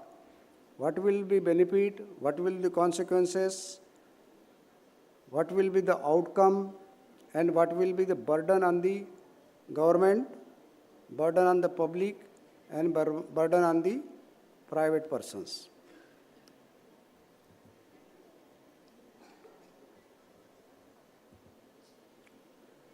You all know that Ayushman Bharat is not only PMJAY. It covers the health and wellness center also, because PMJAY is located only secondary and tertiary care, and health and wellness centers are at very distant level, where a person cannot reach there. That's why it is very important for us to look in the matter. You all know that already everybody has told that 5 lakhs per member. It's not per family now. Irrespective of the number of families member there. Initially it was only 5 members in a family. They were allowed to take the benefit of this facility. But not it is so now. It is per member 5 lakhs, not family. And it empanels public and private both for secondary and tertiary care. The goal is very, very clear. That is access, affordability and quality. You all know India is very large, vast and having a different demographic area. People has to travel so long to get the medical facility. They have to travel by walk, they have to travel by bullock cart, they have to travel the other modes of transport. So, how the health facility to make accessible? So, there is another department is involved, not only health. The department like road and transport is involved here. Health is not only one subject. Health is defined as a full, that is physical, mental, social and spiritual. We are only considering health as a physical here. No, it is not like that. So, accessibility of the health is very important. And that's why the road, transport is facility to be made by the either private or public. Government has limited resources and you all aware that 60% of the health is provided by the private persons and only 40% of health is given by the public persons, that is government. It is launched on the today's date, that is 23rd September 2018. Now 7 years has been passed and it had launched at the Ranchi, that is Jharkhand, very distant area, by the Honorable Prime Minister Sri Narendra Modi ji. You are all aware about this journey. Starts from the 2018, February 1, and now we are at 2025, 23 September years. The need of this PMJY, because if you are not able to go for very distant, at least you should give us the contribution. Urban is only 30% and rural is 70%. Facilities, number of things are not available there. Though we are now progressing very well, even internet is now available at the distant area of the country. Access, urban area, very easy. You can take any type of mode of travel. You can reach to the hospital at any time. But in rural, it is not so easy. Affordability, out-of-pocket expenditure. The person who is sitting at the urban area, he can afford the out-of-pocket expenditure. But in rural area, they are having too much constraints. So government can increase universal health care by considering all points. And hence, PMJY has been started by the Government of India. What are the strengths and weaknesses of this Yojana?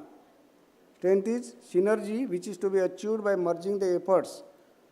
Alone government cannot provide the health. It has to be merged or work in cooperation with the private partnership. Without that, it will not be difficult. It will be very difficult for the government to operate. By doing so, government can save its resources and manpower also. You know that in India there is a scarcity of the manpower, and that's why another scheme is launched by the Honorable Prime Minister, that increasing number of health centers, increasing the medical college at every district level, and increasing the seats for UG and PG. our target is 1:1. That is, UG seat is equal to the PG seat. At present, UG seats are more and PG seats are less. And government's target is to reach that level so that number of manpower, trained manpower can be produced. Then, by doing so, what will happen? The better penetration in the society. The doctors, the nurses, the paramedicals will be trained and they will go to the poor and densely populated, distant area, villages. And we have an opportunity to learn from the private practitioners also. That is, private players. The government can learn so many things. Number of equipments are very highly sophisticated instruments, may not be having government at all centers, but private persons do keep such type of instruments with them. The weaknesses is scarcity of medical personnel, that I have already told, inadequate budget. Our GDP is 1 to 1.5, now 1.8. What is the GDP of other countries? The developed countries is more than 6%. The America is 30%. So see the difference. So we have a budget crunch also. And the personnel who are putting there, they are contract personnel. The job security is not there. That's why these are our weaknesses. What will be the opportunity? Opportunity, there will be large coverage of population, quality of the services, remote area can be accessed and covered, and improve the experience of the private personnel also. Their experience we can use for us.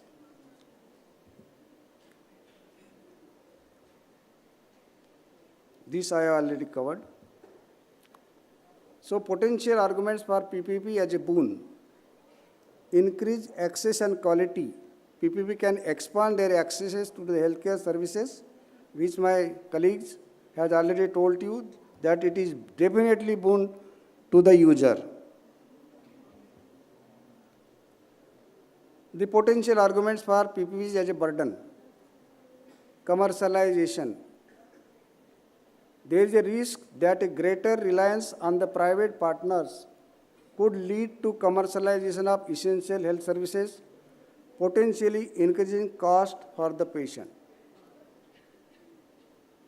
You must be aware that number of rackets are going on, number of things have been managed by the private partners, private players, and the required benefits to the person is not being given. There are a lot of constraints also, that is equity concerns. Ensuring equitable access to the service for all, especially those who are vulnerable, can be a challenge when private entities are involved, particularly if profit motive influence the service provision.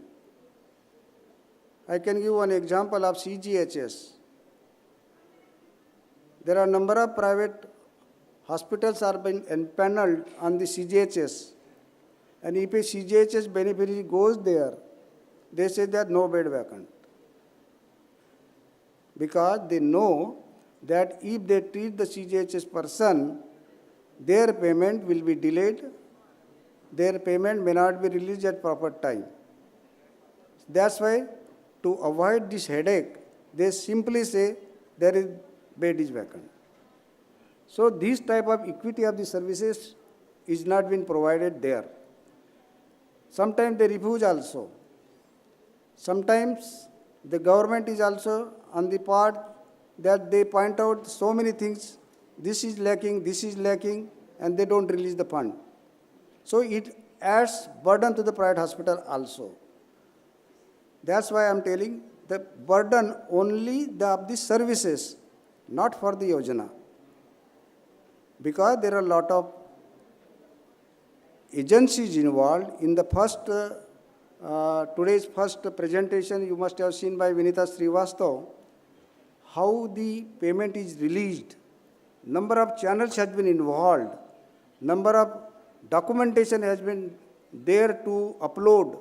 And all these things requires money, time, and patience, where the private person may not be able to afford for such a long time. So it acts as a burden. That's why there is a refusal.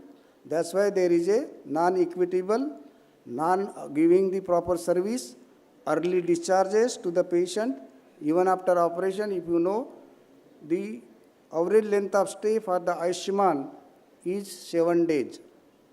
According to surgery, there are different LOS, length of stay, but on an average it is 7 days. If a person is bypass surgery, it is very difficult to discharge a private person or private hospital within 6 days or 7 days to a patient. It looks immoral on their part, so that's why it acts as a burden on them. But they are sometimes very much constrained to do such type of things. To avoid such things of a burden on the hospital, what government should do? Government should provide facility to the private players to allot a land on a very minimal rate or lease a land at a very minimal rate so that a private person can go to the distant area, build up their hospital. The electric and water supply to be given at a minimal cost. There should be subsidized rate for that so that he can not put their more money on this extra expenditure. There should be tax relief by the government on the private person so that he will be feeling better that something is given to him. Then there should be, government should make a private cooperation with the private organization. They should feel that they owe to the service. They should not feel that this service is put on them as a burden. They should feel that we have to do this type of things. Timely release of the bill and private organizations in government work. Not only giving their own work, private organizations should be involved in government work. It does mean that health education, sanitation, and general education, the private organization must be involved. Without health education, the scheme is not going to succeed at any way. Person who is a beneficiary, he should be aware what he wants to do, what service he wants to get, what is his right to get it, how much he will get it, where the facilities are available, where he can approach and where he can get the free treatment. This is very, very important for them. I will talk about the little out-of-pocket expenditure. Definitely by introducing the Ayushman Bharat scheme PMJY, the out-of-pocket expenditure has been reduced nowadays. Initially it was 64%, now 62.6%, and now it is 39.4%. Why it has happened? Because the services has been rendered by the private organization along with the government organization and given to the person with inclusive of all packages. That's why private persons, the expenditure from their own persons has been reduced like anything. The PMJY considers as a package. It covers everything, start from the admission to the discharge. Person do not have to purchase anything from anywhere. If such things have been happening in the private and in private doing, then it can be put in the grievance redressal cell and government will take the necessary action.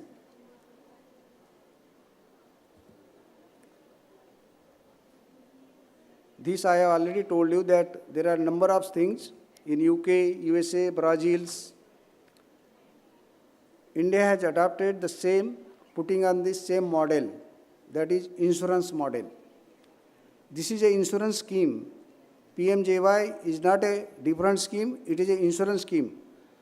But there is not a single penny is taken from the beneficiary at present. This type of scheme, insurance scheme, has been launched since 2007. Up to 2013, the RSBY, Rashtriya Swasthya Bima Yojana, was going on, and there the state government was making the insurance for the person. They were taking 10 rupees, 25 rupees. Number of schemes has been developed in the Gujarat, Andhra Pradesh, Punjab. But it was not successful because the poor person was not able to even pay that much, a minimum amount of premium also. That's why the PMJY has been started. Not a single pie is taken from the person. So, environment should be kept healthy by involving another agencies.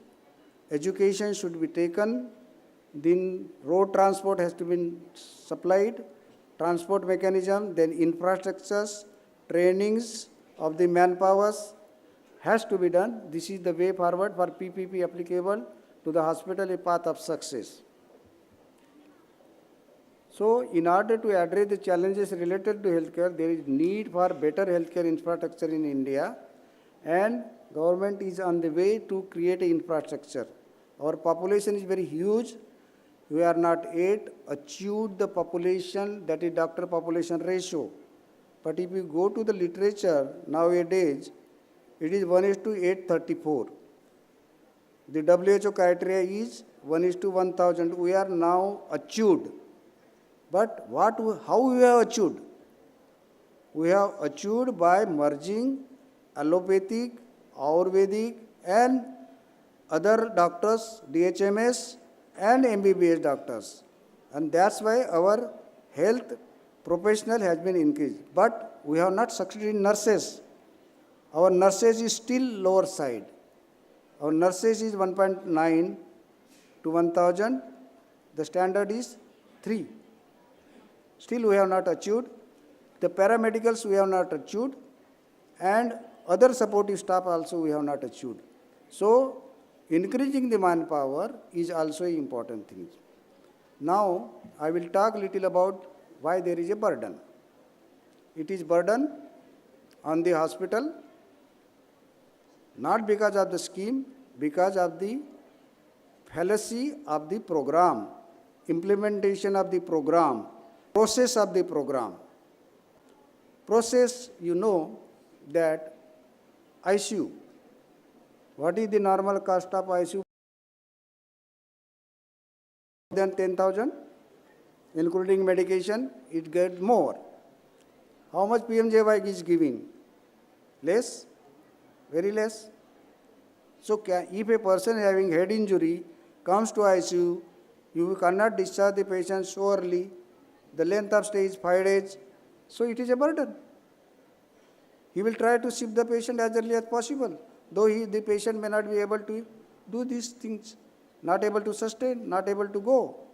So this is a burden. Whether this burden is purposeful or not. So it is a request to the government that they should consider the things for improving the rates. One way we are saying that there should be rate increase of the services, rate increase of the procedures. Another way government is thinking how to meet the expenditure. How? We are not taking a single pie from the person, but at the same time we are providing the facility. So what are the other resources? So there are different channels of resources, different way of means, different way of taking the taxes, and these funds can be diverted towards the health sectors. Unless GDP is being allocated to the health sector is increased, the burden on the private sectors will continue. They may not be able to sustain after some time. It looks so easy that everything is very, very green. It's not green. Though it looks green, it's not green. The journey is so long that the private player will stop after some time. You are aware that Haryana state, they have stopped taking PMJY. There are a number of reasons for this. One is low payment. another is not releasing funded properly. Third, number of cases has been put on the private hospitals by the consumer courts.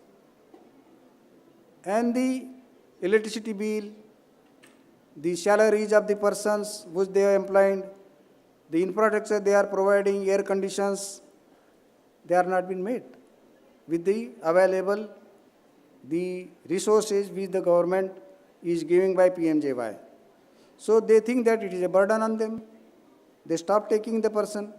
Now it is government obligation to think on this, what is to be done for this.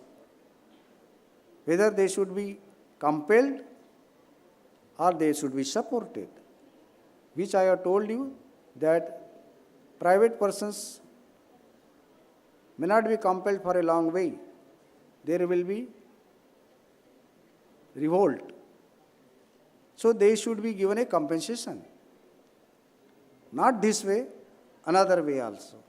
Land is government, you give the lease of land. Give the less tariff to the bijli, electricity. Give the taxation relief, tax relief, and so many other ways. And make them to do the services. PMJY is a very good scheme. But to implement and to carry forward is a very difficult job, both for the government and both for the private players also. Thank you very much. If you have any question, you can, I am free to ask.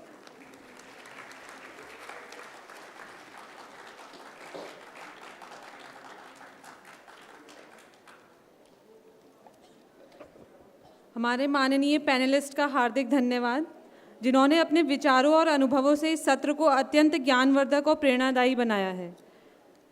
अब मैं माननीय doctor brigadier Rammurti Sharma sir को मंच पर आमंत्रित करना चाहूँगी कि वे मंच पर आके हमारे पैनल के सदस्य माननीय डॉक्टर सौरभ श्रीवास्तव सर और डॉक्टर A.K. गढ़पाइले सर का सम्मान करने की कृपा करें।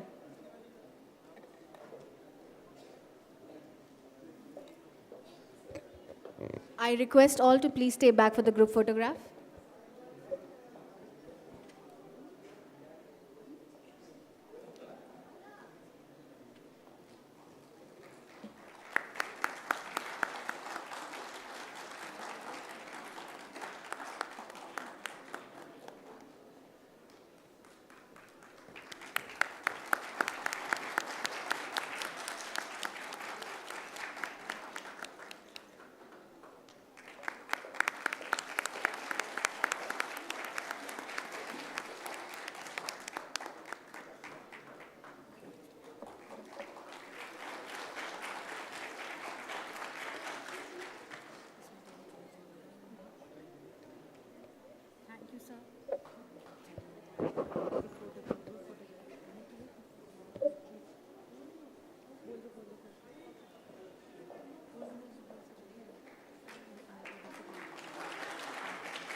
Thank you all. Breath is the bridge that connects life to consciousness and which unites your body to your thoughts. Because if you aren't breathing, you aren't being. अगले सत्र में हमें श्वसन चिकित्सा पर एक CME का आनंद लेने का अवसर प्राप्त हो रहा है। पहला सत्र दीर्घकालिक अवरोधक फेफड़ों की बीमारी COPD विषय पर माननीय doctor Devendra Kumar sir, professor and HOD pulmonary medicine, Sharda hospital द्वारा प्रस्तुत किया जाएगा, जिसकी अध्यक्षता माननीय doctor Tanmay Roy sir, AVM medical director Sharda care health city के द्वारा की जाएगी। वहीं दूसरा सत्र सामुदायिक रूप से प्राप्त निमोनिया विषय पर माननीय doctor Sonisha Gupta ma'am, professor respiratory medicine, Sharda hospital द्वारा किया जाएगा, जिसकी अध्यक्षता माननीय doctor Deepak Sharma sir, HOD general medicine, Sharda hospital के द्वारा की जाएगी। Now, I would like to invite respected Dr. Devendra Kumar sir, Professor and HOD Pulmonary Medicine, Sharda Hospital, to come on the stage. अब मैं माननीय doctor Sonisha Gupta ma'am, professor respiratory medicine Sharda hospital को मंच पर आमंत्रित करना चाहूँगी। जोरदार तालियों के साथ स्वागत करिए।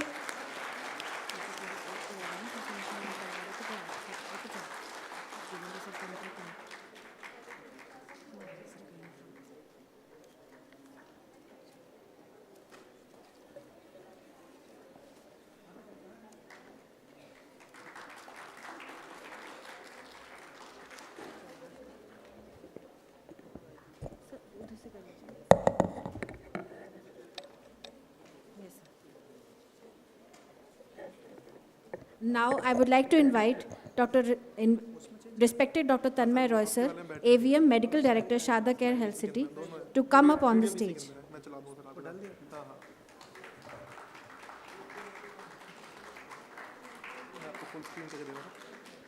Now, I would like to invite respected Dr. Deepak Sharma sir, HOD General Medicine, Sharda Hospital, to please come up on the stage.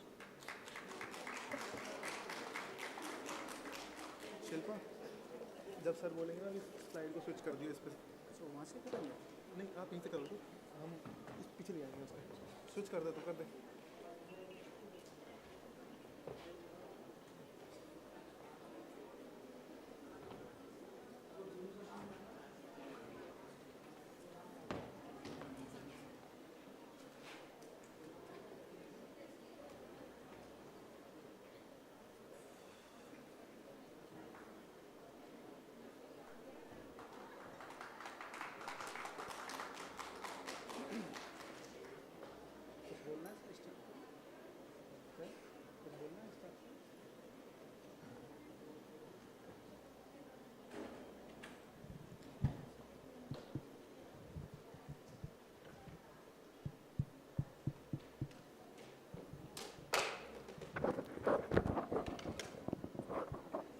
Good evening, everybody. So this is an academic session, and we are already running behind time. So without wasting time, we will start off. The first topic is chronic obstructive pulmonary disease.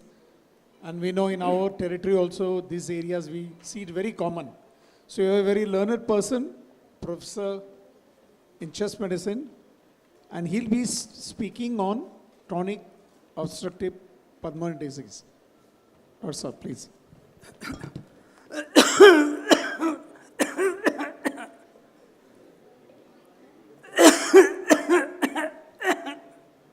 Oh, don't worry, I'm okay.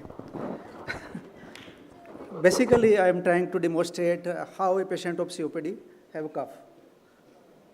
So, since morning we are discussing about AB-PMJAY, Ayusman Bharat. So, if you fed up, then in next 10 to 15 minutes or so, we will discuss about a very common problem. And I hope this kind of the cough you must have heard in your family member, Dadaji, Nanaji, or in some neighborhood. So, nowadays, the number of the patients are coming to under this Sharda hospital, under this Ayushman, and I hope the maximum plan this lecture under these headings. We will discuss about the definition of COPD, about the risk factor, pathogenesis, classification, diagnosis, treatment of the stable patient of the COPD, sorry, and treatment of COPD in exacerbation. This definition, you know the definition of the COPD going on changes every year and sometimes 2 times in a year. This is the latest definition, which is the COPD is a heterogeneous lung condition characterized by chronic respiratory symptoms, and these respiratory symptoms are dyspnea, cough with or without sputum due to the problem either in the airway or in the alveoli that cause the persistent and progressive air flow limitation. Basically, this is the difference which this is the difference between bronchial asthma and COPD. You know, there are basically 2 diseases in which patients have similar kind of the problem, that is cough and shortness of breath. मरीज आके बोलता है, खांसी होती है और सांस फूलता है. The bronchial asthma, if a children of 10 years, 15 years is coming to you with the similar kind of the problem, the probable diagnosis is the bronchial asthma. While on the other hand, if a middle-aged or elderly person who is usually a smoker come to you with the same complaint, there are more chances that this is the COPD. So, as I told you, this is a common problem. In last 3 or 4 decades, you know the rate, death rate due to the stroke and heart rate or heart disease decreases, while on the other hand, you can say the death due to COPD increased by 100%. In India, it comes on the 3rd number, followed by this CVD, this coronary vascular disease and diabetes. And COPD is a 4th leading cause of death globally, and in India, this is 3rd leading cause of death among all diseases. If we talk about the risk factor, we know that the smoking is the important risk factor. Other things which I have mentioned here, that low socioeconomic, childhood respiratory, there are some data on this. But the one other important risk factor I would like to emphasize is here is biomass fuel smoke. It means the smoke which is arising from the burning of crop residuals, the dung, cow dung, buffalo dung, woods and coals. And you know, in the interior, still in spite of the easy availability of LPG and Bharat Ujjwal Yojana, still they're using these things for the cooking purpose. In our OPD, many of the females we diagnose the COPD, they have this risk factor. The other form is the important or the most common risk factor, and there are, you can say, the proteases, free radicals. They either activate to the macrophages directly or indirectly. And basically what happened at the last, that obviously there is the increase in the inflammation in the lung tissue. Second thing, because of these inflammations, there is increase in the injury in the parenchyma or extracellular matrix and decrease in the repair, and lead to the expansion of the lung, alveoli breaks down, or you can say the peripheral airways breaks down, and hyperinflation. What is the hyperinflation? I have one X-ray chest. In the later slide we will discuss. And these are the certain, you can say, the phenotypes of the COPD which are being given in the latest literature, that if it is, we think this is the genetically determined COPD-Z, if this is due to the development, COPD-D, if due to the cigarette smoking, COPD-C, and if it is related to the pollution, it is COPD-P, and infection, COPD-I. If there is overlap of the bronchial asthma and COPD, COPD-A, and COPD of the unknown origin is COPD-U. So, if we come to the diagnosis, it is, as I mentioned in this definition also, the patient have 3 symptoms, that is cough, expectoration and dyspnea. खांसी होती है, सांस फूलता है, खांसी में बलगम आ भी सकता है और नहीं भी आ सकता. If there is risk factor in the history, risk factor now we know is smoking, biomass fuel smoke, or maybe sometimes related to the occupation like welder, then the probable diagnosis of these symptoms is COPD. And we can confirm it with the help of spirometry. So if we talk, we will talk about the spirometry in next slides. So again, this slide shows that the chronic cough, sputum production, dyspnea, which is progressive, persistent, worse on exercise, worse during respiratory infection, and there should be the history of exposure to the risk factor. And you know, in this modern practice, even if I ask an intern that please evaluate this patient, they take this stethoscope out. But believe me, in case of COPD, you can get more on the inspection, and sometimes you may find nothing on the auscultation. There may be the accessory on the inspection, there may be the use of accessory muscle, forward leaning, patient lean forward, This is also known as the tripod position, partially breathing, barrel-shaped chest. There may be cyanosis, clubbing, thin build, or dark-colored lips due to the smoking. On the palpation, this AP diameter of the chest is more than the transverse diameter. On percussion, there is hyperresonance, decreased chest expansion, and rhonchi on auscultation. If there is acute exacerbation and the airway get narrowed, and the movement of the air which is moving in and out, it's decreased up to that level that you may not find out even rhonchi. This is how we measure this transverse diameter and AP diameter. Then you can ask for the X-ray chest. As you can see here, that the lung field become more black. Radiologically, this is known as radiolucent, hyperradiolucent. You know, if we talk about about the pathology, there is obstruction in the airways, and we know that inspiration is an active process, and air is pushed inside. But this expiration is the passive process. So the exact amount which is going inside the lung is not coming out, and this is cause what we say hyperdynamic, this dynamic hyperinflation. There's more and more air.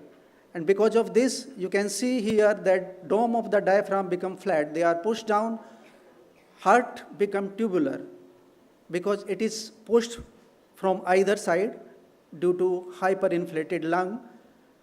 The other test we can ask for the lung volume, diffusion capacity, oximetry, ABG, and sometimes we ask for this alpha-1 antitrypsin deficiency. I'm not going in the detail, and blood eosinophil. This role of the blood eosinophil is being recognized nowadays in last few years. So basically, the patient of the COPD should be categorized to decide that treatment. Thus, this particular patient should get this kind of the treatment. For that, first of all, we look for the symptom severity, how much patient is the symptomatic. Then we assess the severity of the obstruction with the help of spirometry. Then assess the risk of the exacerbation.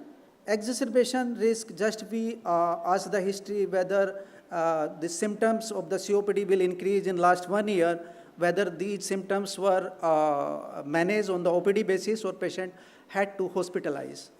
And we ask for the comorbidities, because if the patient have the comorbidities like diabetes, obstructive sleep apnea, congestive heart failure, so these comorbidities should be treated simultaneously for the better outcome.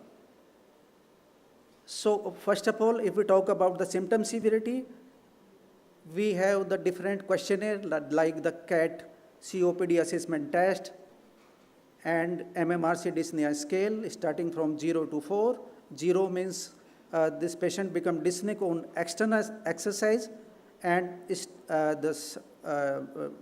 can say the dyspnea is class 4. Patient become dyspneic even on the routine activity like on put on the cloth and even on combing the hairs. So these are some the lobes on this spirometry. On the right side there is coving, and we are not going in the detail. Basically in the spirometry we get certain values, and these lobes we have just discussed. So we check for the basically 3 parameters. One is FVC, that is forced vital capacity, and this is the, you can say, the total amount of the air which a patient or person can exhale forcefully after maximum inhalation. So that is FVC, and when patient is exhaling forcefully, the amount of the air which is exhaled in initial 1 second, that is FEV1. So we look for FVC, we look for FEV1, and we look for the ratio of FEV1 upon FVC. In case of the COPD, usually we give the short-acting, you can say the bronchodilator in the form of the inhaler, either salbutamol or levosalbutamol. We wait for 20 minutes, then we perform spirometry. And post-bronchodilator spirometry, if the ratio of FEV1 upon FVC is less than 0.7, it means there is obstruction.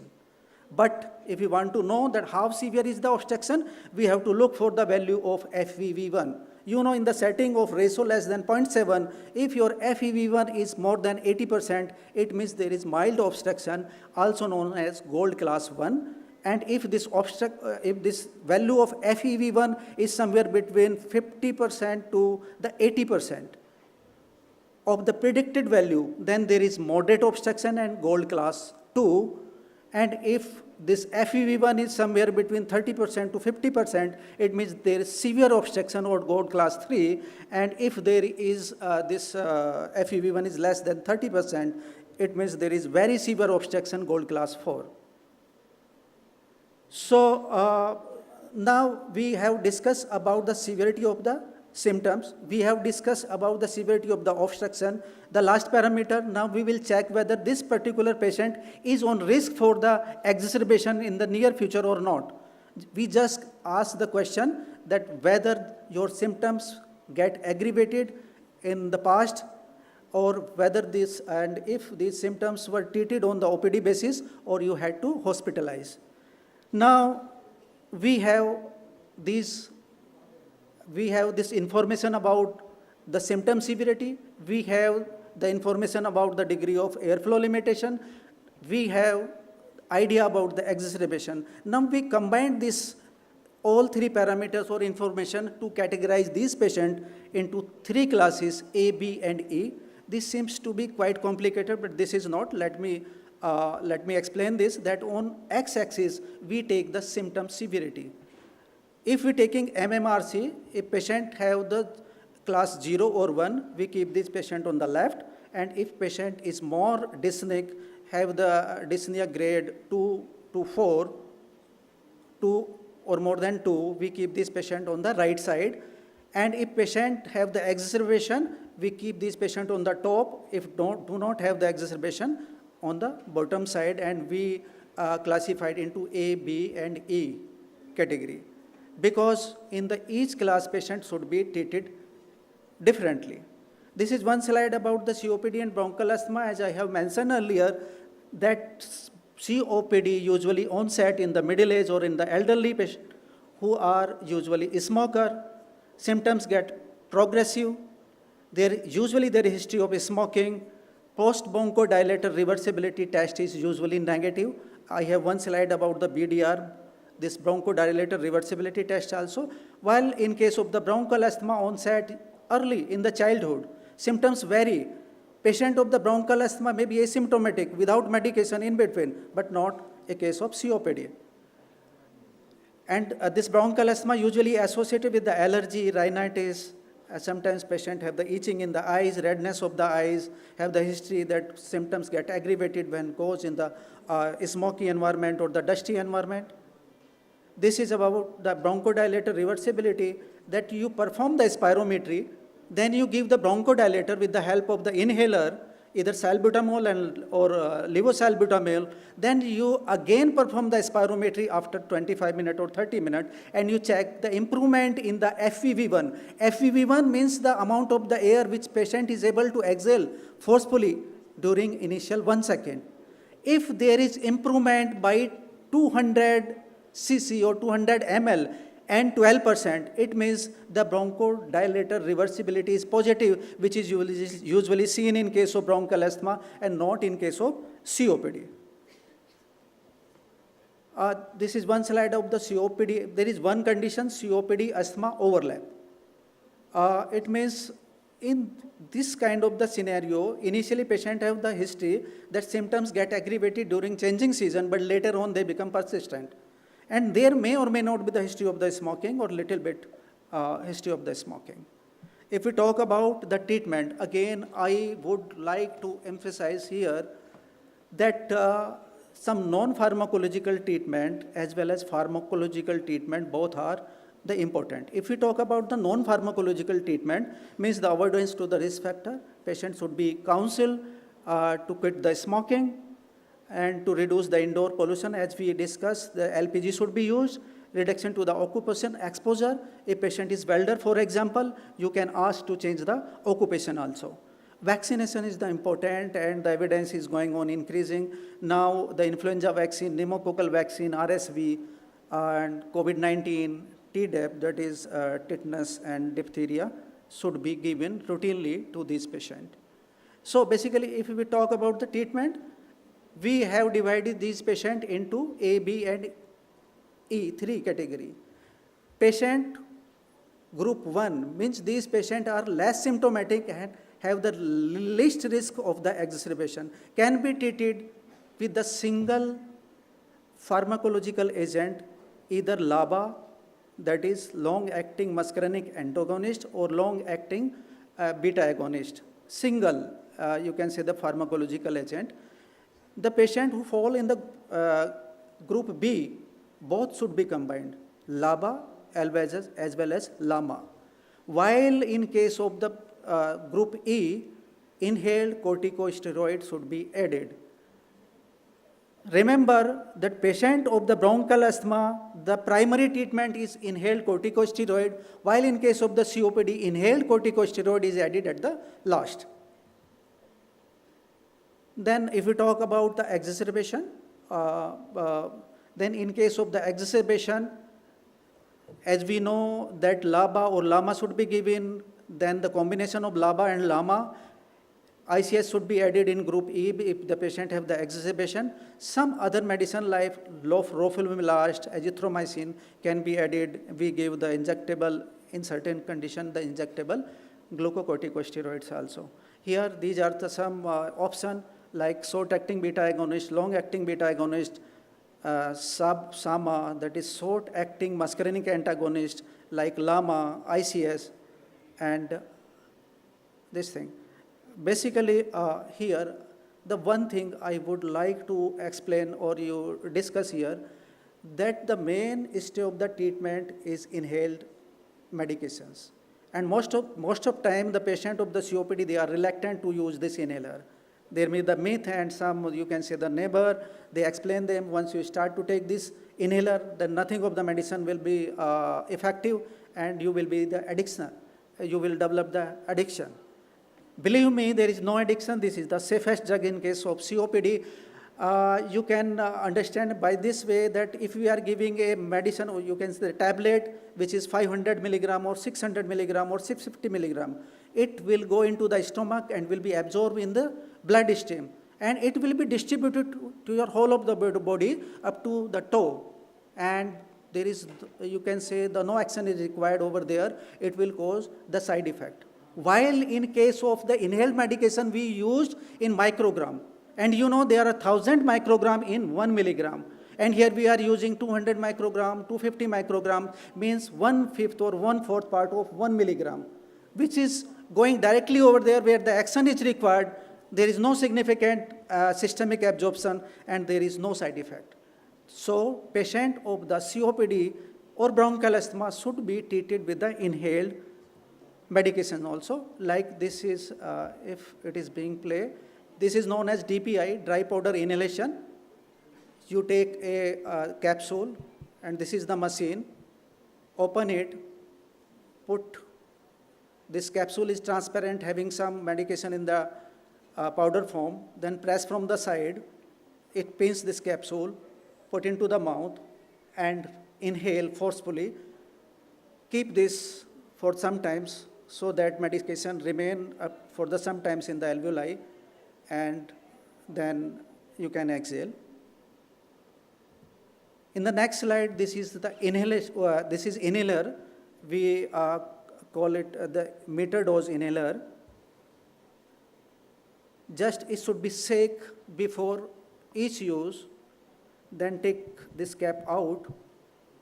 We usually prescribe this inhaler. This device is known as a spacer.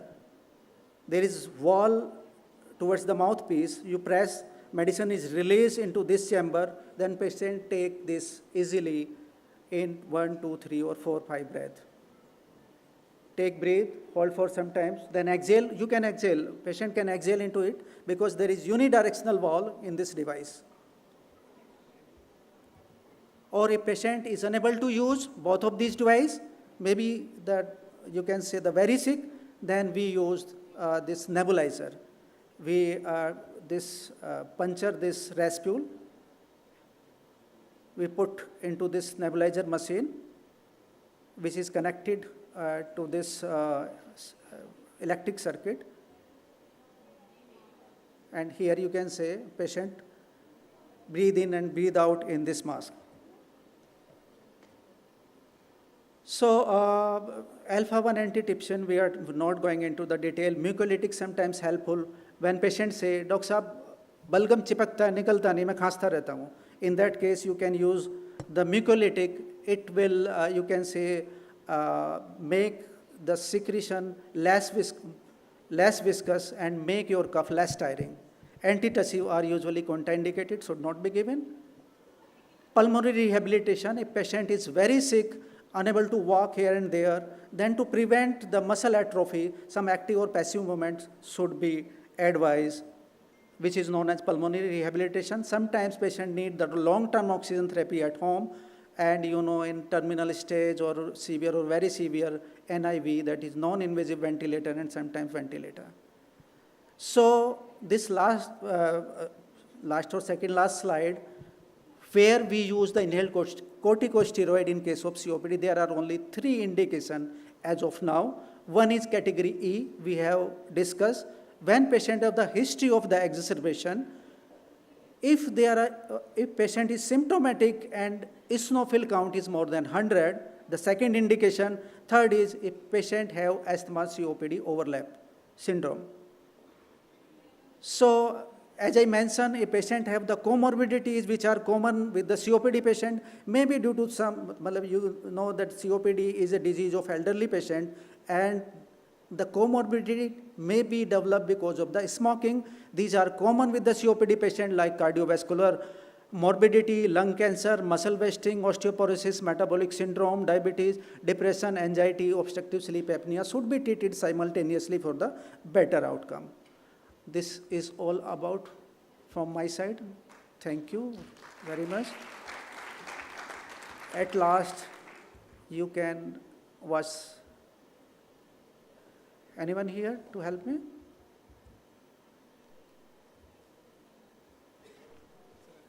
Play. This is how, what I discussed, that on inspection, just on inspection, how a patient of COPD, no?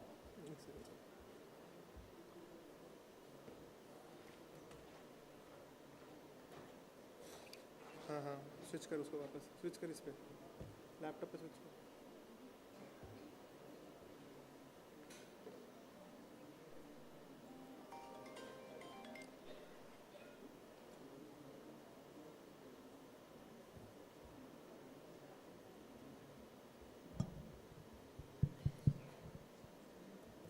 I think we can go with the second lecture, and then if time permits. We are already running short. Otherwise, no, I'll request okay. Professor Then we are stopping here. Thank you. Thank you very much. Now I'll invite Professor Sunisha Gupta to deliver the lecture on community-acquired pneumonias. Dr. Sunisha Gupta, please. Thank you.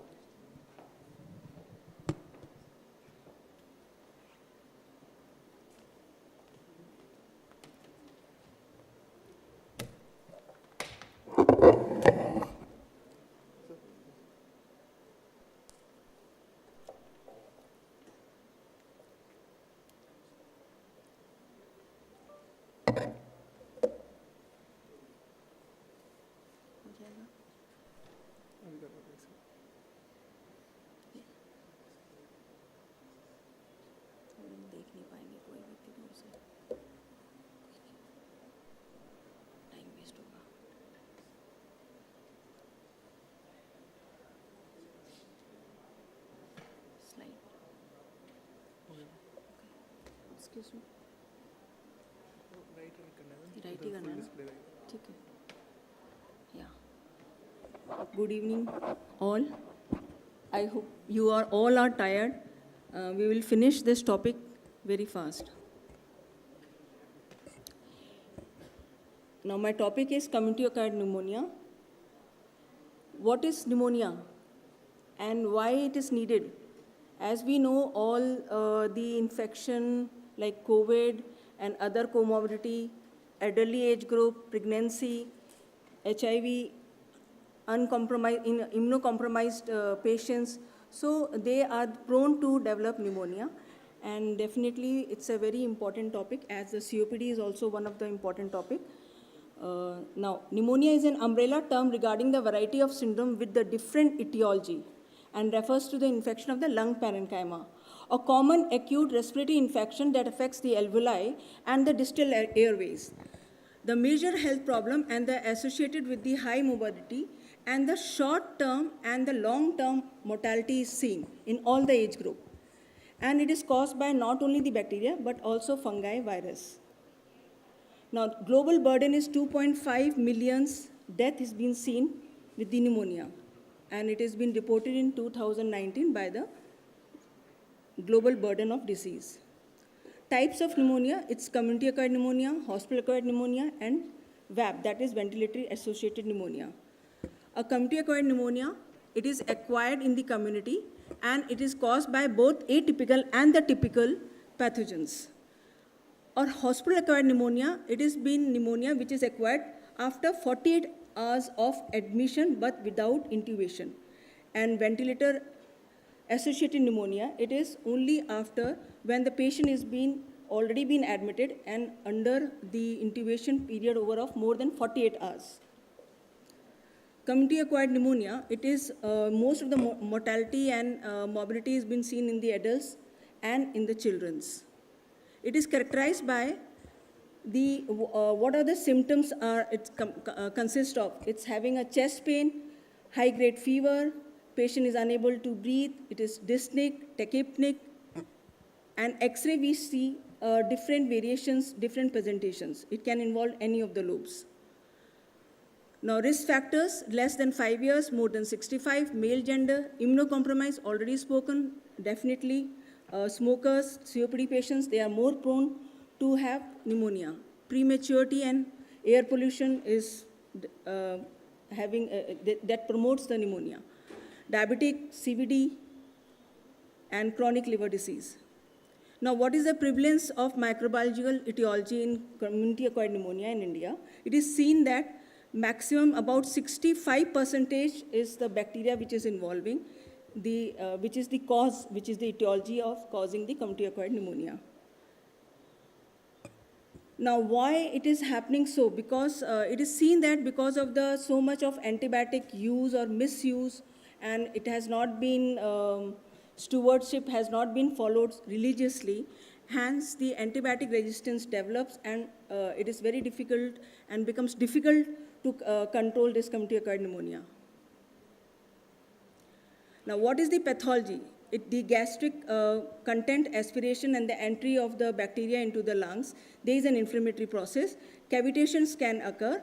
There is abscess can be formed, can be necrosis occurs, and there are different stages with the production of sputum and the sputum discharge, and sputum can be yellow, green, depending upon how much duration of the illness is it. Now, why it is happening and what is the background behind this? The defense mechanism, we all have a very good defense mechanism, but when this is impaired, the systemic defense mechanism like humoral and the complement defense mechanism is impaired, causing to a pneumonia. Mucociliary clearance is difficult, and the impaired cough reflex, which is very important. If the old age patient, already that vocal cord is not working so efficiently, and the cough reflex is poor, and definitely the old age patient, they are more prone to develop a pneumonia. And accumulation of these secretion occurs into the alveoli and leading to a pneumonia. Now, what is the histopathology? Starting, we have all learned from our beginning itself, MBBS. First stage is congestion, then red hepatization, gray hepatization, and then resolution. Histologically, first starting, there is a septal capillaries all congestion has been there, and then interstitial level has been involvement. At the last, the hyaline membrane and the fibroblast and the fibrin occurs. What is the common finding in the examination? I have already spoken. And we go with the history examination, with the X-ray and routine investigations. And the routine, first, when we examine the patient, we go with the X-ray, and it can be present in any lobes, upper lobe, middle lobe, left side. It can be a whole white lung appearance with the massive effusion. Bilateral presentation can also occur. It can be a lobular pneumonia, it can be a bronchopneumonia, it can be a interstitial pneumonia. Now, CT scan definitely play a vital role, more accurate than the X-ray, and widespread use has been the past 2 decades is seen, but cannot, it's not a gold standard. Definitely culture is the gold standard. We go for the ultrasound only if we have to differentiate from the pleural effusion along with the some consolidation is being seen in the X-ray. And now, microbiologically, how you have to diagnose? There has been, by the Nature Review of 2020-21, with the outpatient, there is no, it has not been routinely performed. In the ward patient, we go for the gram stain, culture sensitivity test, sputum culture, and not only the sputum, if definitely blood is also being sent. If the patient is getting sick into the ICU setting, we send ET cultures also is been used. In ICU setting, the non-ventilator, when it is not been ventilated or when it is ventilated. So in both the setting, the difference is that once the patient is on ventilator, we have to see for the MRSA and the VRSA. So the culture has been sent accordingly. The other investigation, first, we have to check for the criteria, it's a 𝐁𝐵 65, procalcitonin, CRP, and urinary antigen has been sent but not routinely been used. There are more other investigation being done, like not in our setup, definitely not. It's a biomarker which is frequently often been treated with the antibiotic, and we quickly want to get a result within an hour or so. So BioFour panel delivers about the fast and accurate result about the identification about what the pathogen, but it will not, definitely it's not an hallmark like a culture sensitivity test. And similarly, if we want to go with multiple things, like multiple molecular diagnostic test is being done, it's very costly, not in our setup. And BAL and any fluid can be used, not only the sputum, but BAL can also be used. So if we comprehensively, if I speak about it, in a non-ICU setting, there is no risk for the severe illness. We simply send the sputum for the gram stain and the culture, and urine antigen test we don't frequently send. A specific PCR is being sent. And for the severe cases, the blood culture is important, and we evaluate, definitely we have to also rule out for the tuberculosis. And in the very severe case, the sepsis is there. We have to repeat the blood culture reports, we have to repeat the sputum is not responding with the antibiotic. Now, what is the criteria for the emergency admission? Oxygen saturation, definitely it has to fall below 93 or 90. And BP is falling less than 60. Respiratory rate is being increased more than 20. Heart rate is more than 20. Respiratory rate is more than 26. Heart rate is more than 20. And we have to score out with the 𝐁𝐵 65, and the sepsis score is also been needed if the patient goes into sepsis. We have to take care in in the different situation, like pregnancy, if the patient is pregnant, if the possibility of readmission, again getting admitted within a month or two. So we have to assess for the resistant pathogens. So these are all important for the readmission. If bilaterally lungs are both involved, patient is tachypnic. And now, before that, I am talking about 𝐁𝐵 65. What is 𝐁𝐵 65? With the 𝐁𝐵 65 itself means CURB. That is, C is for confusion, U is for the about the urea level, that is more than 44. And we also calculate about the burn, that is the urea and the nitrogen ratio, which has to be more than 19.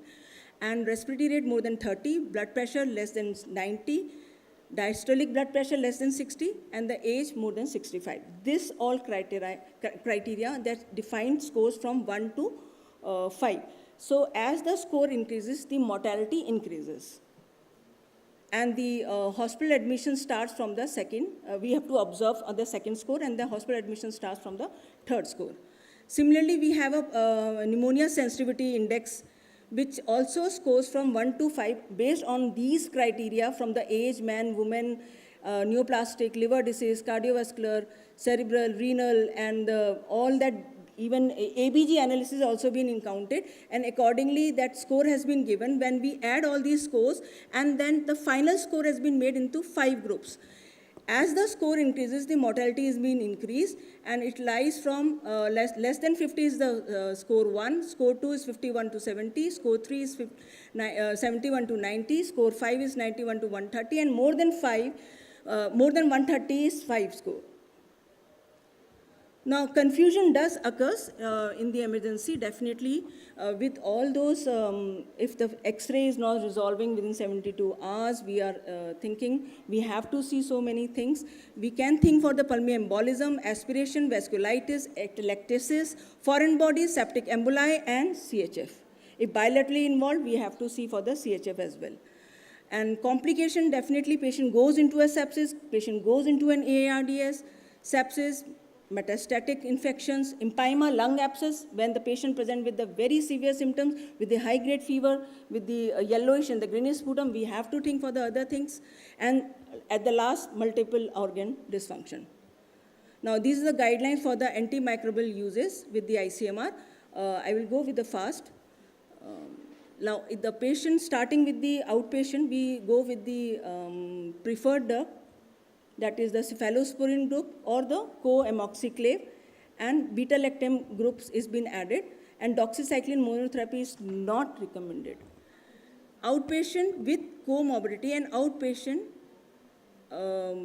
initially I was talking about without comorbidity. Now, if the patient comes with the comorbidity, then the cephalosporin group has to be upgraded, like ciprofloxacin, cepadoxime, macrolide, and doxycycline can be added.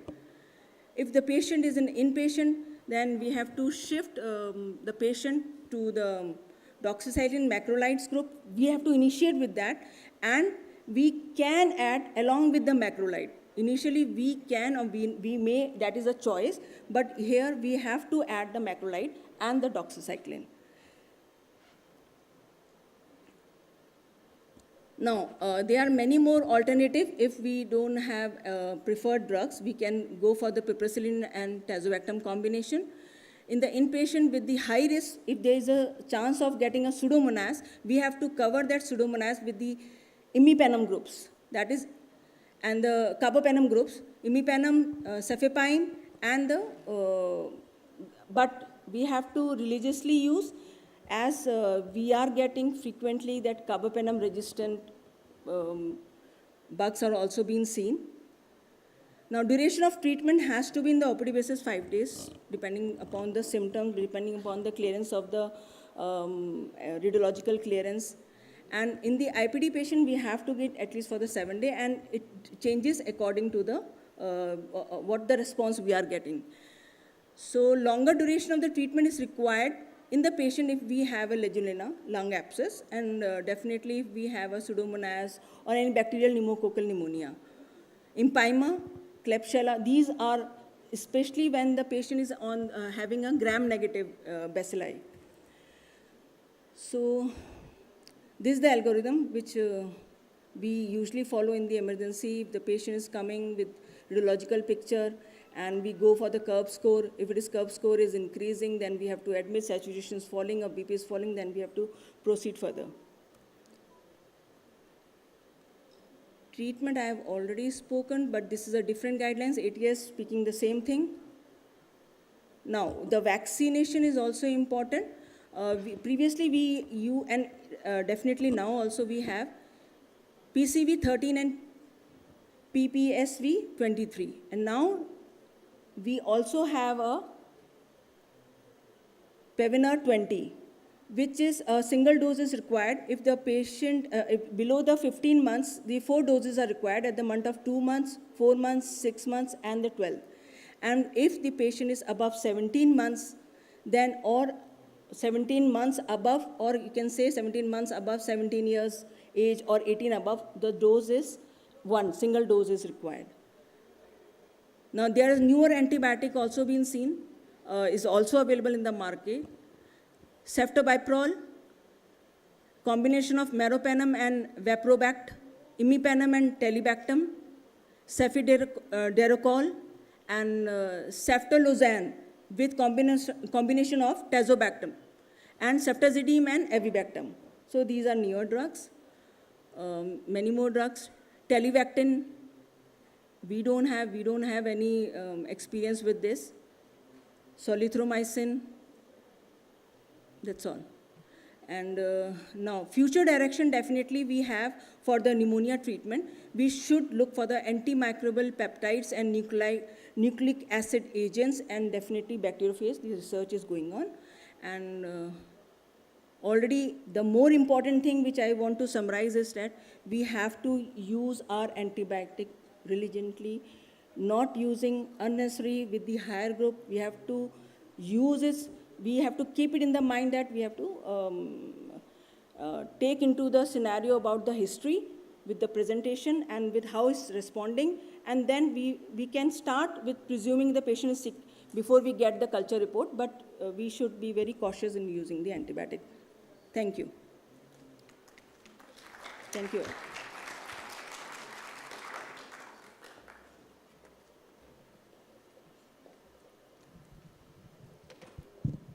So we have come to the end of this session. One question, if anybody wants to ask, please sit down, madam. Both the speakers are here. One question to each, if you want to ask.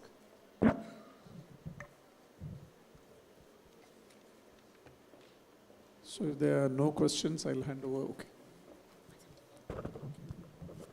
I'll just like to take this opportunity to ask Professor Devender a question. Like he, in a very simple overview, he told everything about COPD, which everybody could understand. I'll just like to know his views on the type 2 inflammation in COPD. What's the role of that, and like how do you really, in what way is that different from the type 2 inflammation of the asthma patients? Sir, very good question. Basically, previously, these two entities were separated as the eosinophilic and this, you can say this neutrophilic. But nowadays, even basically, as I have mentioned here, that now we are to the point where we are thinking that there is the common pathophysiology underlying, and there are two phases of the two different diseases, the bronchial asthma and COPD. Because you can say, we can explain this thing in this way, that all the patients who smoke do not develop the COPD, because there is some underlying genetic, you can say the genetic prediction or that in the COPD patient also. Otherwise, all patients would develop with the similar, you can say the similar smoking burden or similar smoking index. So basically, nowadays there is overlap, sir. And you can say the eosinophilic COPD we are, you can say the evaluating nowadays, and neutrophilic asthma we are finding nowadays, we are diagnosing here. If we talk about type 1 and TH1 and TH2, if you want to know, sir, both kind of the inflammation occur in case of the, you can say the COPD. Nowadays, we have given one, this thesis topic to our PG also, that which is more one, TH1 or TH2, which should be covered. But sir, generally, the both kind of the inflammation is there, TH1 and TH2. Okay, so with that, we come to the end of this session. Thank you, all of you. Thanks to the speakers and to the audience. Thank you. A heartfelt thanks to our esteemed panelists whose thoughts and experiences made this session truly insightful and inspiring. Now I request Dr. Deepak Gupta sir to please come on stage and felicitate Devendra sir and Sonisha Gupta ma'am. A huge round of applause for Deepak sir.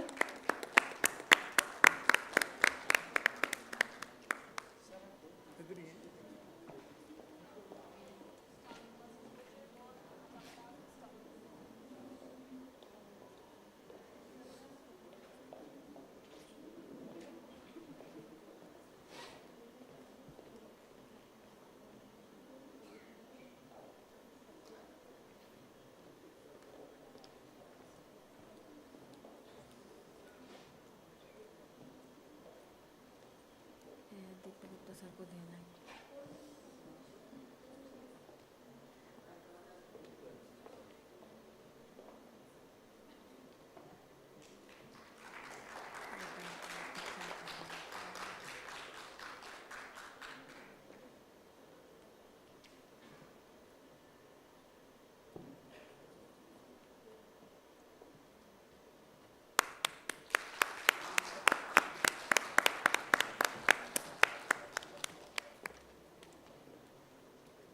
Dr. Sunisha.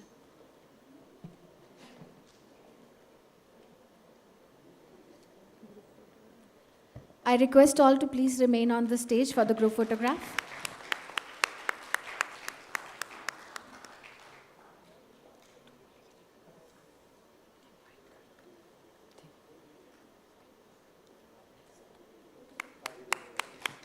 I would now request Colonel Surendra Singh to please come on the stage and felicitate Dr. Tanmay Roy and Dr. Deepak Sharma sir.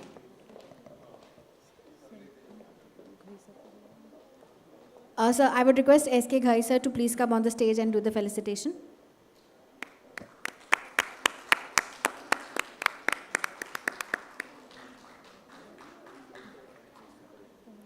Dr. Tanmay and Dr.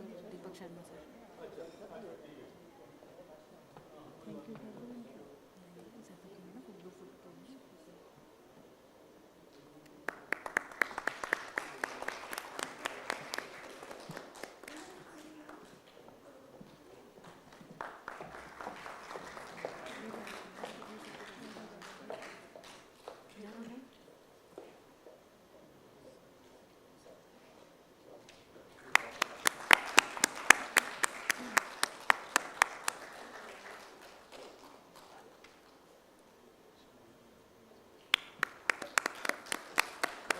I would request all to please remain on stage for the group photo.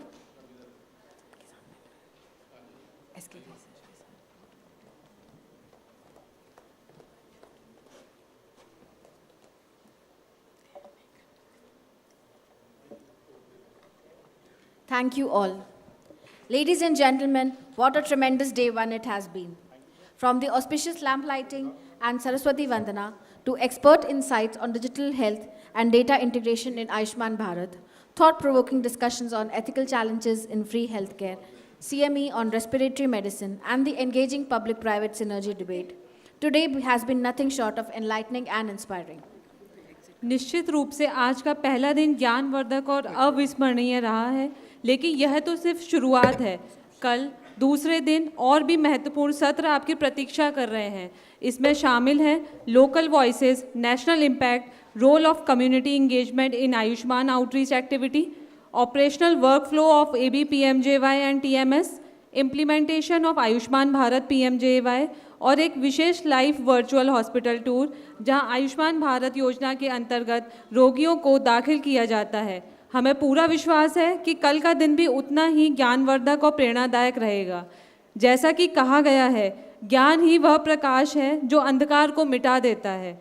आज का दिन इसी प्रकाश से आलोकित रहा है और कल हम इस प्रकाश को और भी फैलाएंगे। धन्यवाद।